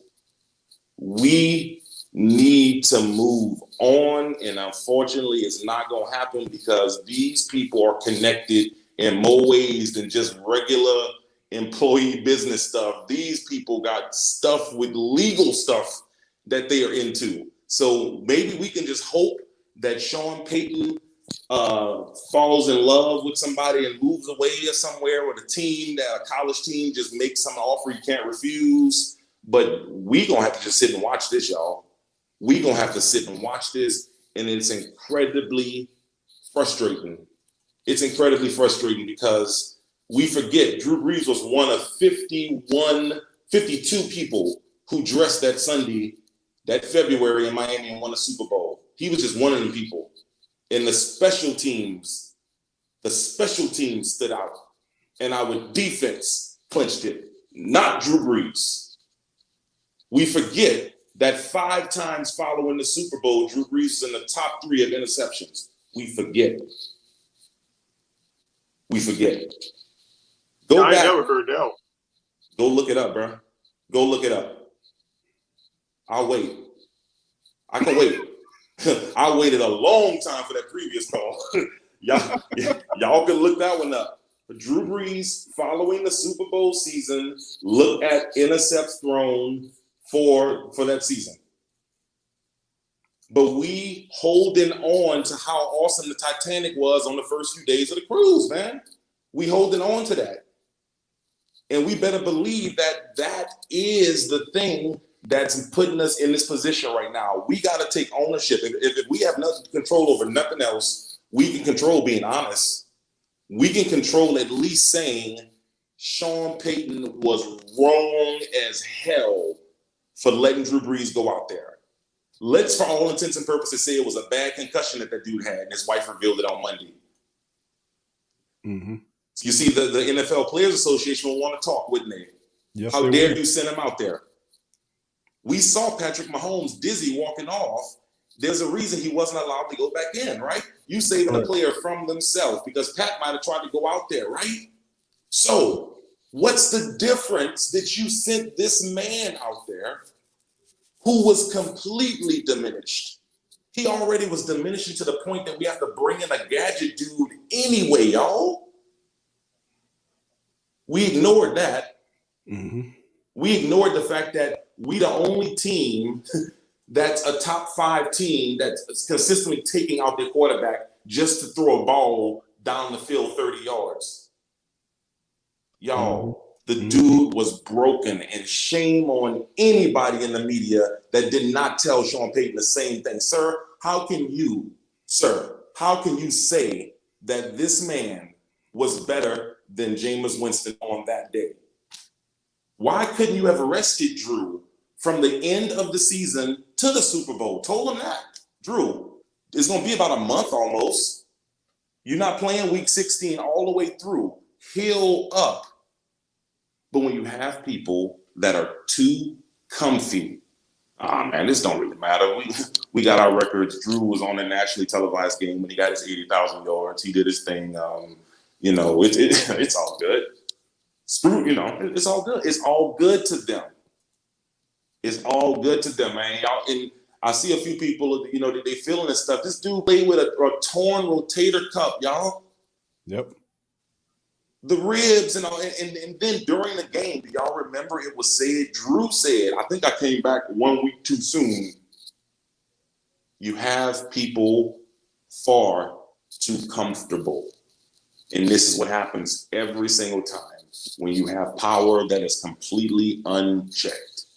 Suede said earlier, man, if somebody he already had 3 seasons in a row of 7-9, right?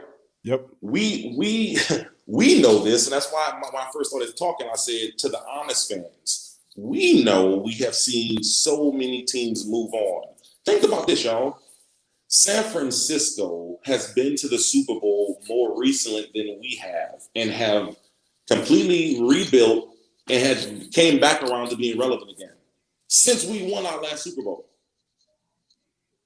You have teams that have moved on from other GOATs. Didn't the Colts move on from Peyton Manning? Didn't Green Bay move on from Brett Favre? Yep. We gotta believe if we can move on and stop holding on to this, man. We holding on to this like that old trap you heard about where the monkey put his hand in the jar and they won't let it go, and the people just come up and hit it. Just let it go, y'all. Let it go. And I personally feel I wouldn't be shocked if Drew Brees come right back, bro. I wish, Q, that you were able to speak to a player under the agreement of anonymity, and I bet they would admit to you that Drew Brees was dead wrong for playing.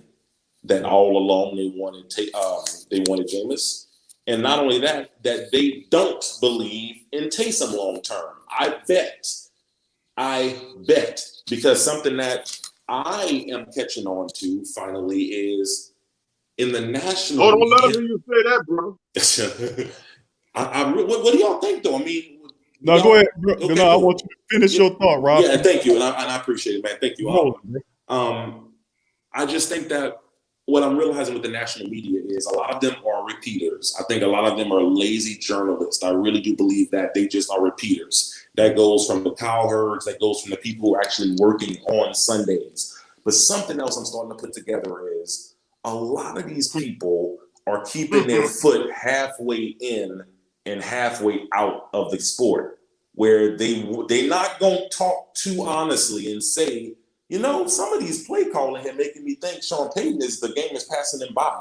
They're not going to say that. Why? Well, they had planned on talking to Sean after the game about getting their cousin an interview this summer to be on the such and such. Or do you hear about, well, such and such is leaving the booth and returning to scouting for this team? They're not trying to be honest. They're out there to strictly promote their. I'm realizing, I guess, Q, what I'm saying is I'm evolving and realizing that the commentators work for the NFL. It is not their duty to point out the stuff that we, our fans, are seeing. They're not going to talk about all of those wins in the context of it being unacceptable. They'll say it as Sean Payton's a genius. They're going to say those things. So then we as fans, we start ignoring what our eyes are telling us, and we're just hearing the propaganda all the time saying, oh, they're the best duels that ever did it, and oh my God, and you remember what they did to the city. And so they pull off that scab for us, and then we right there with them like, yeah, I remember that. I sure do. And so nothing changes. And then we right back to just having this nasty feeling leading up to the Super Bowl.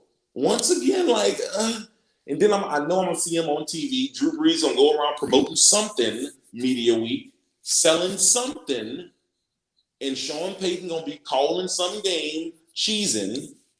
Y'all remember how pissed we used to get when Aaron Brooks would smile after throwing them interceptions? Mm-hmm. Man, I want Drew Brees. I don't see, man. I said I was doing better with my blood pressure, and I thought I felt it sneaking back up on me. Just thinking about these people, man. I swear to God. I be wanting people to care as much as we do, man, because especially post Katrina, man. Those who are away from the city, the way that I am, I'm in DFW area.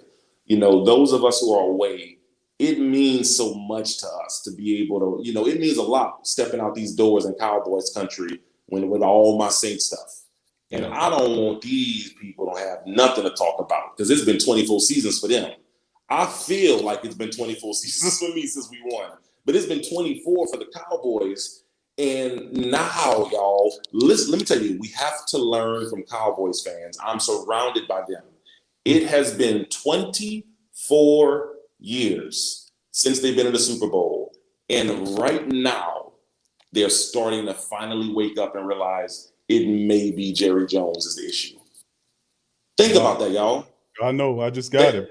Y'all see my point? Yes, y'all sir. See my point? You damn right. What is it going to be for us, y'all? Is it going to be us having to visually be saying it out loud, vocally saying it, and hearing ourselves say, man, that was 25 years ago we won the Super Bowl, man?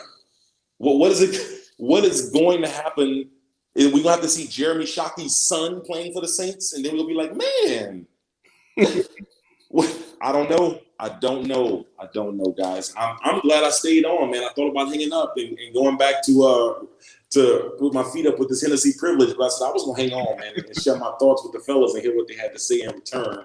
But that was my little point there, brother. I think we're gonna have to just sit back and wait, and I don't see people change from being too comfortable to all of a sudden being focused and feeling about it the way that we do.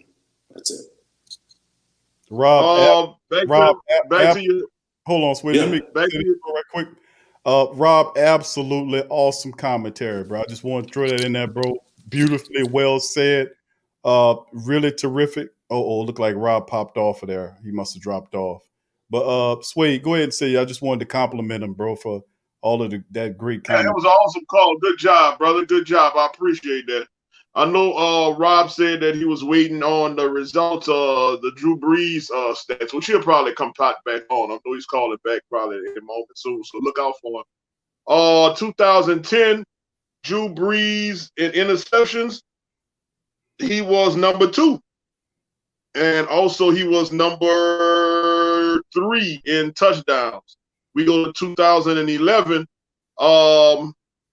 He was, let's see, in touchdowns, he was number 1. In interceptions, he was not even in the top 5. 2012, Drew Brees, we're talking about here. He was number 2 in interceptions, but also led number 1 in touchdowns.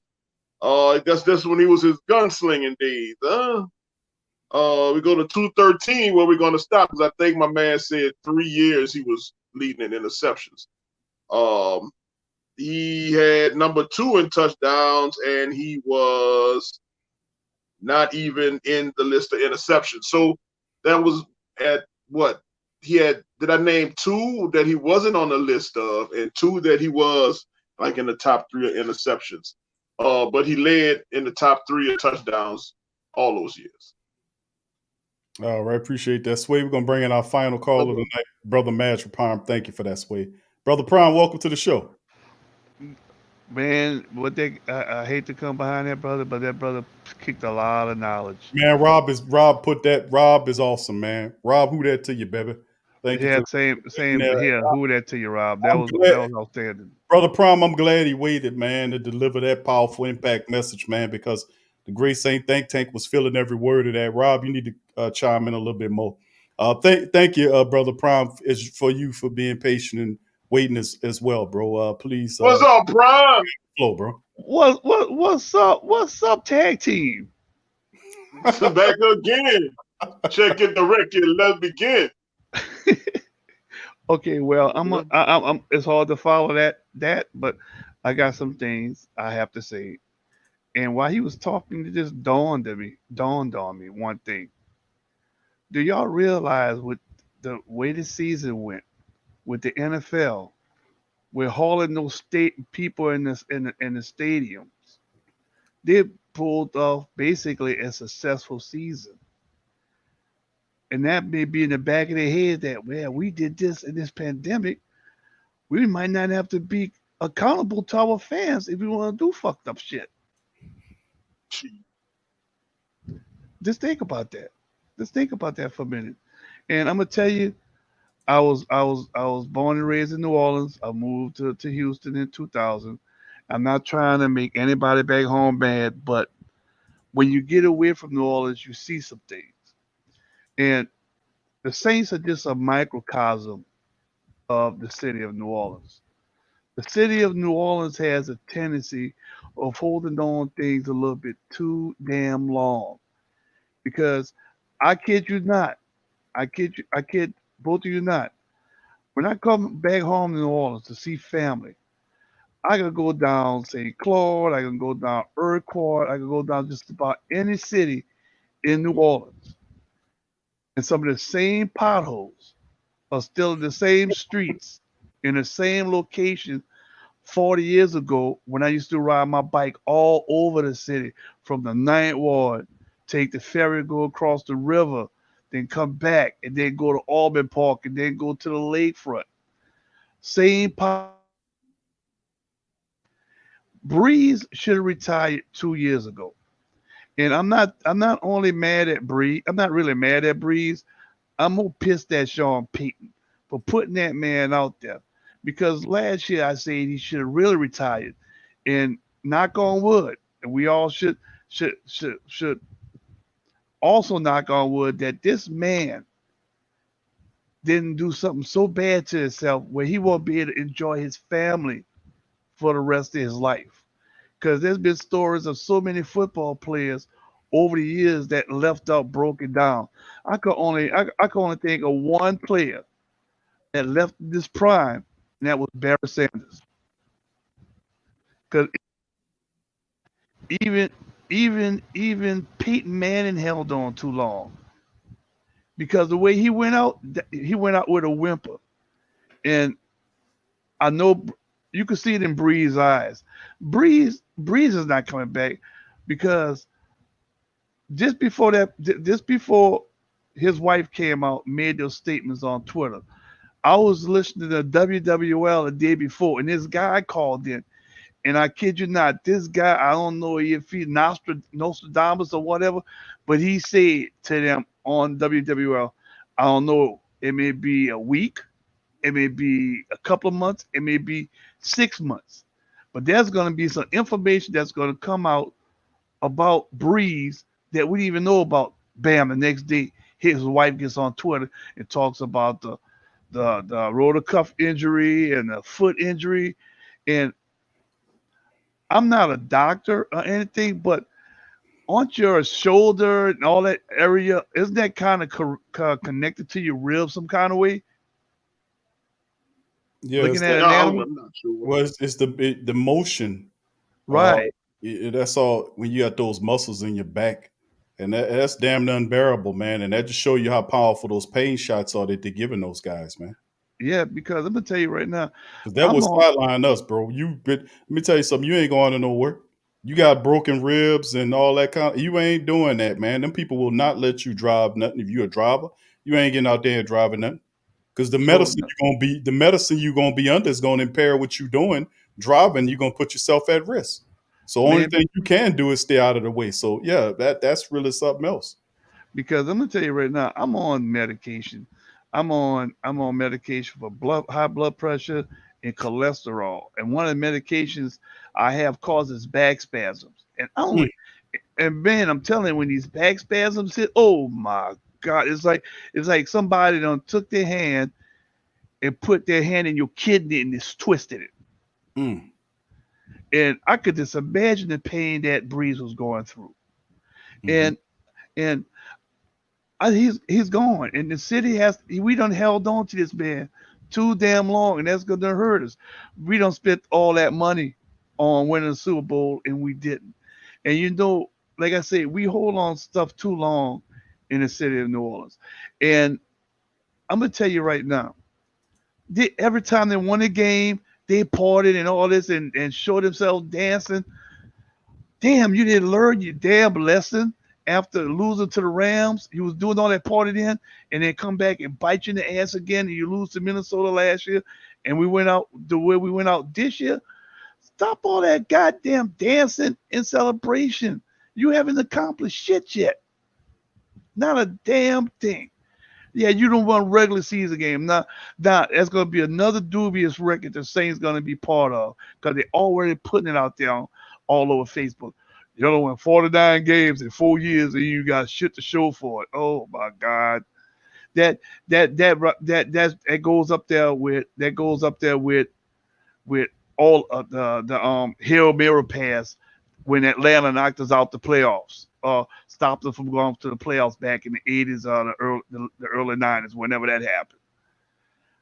They just don't know how just to don't celebrate. You haven't done anything yet. And you see, since Tone Beston is gone now, that woman is throwing his money all over the place. Oh yeah, let's go play this fight. We're gonna get paid. We don't have to worry about going to the Super Bowl, but we're gonna get paid. Man, look, who that family? I know you probably over it a little bit now, sunk in a little bit, but don't let it ruin your day. Because one of the things I realized years ago is that no matter how bad they lose, or when they don't make it to the playoffs, or win a playoff game, they're still gonna make more money than me, you, all of us listening will make in a lifetime. A lot of them. So that's the way you got to look at it. But I'm getting tired and annoyed that people in New Orleans, certain people in New Orleans, certain groups of people in New Orleans, think that Taysom Hill is the future. This man is going to be 32 years old probably during the football season. And if you notice, his knees were hurting because you notice when he run, he's not thinking like a quarterback and taking a slide. He's running like a damn fullback. Do y'all actually think he could last a whole season being under center? The way he likes to run the ball and don't take a slide. It's kind of late in his career to learn how to slide. And for everybody, I was listening to your show a couple of days ago, Q, and people talk about, oh, we might have a chance. We might have a chance what's his out of Green Bay. What's the quarterback out of Green Bay? Aaron Rodgers. Oh, we might have a shot at Aaron Rodgers because they drafted a new quarterback. Now, do y'all think that they would let Aaron Rodgers go if Aaron Rodgers get to the Super Bowl and win? You think Green Bay gonna cut him loose already?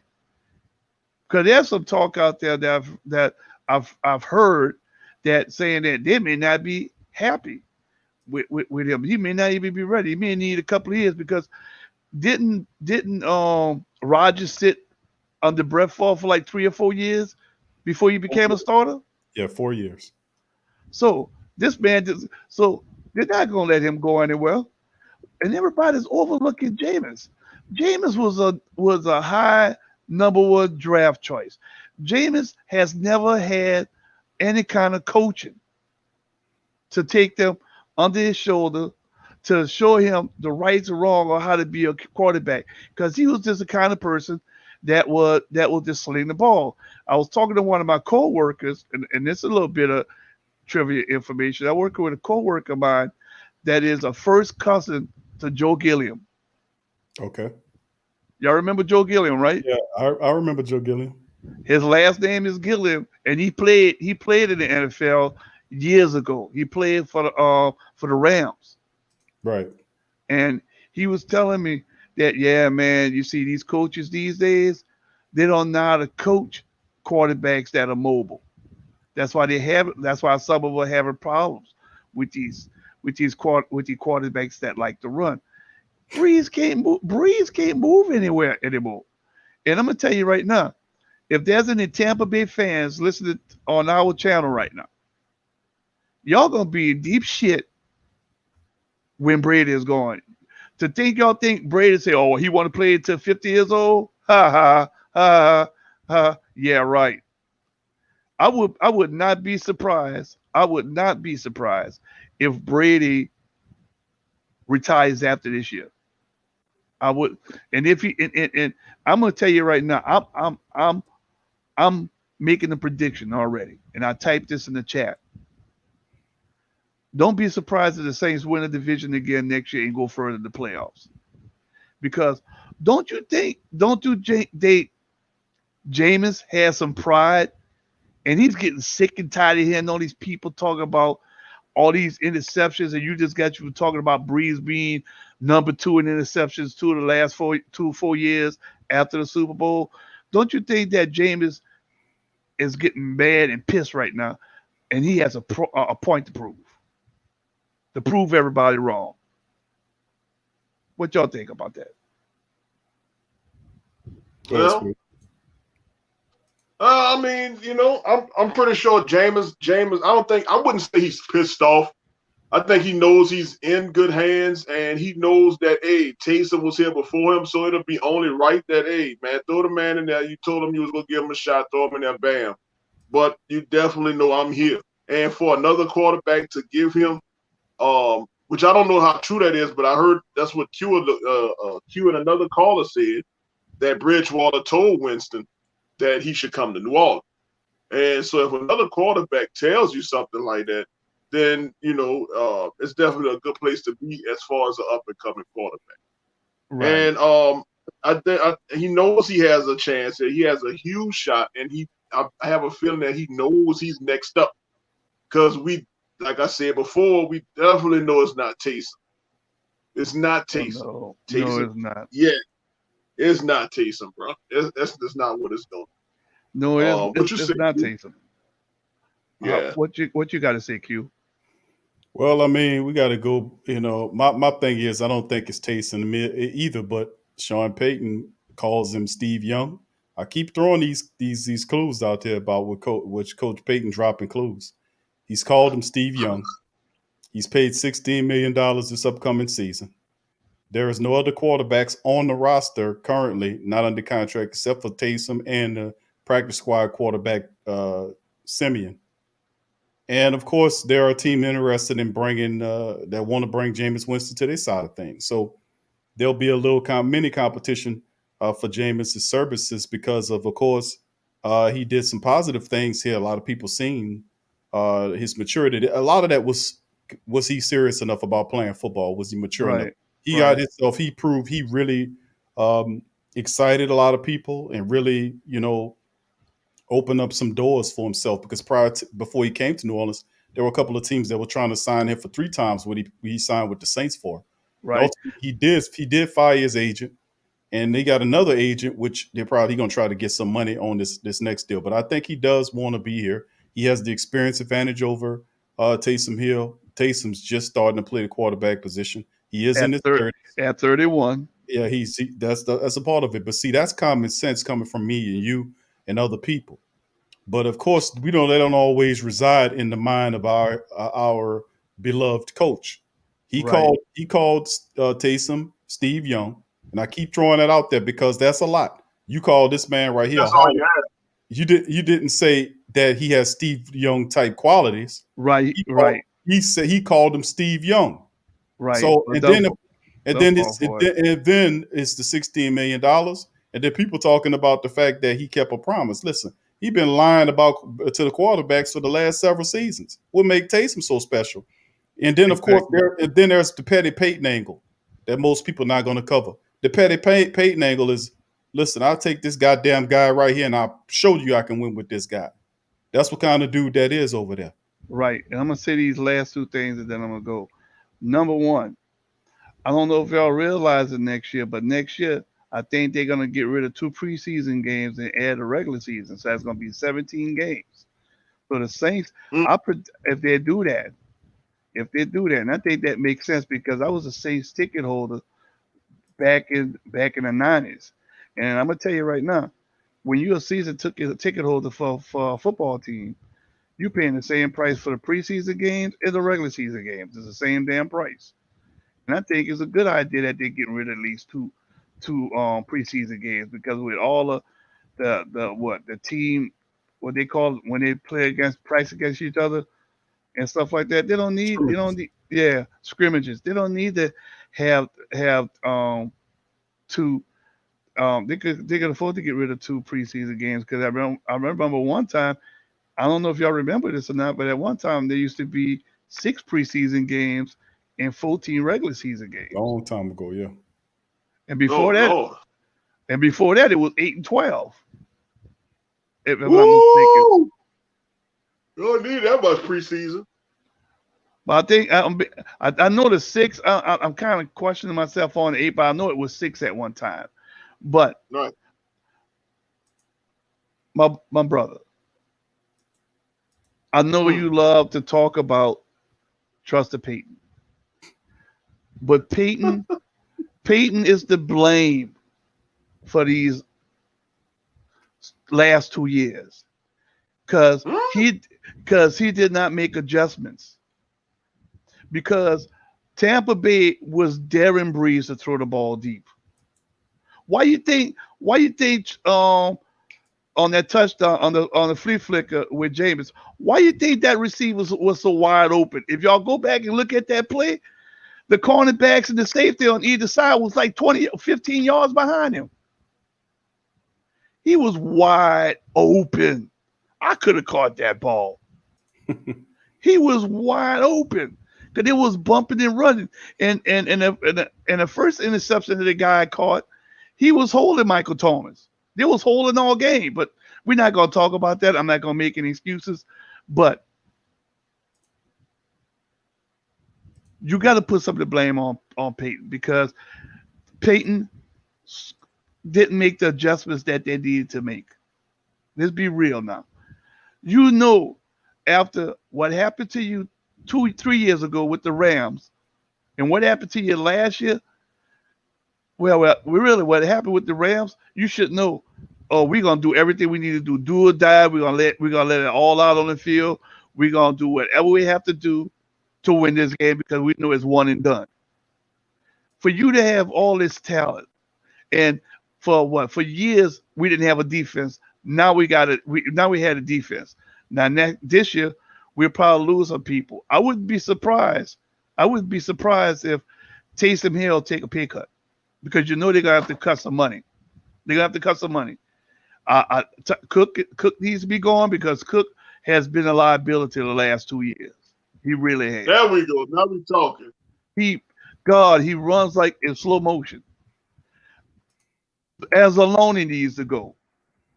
Run like a damn giraffe. Keep going. Peanut butter and jelly need to go. Out of here. And I think one of the offensive linemen may leave, and you know they're not going to resign Brees because that's going to be a $30 million hit. So right there, Would you keep Latavius Murray, or would you get rid of Murray and go get Ingram? I'll go back and get Ingram. Ooh. I'll go back and get Ingram because I think Murray is seeing the light. And Murray say, "Fuck this! I'm gonna go somewhere else." Don't be surprised if Murray ends up in Detroit. Oh, don't be surprised. He saw the light and then went to Detroit. No, what I'm saying is he'll be better used in Detroit because he's not being used in here with the Saints. And y'all know he's not being used right.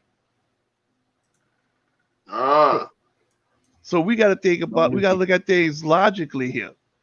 And I'm gonna tell you, I see probably 2 or 3 more people that they're gonna get rid of. I don't know. They may let Jack Rabbit go if he don't want to take a pay cut. Of course, I can see Henderson leaving, but I'm gonna tell you, I have a feeling if Henderson leaves and goes somewhere else, he's not gonna be as good as people think he is. Because correct me if I'm wrong. The reason why he was so good because they was doubling up on Cameron, on Jordan. That's right. He got a lot of one-on-ones. So that freed him up because I remember years ago that this cornerback for the Cowboys played so good and he went somewhere else and he stunk up the place. But it was the system he was in. So each one of y'all name me a player y'all think would probably be not a Saints in the Saints uniform next year that's going to help with the salary cap. Who you think? Q? A player that's going to stay with the Saints that'll help. No, name me a player that I haven't named yet that the Saints probably cut loose to help bring them down with the salary cap money. That they'll cut. I think you named some pretty good ones there, man. You definitely named 2 of my favorites, which would have been PJ Peanut Butter and Jelly and Jared Cook. Definitely gotta go. Wrap them up, put them in a box with a bow on it. Yeah, and I'm gonna tell you right now. I don't see Jameis is not. Taysom is not going to be the quarterback next year. I know they're paying him $16 million, but something is telling me they're going to go to him and ask him to take a pay cut to help to take one for the team, because he was hurt a lot this year. Because they overusing him in the wrong spots. This man is playing on 31-year-old knees, not 25, not 26. He's not as old as Brees, but he's still playing on old legs. Right. When it's 30-something is pretty old in the NFL. But we can't deny the fact, my brother, that Taysom Hill, when he runs, even though he's fumble prone, I call him in little hands. Even though that is the case, when he runs like a freaking ox. And he doesn't, you know what I'm saying? He'll run over people, and he does have some speed, and he is effective. Yeah, he is effective. I have to give him that. But he does have these fumble problems. But he's effective with his runs, even though he's 31 years old. But I'm with you definitely that he's not the starter for next year. And I'm definitely seeing Winston. I think with Winston, his contract being over, he'll have to his contract being over, that he'll be one of the first ones signed back onto the team, because you definitely don't want to lose a player like that. Oh no, because I liked it when he was at Tampa. That man, how many coaches that man? First of all, he came in the league as 20 years old? He's only 26 now. He had 4 or 5 different coaches the whole time he was there. So it was 4 or 5 Oh yeah. different systems he had to learn. Right. It was ridiculous over there for Jameis. He never really had a good coach under him to teach him to have a good offense to roll with. So and plus a good offensive line. He never had that. Exactly. You know, so yeah, he should. I said this earlier in my spirit. I just something about Jameis as a leader, his personality, not his skill. It's just his personality kind of just, I guess, rubs me the wrong way, and I could be wrong about him, but we'll see. I definitely agree with you. He hasn't had the right coach at offensive line, so he might just shine with us and be a good leader in that locker room for this New Orleans Saints offense. I got you, brother. But before we let you go, brother Praga, we about to clock down, and I got a Hank Aaron tribute I got to roll before I roll out. You know what I'm saying? Anything else you wanted to say, my brother? Oh, I just wanted to say, it's sad to see we lose another a positive historic black figure. Yeah. May his ancestors welcome him into the next realm. But a couple of stories I saw, I haven't checked into them, that he possibly died of COVID. Yeah, and the crazy part, didn't he just took the vaccine maybe 2 weeks before his passing? Yes. That's crazy. So my people, I know people call me conspiracy person and all that. Yeah, to a certain extent, but I'm logic about it. But I'm not playing. I won't even take a flu shot, and I have never had the flu. And I'm gonna tell you, if I was to consider doing that, I want to wait a year after they don't ran to trace and see who was affected, and see the side effects, see which one has the worst side effects, which one's causing the most deaths, because you have more than one brand. Right, exactly. So, you know, I definitely want to see what's the side effects before I take anything. I think we learned from the Tuskegee experiment. Don't trust everything that they give it. All right. There you go. Y'all take it easy, brother. All right, brother. All right, sir. Thank you for calling in. Who that, baby? Who that, baby? All right. There it is. Who there it is. We healing up, man. All right. All right, my man. All right, man, as we end this edition of the Sports Coma, everybody, just want to give this tribute out to Hank Aaron, running some few facts on our man. Boxing legend Muhammad Ali once called Hank Aaron the only man that he idolized more than himself. For many, Hank Aaron was everything an athlete, a human being should be. Aaron grew up in a humble surroundings in Mobile, Alabama. He passed through the Sandlots, brief stops in the Negro Leagues and the minor leagues before he settled in with the Braves, where he ultimately became one of baseball's most iconic figures. He was a consistent producer, both at the plate and in the field, reaching the 300 mark in batting 14 times, 30 home runs 15 times, 90 RBIs 16 times, and catching 3 Gold Glove awards en route to the 25 All-Star Game selections. 1977 was arguably Aaron's best year. He hit .322 that year with 44 home runs and 132 RBIs, captured the National League MVP award, and led the Braves to their first World Series championship since 1914.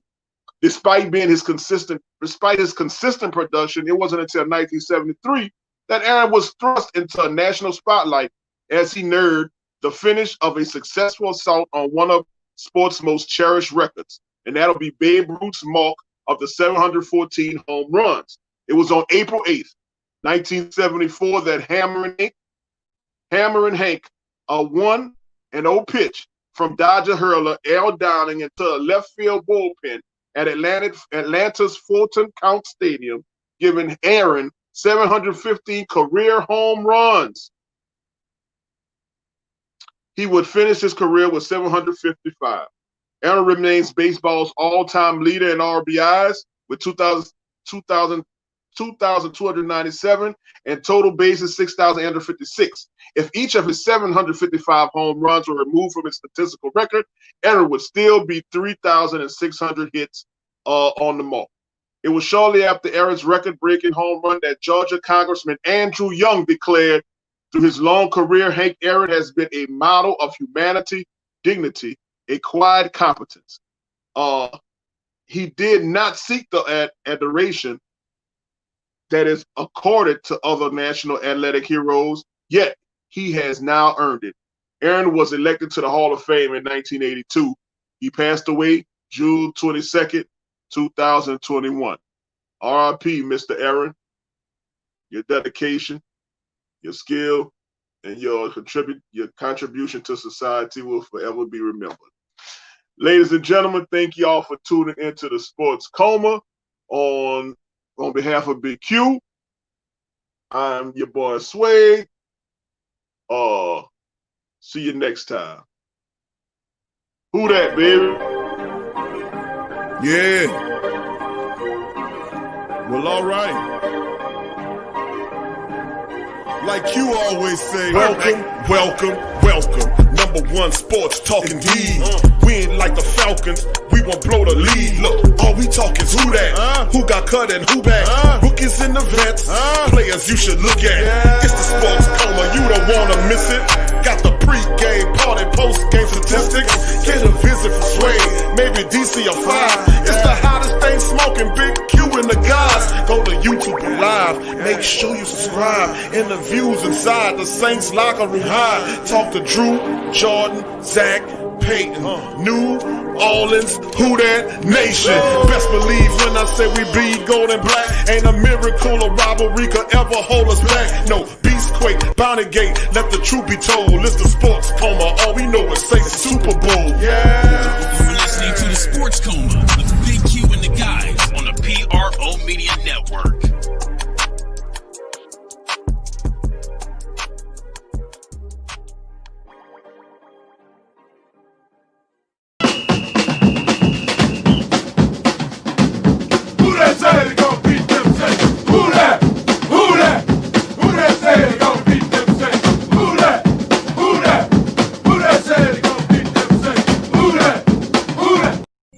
Family, check out the Pro Shop. That's right, the Pro Shop is the platform store where you can go and buy all the latest merch to support the platform. Available at the Pro Shops, we have dozens of hundreds of products available for you and your family. Unisex tees for men and women, hoodies and sweatshirts, tank tops, kids and baby items, long sleeve tees, mugs, pillows, wall art, bath bedding, face masks, phone cases, stickers, bags, fanny packs, socks, hats, and many other items. Please feel free to check out the Pro Shops. The link is in the description section below. And remember, it helps the platform continue to grow. Check out the Pro Shop and Who Dat Nation.